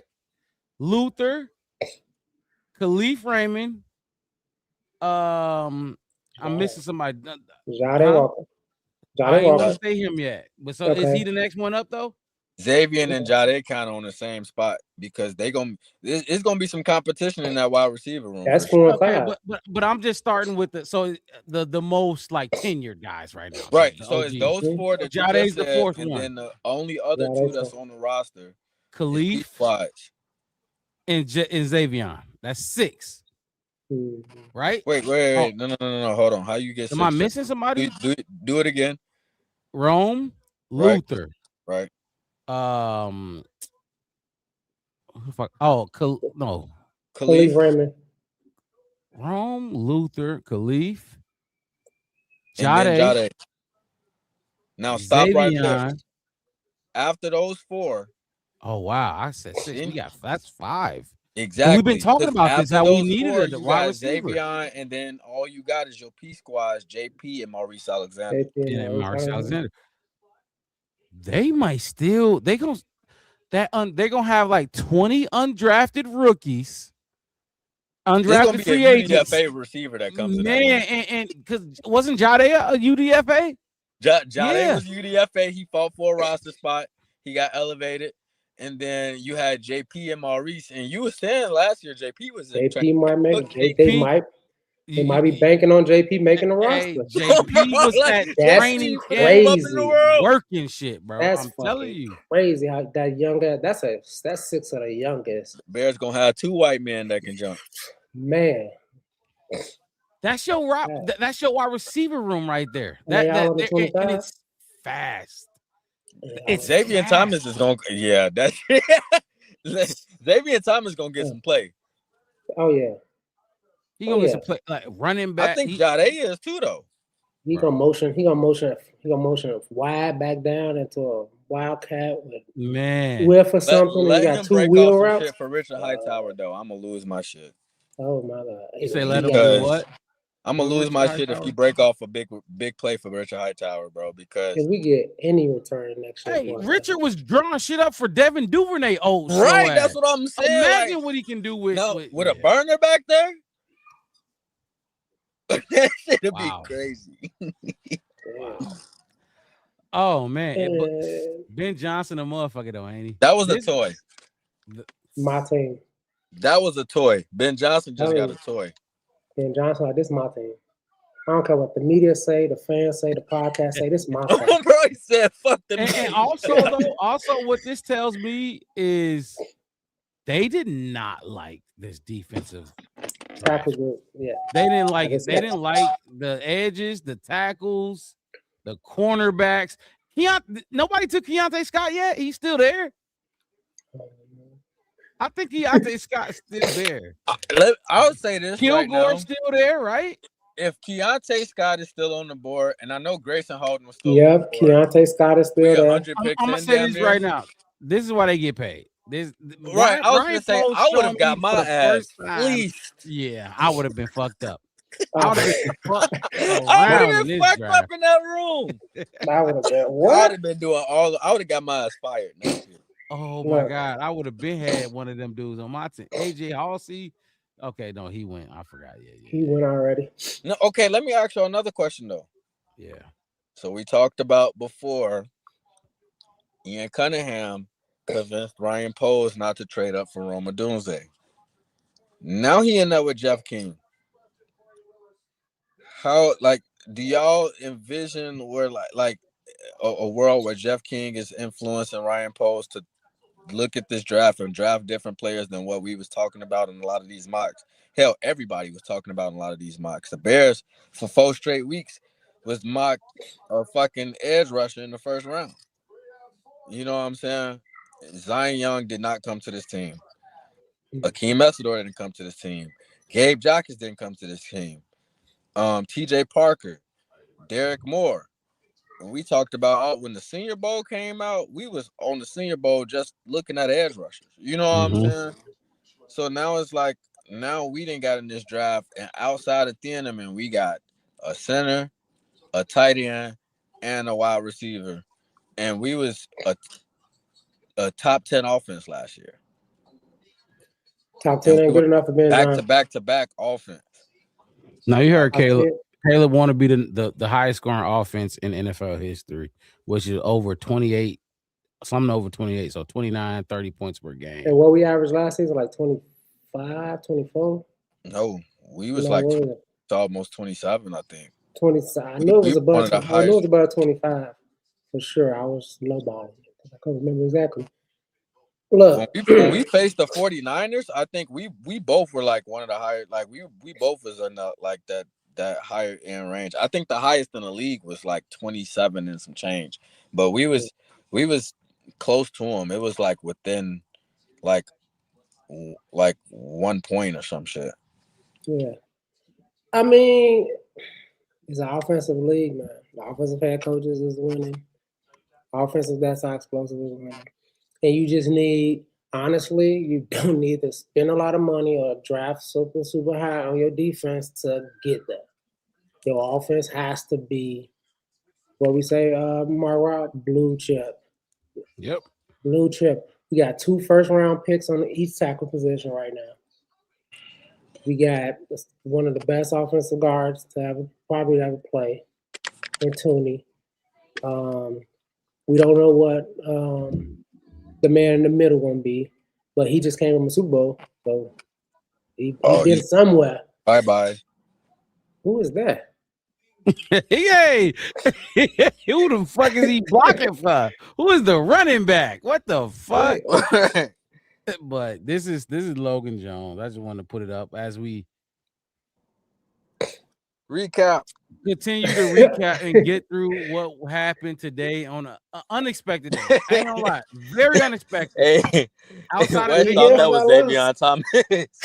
Look, I'm waiting. Hey, That's what? what the fuck is that running? Him? Oh shit. Hey. But Who knows? Like I said, no, I knew there was Xavier Thomas, but right. it's still like I said. I'm looking at it. I mean, Mike Washington still there. Some He fell. I'm gonna say this right now, and this is big. Gerard McCoy. Rob McCoy on there? Yeah, he has an injury. They just talked about it right now. Mel Kiper said he should have been a top 10 pick. Definitely got an injury. Definitely got something going on that's scaring every team, all their team doctors away from him. Because this slide is crazy. This slide is getting as bad as Shador's slide. Right. Yeah, I was gonna say this is like they must think he got like, because he had an ACL tear, right? So like maybe they think he got like a degenerative knee problem or something. They think, I don't know, but the fact that he fell basically not just even went top 100, and you were damn near a lottery pick, that feels like it's more than, because to me, when you draft somebody in these later rounds, you don't look at them and say that this person's supposed to be here for 10 years. You know what I'm saying? So they not even willing to take a chance on that. That's crazy. Who is this you got up now? This is Sam Roush, and then I'll do Xavier Thomas clips. But I mean, this is what they. I mean, this is what they said they wanted, man. They wanted speed. They wanted on point with all of us. Well, exactly what we said when we picked him. This tight end, Sam Roush. How much we got left? Okay. So just let me know when it stops. They say in a draft landscape full of pass catching tight ends, Sam Roush stands out as one of the few plug and play Y tight ends. Y tight ends is an inline blocking tight end. He stands out as one of the few Y tight ends available. He can make cut off blocks in zone and combo blocks in gap schemes. He holds his own in pass protection. As a receiver, he's not stiff, but he lacks elusiveness underneath. He needs to apply more of his tough playing style to win combat catches and expand his role beyond run blocking / zone beating. I say while his catch production might draw questions, his size, toughness, and pro-ready blocking profile could push him into a day 2 consideration. That like, come on, man. We hit that right on the nail. We said it as soon as he drafted. We knew exactly what he was going to be. All I heard was block, zone, block, can catch a little bit, block. Right? And then you turn around and give somebody who you gonna play a wide receiver and running back. But how much did you say? Like Durham Smythe came in, he did a lot of blocking, right? But when he caught the ball, those 20, 30 catches, they were valuable. You know what I'm saying? Right. We're not looking for somebody to come in here and catch 60, 70 balls. You know what I'm saying? We need you to come in and be that person that can take on that role and be a big blocker that can add to that 11 personnel and be that extra lineman. You know what I'm saying? And add to this run game. But when we need to stretch the field and when we need to do some stuff that teams might not be expecting, and you go out there, you catch a pass, those catches they're gonna be big time. J2K, where you been at? Where you been at, man? I'll say this though. 2 things. 1, Ben Johnson been letting us know all day today. Day 2, he let us know what kind of football he want to play next year. This team is going to be built on the back of that run game again. It wasn't like a fluke thing, and we already knew like how big running the ball and stuff was with him. But it's not looking like it's just going to be like we leaning more on K. Like this is supposed to be like they got guys that's going to add to this run game. What I'm really interested in, though, is who that third back is going to be. Because the way that they added pieces to help this run game and support it, you would think that at some point they're gonna draft another a running back to It, be a no, part of that. but so I'll say this: they might draft another running back, but I'm gonna say this right now: if they put DJ Moore as a running back, you don't fucking think they gonna put Xavier Thomas back there?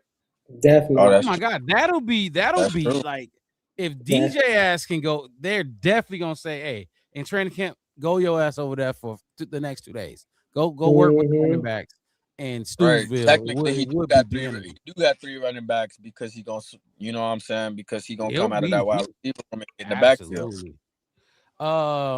J2K coming in. He said I really like Roush, but just like Logan Jones, I like the player, but not the draft plan. And that's kind of what I've been saying. Like individually, we like these. I don't want to speak for y'all, but we like these players. But the plan overall, like Wes, we talked about it. You could take Peter Woods, whoever, not Peter, but you take Peter Woods at 25, get EMW at 57, get your Logan Jones still possibly at 60, and you damn sure was gonna get Roush at what we take him 89. Still get him, and then Xavier Thomas. We wouldn't have had that extra pick. But I think he might would have failed. You could find another Xavier Thomas. I don't know. 4.28 is crazy, but you get. There was a lot of other wide receivers they was talking about. Deshaun Striblin, they was talking about who Wes was talking about, and Skylar Bell. So it's not like they took the only receiver left on the board. You know what I'm saying? They did have options there if they was gonna go that route. But you're right. They definitely could have had a different plan. And I guess when you put it into that perspective, it's really like trying to give it a grade is whether or not if I felt like they executed the right plan. You know what I'm saying? But in terms of executing their plan, it felt like they kind of did exactly what they went in there and tried to do. I think which is weird to say. I know. And like I said, I think it's gonna what are we without scrutiny as Bears fans? What are we not having it perfect with? If we did it perfect at any point in time, Ryan Poe's gonna get dragged through the mud as soon as this shit is over. As soon as it's over with. No, I know for a fact there's a lot of people pissed at him. One defensive guy and then 3 offense again. Yeah, they're gonna talk about him real bad. Yeah, but for me, it's last year plans worked. They overachieved. If this is their mindset and how they got it, and I'll kind of watch what he said after the draft yesterday about like we looked at everything, we got some good information on everybody, like and he said something that I think he was talking about Dylan, but he was like, we got some of our scouts and stuff. They go down to where these kids play high school at, like they go to camps and stuff, and when they was 10, 11, 12. From his background, we didn't even know they looked that far. Right, you know what I'm saying? Like they go back and look far, and it's like certain people just like you just not gonna work. All the talent in the world ain't gonna work. I mean, look at like AJ. I'm like AJ Brown or like Antonio Brown or anybody apparently at this point. But a lot of these players are like, man, he's so good. Why he's just not working on his team? I would prefer them to do things that way than get somebody that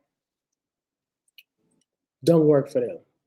And I mean that in the sense of kind of how, and I know we're going to keep coming back to the Jalen Carter thing, but it's like, I think the media and the outside image of Jalen Carter is what kind of took him away from kind of being a Bear to me. Because other than that, it's like they didn't even get a guy a chance, probably even sit down with him, kind of talk to him, see what he's about, what happened. You know what I mean? Like it just, it was laziness, in the previous regime. I will say I drug Ryan Poles for that. It's looking like it was a win-win. That's what it's looking like right now. It was a win-win. Yeah. You take Carter, you win. You take Wright. You win. He's an all-pro this year, Pro Bowler. There's a good right tackle. So. Right. Hey, somebody that play your style of football, like he played that team Bear football, kind of like what I've been preaching about. Cole Kmet. It's like he plays that Chicago Bears like he's about being a Bear. whatever. Okay, you want me to do this? Man. All right, you want me to do that? So- You want me to do that? This man got weapons galore though. Like this crazy. Let me see. There was a comment that said that True Pilgrim put in there, and I want to get y'all opinion on it. Basically, okay, I can't find it right now, but he basically said Roush is too good, like to be Smythe. He needs to get more targets. Do you think that plays into what Talk Your Shot was kind of saying about, feeding that narrative about trading Kokomet? I'll find it, but I He just said thought it was he's way better than Smythe. That's the problem. We're going to need to get him the ball. He's too talented. That's the thing. He's going to get the ball. He's going to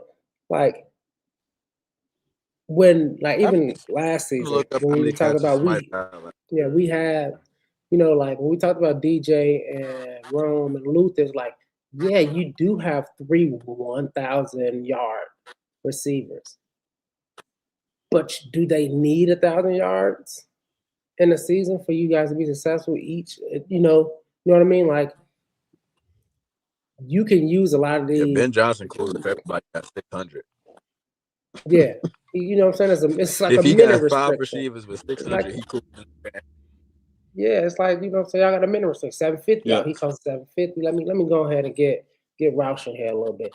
But he's going to be cooking up these plays where a lot of these defenses, like how we got our secondary, like we looked at it and we talked about how young and fast, for the most part that we're getting on defense. A lot of these plays, he's going to use that against defenders. So he's going to make it all run to one side of the field, and then this one guy just, i.e. that Jade Walker touchdown in the back right in at the end zone I didn't even know he was in the game. I thought he was just walking past from the Gatorade. I didn't know he was actually on the field. Xavier Thomas on a wheel route. Do you know what I mean? Formation. Crazy. What happened? All right, let's do this real quick. This is gonna be kind of funny. I want y'all to tell me over or under how many yards y'all think Durham Smythe had last year for the Chicago Bears. Mark Rob, you go first. Yards? Total yards? 150? Okay. 200? Wes, what you got? I'm gonna say 87. Yeah, he didn't have much. Durham Smythe total yards for last season. 25. 200. 25. 25. That makes sense. I believe it. It was he was on the field much more than his catches. Way more than his reception yard. You know what I'm saying? Like total targets? 6. Yeah, he had a lot of snaps. He only had 6 targets the whole season. Yeah. But to further your point about what True Pilgrim was saying, he's gonna have to have more than that. Sam Roush. Oh, he's gonna do it. And not even knowing a lot about Sam Roush, I know for a fact that they're gonna use him more than 6 targets. You got to. You picked him in the 3rd round. You know what I'm saying? And they're gonna use 3 tight ends. They're gonna use 12 personnel, 13 personnel, just like the Rams was doing. Man, our offense is gonna be humming. And the thing is, they're so young. They're all so young. There's nobody getting that big bag like DJ Moore was getting. So everybody's so fixated on, he getting paid 28 million, 29 million. Why he not catching the ball? They're all under rookie contracts. You know what I'm saying? So if Colston Loveland got 700 yards and Rome got 600, Luther got 500, it ain't gonna matter. They all under rookie or, vice versa. We're not fixated on, well, you paid him like he's the number 1 wide receiver. Why aren't you forcing him the ball? No, you can put that bitch anywhere, everywhere, because y'all all young. They all under rookie deals. Ain't no bona fide number 1 right now. I know it should be Rome, quote unquote, should be, but we ain't gonna have no offense that's that basic where double Rome, and they ain't got shit else to do. You know what I'm saying? That's not gonna have. Go double Rome. We're gonna go to Luther. Go double Luther. We're gonna go to Rome and Coast. Go double Colston. We got Rome and Luther. Go double them. we got options. We're gonna have We plenty got of options, and our pass catchers can catch the ball as far as I'm saying. This draft on wide receivers on all three levels and tight ends on all three levels. Because Coaston can get up the top of that field. We've seen him do it last season. We know Cole Kmet is kind of a midfield fall down merchant, but if he catch the ball in the midfield, he's gonna fall down. That shit 8, 12 yards. Oh, reliable. I mean, so, you know what I mean? And Rasher coming off at the end, that's their 5 to 7. So the tiers of it is it's ridiculous. I see everybody keeps saying upside down, all that kind of stuff. It's like, do y'all I've not been waiting know? on Howie to jump in the chat. I ain't Too late now. We already did it. Yeah, I know you in shock. I know you in shock. Oh, Mr. Jet Straight. Y'all know what's gonna be crazy about Howie? I'm really thinking that Landon Robinson pick that he keep talking about is real as hell now.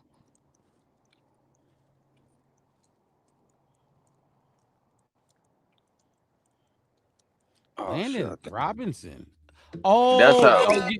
The way we picking though, like just the substance of players. Yeah. No, for sure. I can see it too. I know his ass in shock the way he been talking lately. He said, "Yeah, he number 1 D tackle. Get your ass on."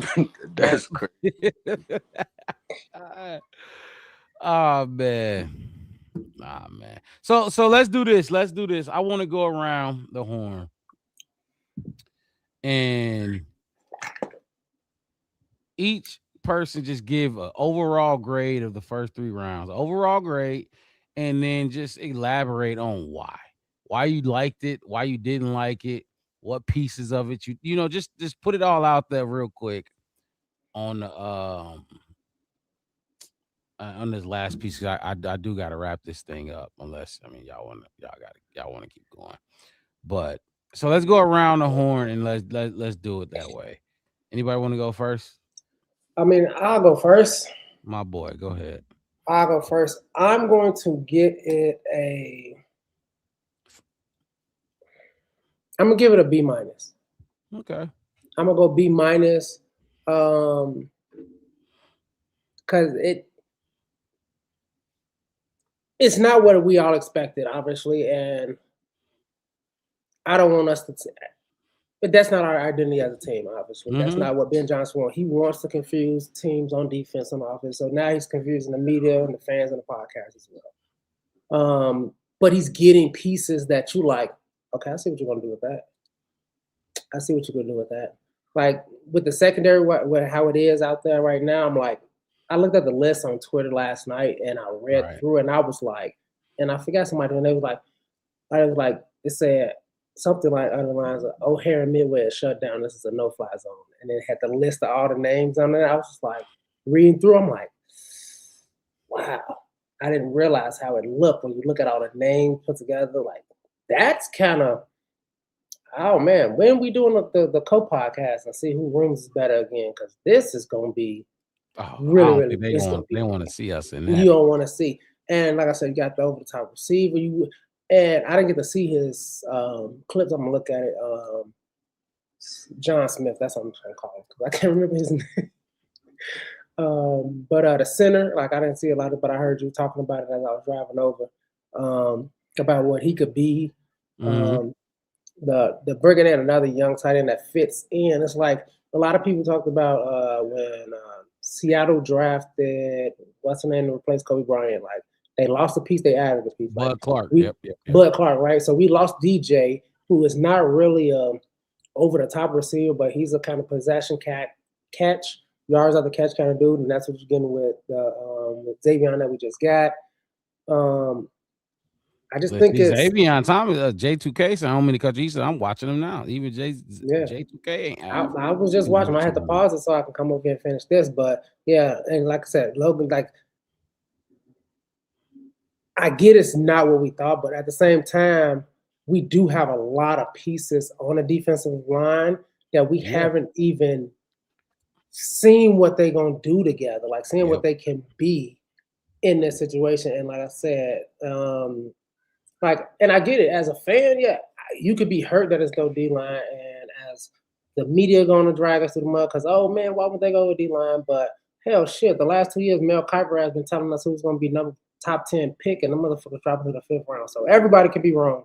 at this point in time. So I'm giving him a B minus simply because it's Ben Johnson's team and he's running like it's for him and him alone. So Logan Jones has no chest. I don't know how you know that. I look, and then so the Logan Jones heat that Howie sending his way. He talking about his short arm. He's an interior. He's a center. He don't gotta have the crazy reach. He's got to be exactly what Ben Johnson wanted to be: fast, quick, just like Drew Dahlman. Be able to reach block, be able to be blocking that zone scheme up. But okay, so I'll go. So you went with what was your grade? B minus. B minus. Okay, so he lucky he drafted a center.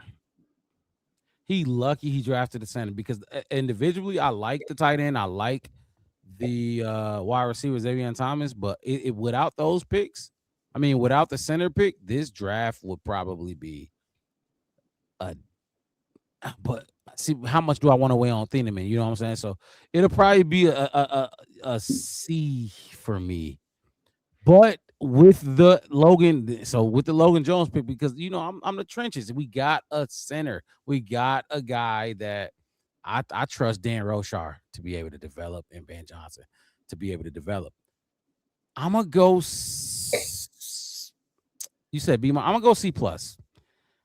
And I want to go B minus, but you don't. I went C plus because you went B minus, really. But it's how much am I weighing to Dylan Thieneman? You know what I'm saying? Can Dylan Thieneman pull me to B minus? Yeah, maybe. But you went B minus. So I'm gonna go C plus. The other three picks, or the other Logan Jones, necessary. We need him at some point. You probably could have got one last year, especially if he don't start this year. But you get a year in advance. If he don't start Logan Jones, you still get a year of training him, developing him for your scheme. So that's still great. That's better than drafting the center next year who don't know your scheme. Yada yada yada. Xavier Thomas and Sam Roush for me, and you two, and mixed it to we were taking those type of players in the fucking 6th, 7th, 5th, 6th, 7th round. You know what I'm saying? We wasn't taking them dudes. 3rd round pick tight end. He went before Ruben Hippolyte, who they tried to start last year. He went before Luke Newman, Zay Frazier, Kyle Monungai. And now if this trade shit that they talking about in the chat with the tight end is true, then I would understand it. But right now, I don't know of how true that is. We didn't go D line, and that's all we talked about. Two of the so we went D tackle, safety, and edge. Those are the 3 positions that we looked at took a deep dive into on this podcast. We didn't take any of them. We took a safety. But we didn't take 90% of the players we looked at. You know what I'm saying? So, and I get it. It's fucking Ben Johnson. This is what happens when you have an offensive-minded head coach. But, damn. Like I asked y'all before, outside of Javon Dexter, whether you consider him a developmental at this point or not, who is your young developmental talent at the D tackle spot? You don't have any there. Okay, you got Austin Booker on the edge, but if you want to take Austin Booker out, which we don't got to take him out, but who else is there? Young developmental on the edge. Who is young developmental at the D tackle? If you Austin Booker, I'll say he's young, but Javon is Javon. He ain't, you know what I mean? And then if you're gonna take Shamar, what you gonna make him a swing lineman kind of thing? What is he? Tell me what he is, Poles. Not you know what I'm saying? So go ahead. Give us some answers. No, I'm just saying I'm with you. I'm like, give us some answers because you're right. I mean, we are not as young as we need to be because we're getting younger everywhere else. Okay, true Pilgrim. Sam Roush was not going to say, okay. He gonna make or break this thing. It ain't like he gonna make or break us. We don't got Sam Roush, so we can. You know what I'm saying? That's okay. If he don't go in the 5th or 6th, I ain't losing no sleep over Sam Roush. You get what I'm saying? It's a deep class. When I read this, it's a deep tight end class. You could have got another. There were tight ends that went after Sam Roush, by the way.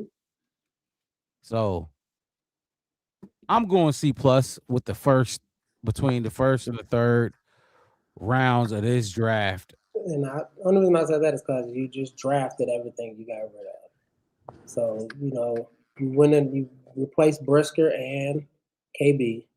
You kind of replaced Dahlman. You replaced Smythe, which I'm with you on, like, did you really need to replace him right now?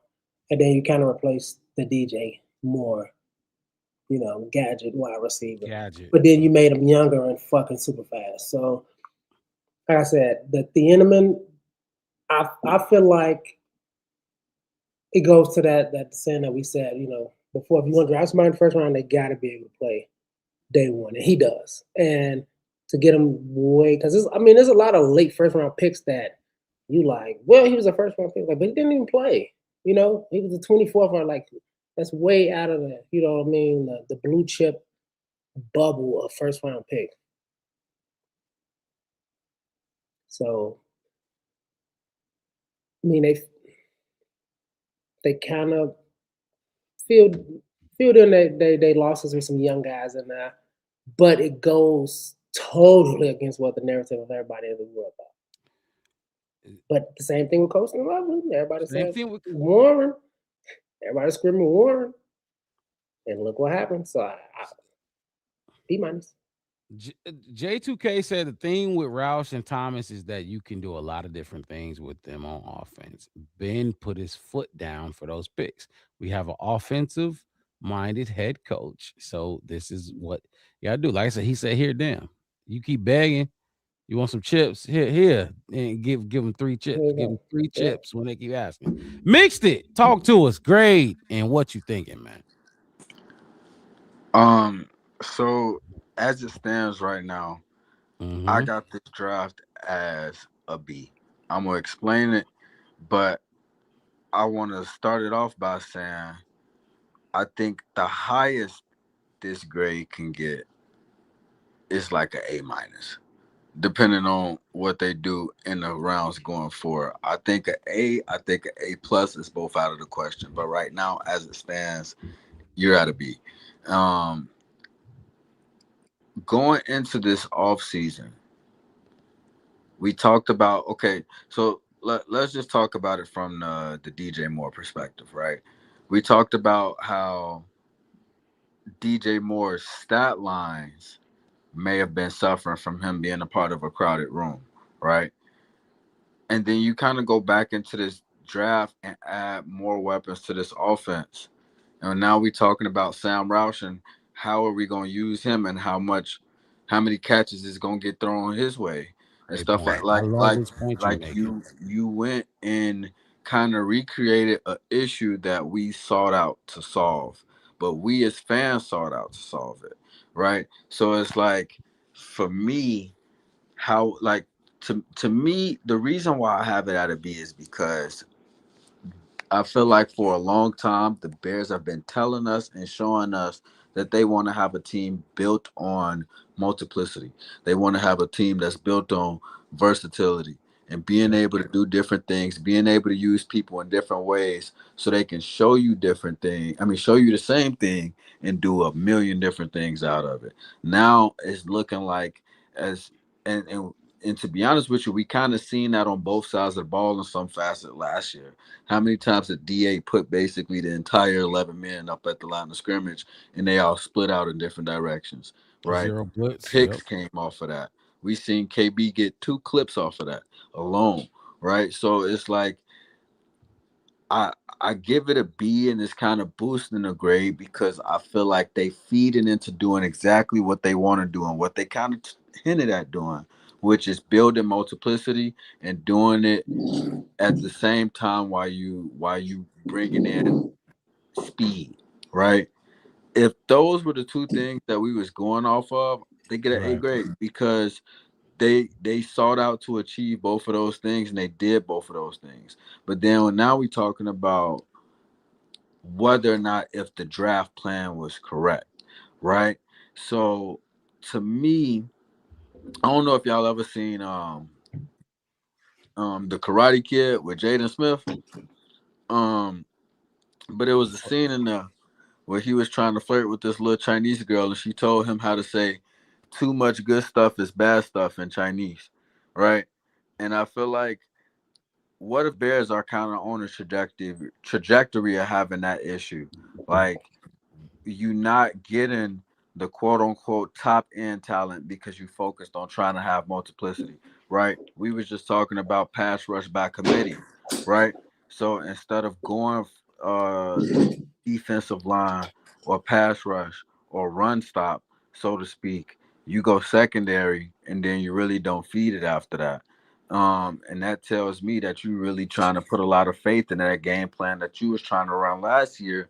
They got fumbled by injuries and all this other different stuff when you lost 2 players on that defensive line to Achilles injuries and ACL injuries. Now, to me, it's like, okay, maybe you projecting them to come back on time for the season, and you expecting that game plan that you was gonna try to run, you're gonna try to run it back now, and you think it's gonna be more successful than what you had out there last year, which was you just putting band-aids on the situation game to game, right? So in terms of the grade overall for the draft, I give it a B, but I feel like that grade could either slip or rise depending on how these next few picks go. And then we still got to see him play after that. So, do we feel like our defense got better from last year? I think so. I'm gonna go first. I said I think so. And this simply includes the free agency and the draft. And free agency and draft. I think so. I think so because I think we got to start. We know who's starting now, without a shadow of a doubt. We know who's going to be the starters on that defense. Now, it's kind of how we did last year, Margaret, when we did the co-cast and stuff, when we talk about the depth of how our team is. Do I think the depth is there? Like, well, that talent is it staircases down in a way, or does it like just falls? I think right now it falls, but given the fact that one of the major things we talked about all last year was how slow the secondary was. Yep.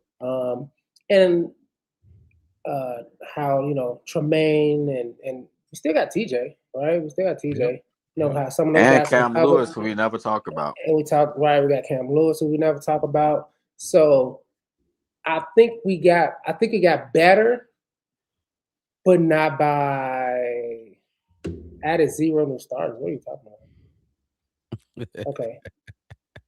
We did. We added 2 new starters between free agency and draft. Well, okay. I don't know your definition of that. But then, I mean, broke even, and I can hear you, J2K. I think it's a little better because we got a little faster.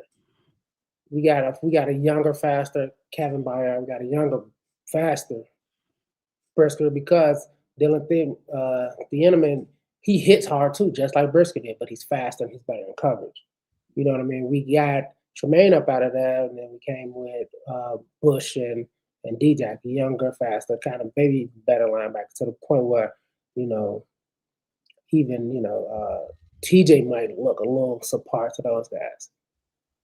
On offense, like I said, we got with the wide receiver, we got a younger kind of gadget guy that we were using DJ with because, you know what I mean? Like, I think if DJ was in his first and second year, I don't think a lot of stuff that he was doing would kind of fly, but his experience, I think, got him over the edge a little bit in a lot of the things that he was doing as well. Getting that center, that means like you're planning for that interior, that older portion of that interior, the toonies, because we still got Luke Newman who can play all 3 of the interior positions. Then you just added Logan in there, Logan Jones in there as another younger interior guy. Got it. And then you know what I mean. And then you still got a young Darnell Wright who just picked up his 5th option. He didn't just sign first round draft pick and young roster. Young. Yeah, you see what I'm saying? We just got so much younger. So much younger, got a lot cheaper. And like you said before, like once we start moving off like the Grady Jarrett's monies, a like a lot of older people who getting maybe a little bit too much of the pie, you can kind of see the next, 5, those couple years that we were talking about, because we got 1 or 2 more years before we got to pay Caleb, and then everybody else we're gonna have to kind of rotate these. I'm gonna update some graphics that we got for the roster before tomorrow, and then the last few picks I'll just add them in. But did we get better on defense? Totality. I think so, because we did get a lot faster. And I feel like from a coverage standpoint, I feel like we got way better. I just like it's still an element of it. It's like I need to see it. You know what I'm saying? Like, for example, I just said we never really talked about Cam Lewis. I need to see it. You know what I'm saying? We got Devin Bush, Cam Lewis, Kobe Bryant, Dylan Thieneman, and then like you got to think Tyreek gonna play. He's gonna play. You still got Kyler Gordon. You still got Jalen Johnson. Then you brought Jack Sanborn back. Then you brought DeMarco Jackson back. So like in terms of the secondary, I feel like we're gonna be good. But I think this kind of sets up next year's draft ain't gonna have nowhere near as much offense in it, because like you just said, we just got a lot younger, and they way younger on that offensive side of the ball for sure. So oh man, okay, so I'll answer the question. It's hard, and I want to lean where J2K went, was like it's like basically says a wash, like, but I want to say yes, but I want to say like if you want, I'm not gonna split it up. I'm not gonna say we got better on the back end and not on the front end. Football starts in the trenches. It's gonna always start in the trenches before anything else happens. And did we get better in the trenches? No. So I will say no. We did not get better. Our D line is not better than it was last year. Maybe they get healthy and Dio, a motivated Dio, like come on, man.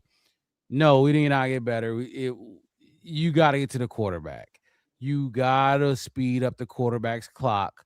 You can't have your DBs out there injured or coming off injury.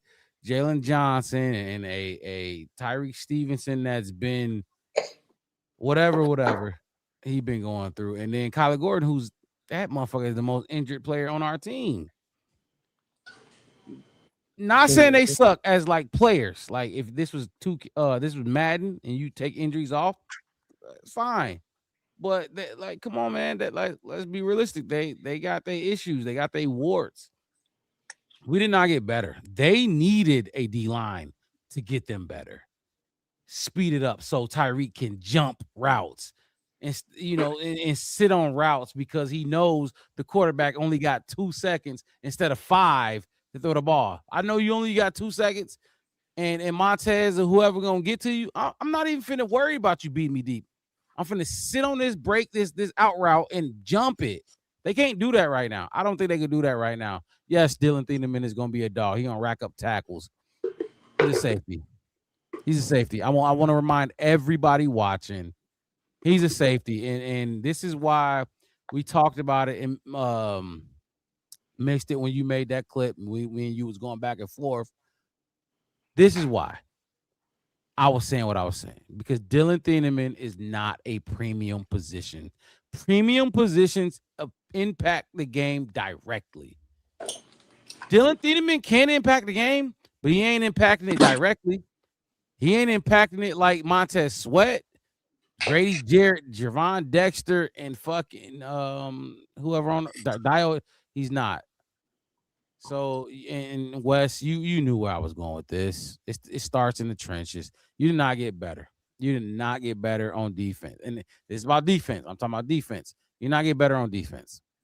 Absolutely not. You needed to get better pass rushers, better run stoppers, future guys to continue to develop. Because that's what we talking about, developing with these young boys. We couldn't wait for the draft because we didn't do shit for real in free agency. So we like, okay, let's wait for the draft. They gonna do it in the draft. They didn't do it in the draft. They did what they did. So I'm gonna say no. For me, it always starts in the trenches, just like the Eagles do. They're gonna keep drafting D linemen, they're gonna keep drafting O linemen. You got to get that D line together. And we didn't do that on day 2. So I'd be hard pressed. I'll be shocked if they find a guy in day 3 That's just like a difference maker. Exactly on that D line. So that's my take on that. I don't know if y'all got any thoughts on it, but I mean, one thing I gotta say is the history of Pose right now. This is where the surprises come. I'm gonna say this is on par. This is on par. This is where his surprises come. I wasn't really thinking that third round was going to be. I think he did better, maybe this year than the last like 2 or 3 years in the third round. Because I think 1 year before that we didn't have one. But this is kind of where he overall kind of finds some guys that you like. He's been better. He's been better. He's been better. He's been okay. All right. You know, like I said, even a lot of guys we talked about, a lot of them was 5th, 6th, 7th round picks. We talking about, I mean, the league is talking about Mononga. You know what I mean? Like it's a lot of those guys. And I believe Max Crosby like 5th overall or something like that. I heard somebody say that. Fourth was like 4th, something like that. But yeah, like a back of the end kind of graphic, day 3 pick kind of guy. You know what I mean? So it's not inevitable. I just think we'll feel better if we'd at least pick the defensive lineman. Whoever would have been, I think would have been like, I don't like the guy, but at least, you know, they went and tried to improve. You know what I'm saying? Like, try. But this just looks like you don't care. You don't care what nobody's saying. And like I said, I'm not in the room with them. I'm not hearing what they're saying. I just got to live off the fact that it's a Ben Johnson team. And if we go offense, just, hey, that's what I mean. Look, you can't sell chicken wings at Burger King. Just what it is. We make burgers over here. You want? We'll put anything on the burger you want. But we ain't fucking frying no chicken over here. Make it you a tender. Make it a chicken sandwich. We ain't got no wings, no flags. No hey, that's you are absolutely fucking right. Cause golly, man, I just. But and I'm gonna say this again. When we hear from Ryan Poles after the draft, we're going to understand their logic because it seems like they did not fuck with none of these defensive guys. For real. Not for real. And they watched the tape extensively, like tape, game after game after game after game. They didn't like him. And that's what it's looking like. So I'm sure they're going to take another. What's that? At least nobody's injured. Is any of those guys coming up Chicago injured? Bears reporter. It's a lady. What's her name? Courtney Cronin. Courtney Cronin. She finna get right on Ryan Poles as soon as he walked in that room. So why didn't you draft the edge rusher? Why didn't you draft a D tackle? What was leading you to like just from a scale of 1 to 10? I feel like the automatic answer got to be 10. Like Ben Johnson is all over the day 2 picks. All over it. Come on, man. We'd be naive to think anything other than that. We've seen Ryan Poles this is his 5th draft. We've seen him 4 years before this. Come on, man. This ain't Ryan Poles. He ain't doing this. He ain't doing this. Not like this. He would at least took a linebacker again or something. Right. Ryan Poles is like any mighty mo. Okay. You know, he give everybody a chance type of dude. But okay. I thought they would at least went safety and DB or something. Like, I love Thieneman. I think he's gonna be a Pro Bowler for us. I really do. He's gonna be Mr. Everywhere, dollar B. He gonna rack up a lot of dollars with a lot of tackles for us. But Hopefully them guys, Booker, Dio, Javon, Grady, Lynch that we signed, Contavious Street, Street. the Who other else? guy, I mean, Gallimore, Neville Gallimore. I mean, think about it. We just added just as many We- people as gone. Like we had That's- Dio, Booker, Grady, Javon, Sweat. And then we just added like what 4 more guys we just said that's random on the other side of that. Hey, Jesus, That's about all the is spots, not ain't it? fucking with Brian Pose right now. Mm, He sound like me, like what last year, 2 years ago. That's how I was signing. He gotta fucking go, especially after he kept Matt Eberflus. But okay, look, unless y'all fellas got any last thoughts on rounds 1 through 3, we can call it one and leave it at that. And I won't be I'm good, able man. to do any. I won't be able to do the draft tomorrow. I got a wedding dinner to go to tomorrow, so I won't. Don't be it able to start do that. earlier tomorrow too? What time Does it it? start? I think it starts at 5.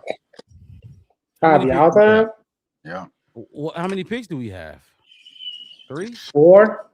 4 We got now. 4. 1, 2, 3, 4 more picks. 129, We got 144, 231, 8. 241. Okay. Well, so if we don't do a show tomorrow, the next time y'all see us, we'll have in-depth Sunday info night, on every whole single pick, thing. highlights, film on every draft pick. And we're just gonna go through it all, man, and with some time to take it all in after we hear Ryan Poles and everything, give our actual thoughts, because right now we still in the moment of it. So we'll next time y'all see us, we'll do that for y'all. So fellas, like I said before, any last things y'all want to Man, say? if y'all in the comments, go watch some tape. That's exactly what I'm finna do. Shit. Oh, Make you feel a man. little better. All That's right. exactly what Oh, I'm finna do. But all right, Look. y'all. Peace. Hit that like button, subscribe to the channel, the Black Bear Podcast. One word, no spaces. I'm your host, Mark Rob. My co-host in the building doing our draft coverage. Chef West to the right of me, Marcus. Mix it at the bottom of your screen. You know how we come in. We'll see y'all when we see y'all. It's draft season. Have a good rest of y'all night. We out of here. Peace.